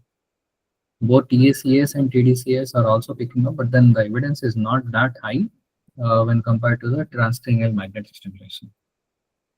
And of course, probably you will be very well aware of these other things which are there, Mediterranean diet, and then we have this probiotics. Recently, the evidence for this gut-brain axis is also very high, picking up. So they say that even gut is also the one which is responsible for inducing some of the mood changes, especially because we know that serotonin is also there in the gut, and then we are also trying to stimulate serotonin in case of depression. So that is one link which we are trying to find how it is responsible and what can be done with that. Micronutrients, again, there are a lot of research, but then it's not very positive. But there are evidences saying that when there is a deficiency of vitamin D, vitamin B12, it can have an impact on the mood condition of a particular person. Anti-inflammatory foods, again, the research is the linking both of this is not that great, but then some say that it could be associated with that. Detrimental effects with ultra-processed foods, it's not a direct link, but then it's quite a indirect link where it causes obesity and further things associated with that. Probably the other two things I have not mentioned much because ma'am have already spoken on them. So with this, I'll just summarize what I have spoken on. So I just spoke some of the advances in psychopharmacology, digital psychiatry, personalized medicine, and the newer techniques which are coming up, transcranial magnetic stimulation and deep brain stimulation, vagal nerve stimulation, ECT. And I also spoke on telemanas, which is brainchild of India under the telepsychiatry. This one, mobile mental health apps, AI-driven tools, personalized medicine, which is revolutionizing the psychiatry. So with this, I'll end my presentation and I'll hand over to Anupa. Thank you, Dr. Raj. It is always a feast to listen to you because the session is always very, very interesting. Whether it is 10 minutes or it is 5 minutes or it is half an hour, it is full of knowledge and really, which is actually required by psychologists as well as all the mental health professionals. So any questions, anybody? And this is a very wonderful thing which you have touched, gut. Gut is related to the mental health issue. So a lot of people, now there is one question I would like to ask you because you are dealing with pharma. A lot of people are watching these kind of Insta videos and YouTube videos that you have to take B12 supplements and vitamin D supplements, and they are taking it in excess to get rid of mental health issues. They are having some problems, either psychological or psychiatric issues, and then they are kind of taking these supplements, that too in excess. So what is going to be the repercussion? Because I think the repercussion is going to be bad, but we are not realizing it. What do you think, Dr. Raj? Yes, ma'am. Actually, if you ask me, there will be two kinds of repercussions. One is biological thing. Biological, the main thing is that they're not going to cause any good. Rather, it's sometimes if we have this, there are conditions called as hypervitaminosis. There are some vitamins which are not digestible and they get accumulated in the body. That in turn leads to a lot of complications actually. So instead of doing any good, it causes actually harm. The other one is psychological. Psychologically, they feel that I'm taking this, so I should have an improvement. They'll not have that improvement. The problem is these influencers, they don't have any evidence-based knowledge. They just say, they just find it somewhere, somebody would have told them, and then they'll keep emphasizing, the saying that this is really good, you should do it. The problem is we try to educate, even patient come to us, ma'am, they show the boxes which are using. I tell them, why you're using, you don't have any evidence for that. They are very unhappy actually when we say that. It's like we've been using for such a long, you should have done something. Then I show the evidence, it's not there. So these are some things. Absolutely right. And probiotics is the thing now. We are not interested in homemade probiotics, but then we are more interested in probiotic supplements and omega-3 and etc. To work on our body. So what is your take on it? Actually, ma'am, I think this is what is required and all the budding psychologists should be aware of it.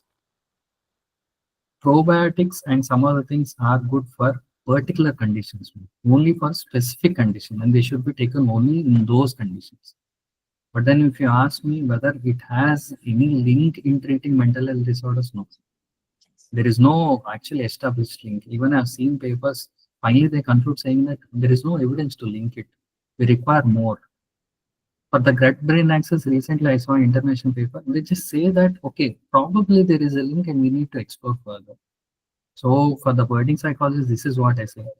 When you come across anything like that, go back and find out what is the evidence. Is the evidence really there or not there? Don't just, take the word of whoever is saying. You don't know what is their intentions behind. So that is very important. You highlighted a very important point actually. Because nowadays the clients that are coming to us, they are already taking some supplements. Ma'am, we are already on supplement, but this is also not impacting. And my physician has referred me to a psychiatrist and for psychotherapy. But then I thought that I'll take these supplements and I'll be fine and I'll work on myself on my own. But the condition has worsened. So it's so swift transition from mild to moderate and moderate to severe. So basically, we are worsening the situations. Thank you, Dr. Raj, for a wonderful presentation. Over to you, Rita, ma'am. Thank you. Thank you so much, Dr. Raj, because you always present such a wonderful concepts and ideas to us. And amalgamation of psychiatry and psychology and even the biological aspects when you are presenting. It's really wonderful to listen. And your ideas are amazing to us. Thank you so much for being here. Thank you. Over to you, Anupa. Thank you, Dr. Raj Kiran, for sharing your knowledge with us. So are there any other questions? Yeah, Anupa Onyal has raised hand. Please go ahead. Hello, thank you so much for your valuable information, sir.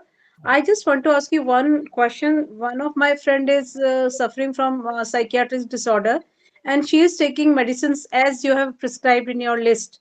So I just want to ask you whether she can take Ayurvedic medicines like ashwagandha or saffron leaf or whatever we have in in our literature, in Ayurvedic literature.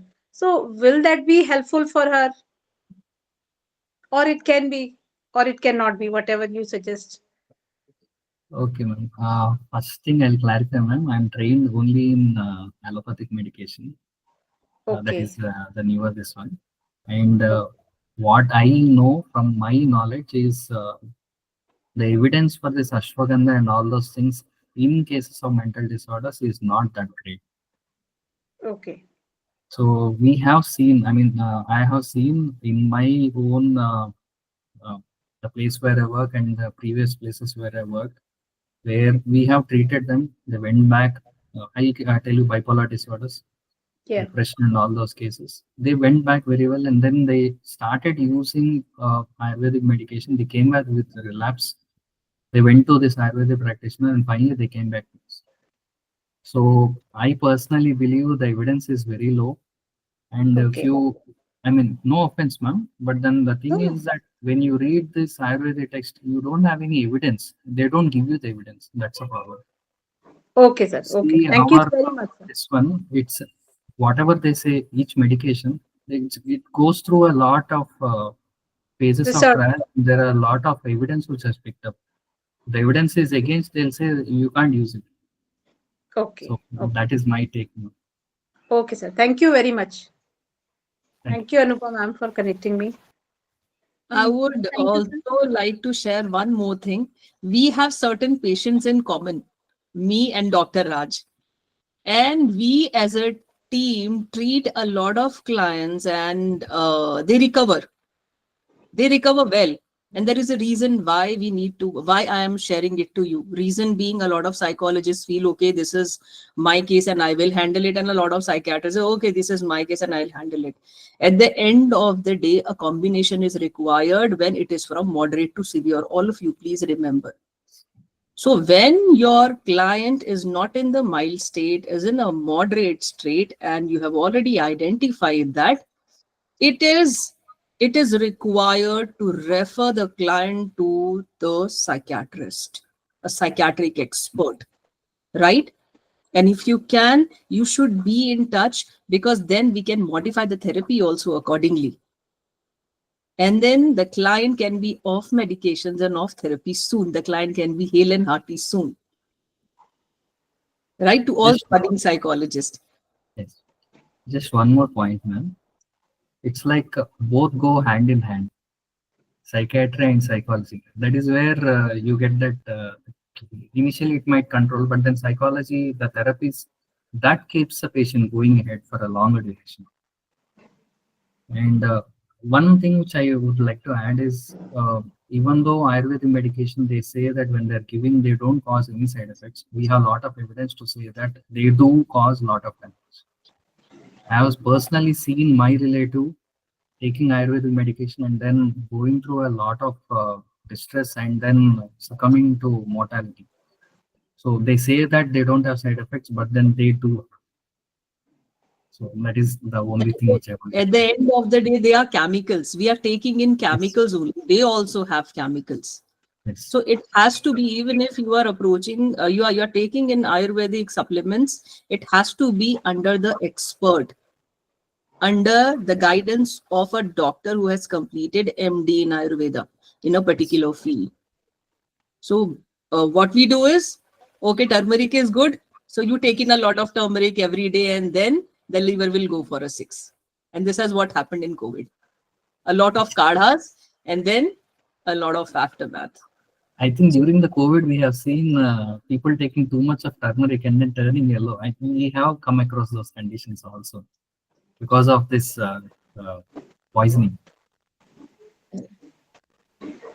So thank you so much, Dr. Raj, and Anupa, over to you. Thank you so much. And so now this brings us to the vote of thanks part. So good afternoon, everyone. As we conclude day one of the 6th virtual international conference on psychological issues, intervention and management, it is my distinct honor to deliver the vote of thanks on behalf of Speakingcube. First and foremost, I extend my deepest gratitude to our esteemed chief guest, Mrs. Madhu Bhatt, for her inspiring address. Her valuable insights have significantly contributed to the success of this event. Next, I extend my heartfelt gratitude to our patron, Dr. Anil Prakash Joshi, Padma Shri and Padma Bhushan, for providing constant support and sharing his knowledge with us. My heartfelt gratitude to our guest of honor, Dr. Neil Kogran and Professor N.K. Joshi, for their inspiring address. A sincere thank you to Dr. Shanta Kumar Negi for his opening prayer, which instilled spiritual strength, faith, and promoted healing within us. I express my deepest gratitude to our marketing chairperson, Dr. Brij Mohan Sharma, program chairperson, Dr. Gulshan Kumar Dhingra, and advisor conference, Dr. Shalini Singh, for their inspiring words of wisdom. A sincere thank you to our distinguished speakers, Mr. Ritesh Sinha, Professor Dr. Abha Singh, Dr. Rajesh Singh, Dr. Gulshan Kumar Dhingra, Dr. Harpreet Bhatia, Dr. Rupali Sharma, Dr. Dondu Rajkiran, who shared their expertise and knowledge. Your presentations have not only enriched our understanding, but have also sparked engaging discussions that will resonate beyond this conference. I am immensely grateful to Dr. Deepika Chamuli Shahi, founder and director, Speakingcube, Dr. Rita Kumar and Dr. Chetan Sharda, advisors, Speakingcube, whose tireless efforts and meticulous planning made this event possible. I would also like to extend my appreciation to all participants for your active engagement. Your enthusiasm and willingness to share experiences have significantly contributed to the collaborative spirit of this event. Finally, a special thanks to Ms. Neha Bhardwaj, HR Speakingcube, Ms. Kajal Tomar, and the entire creative team for creative and technical support, for ensuring that all sessions proceeded seamlessly in the virtual format. In closing, thank you all once again for your invaluable contributions today. We look forward to continuing these important conversations tomorrow. Have a wonderful day. Thank you. Thank you, ma'am. Thank you so much, ma'am. Thank you so much you, to ma'am. all the attendees here, the students, because you are the power of every conference. God bless you all. Keep on doing good researches, enriching yourself. And जिसको हम कहते हैं पात्रता बढ़ाते रहिए, अपना vessel का size बढ़ाते रहिए, ज्यादा से ज्यादा चीजें एक्सेप्ट करिए, एब्जॉर्ब करिए. God bless you all. And Thank you thank you so so much, much, all of you. Thank you, everyone, for your Thank you, ma'am. participation. Thank you so much. Thank you, everyone. And be connected, and let's help each Yes. other. In case of any guidance, we are always there. Thank you. Bye, everyone. Let's meet tomorrow. Bye.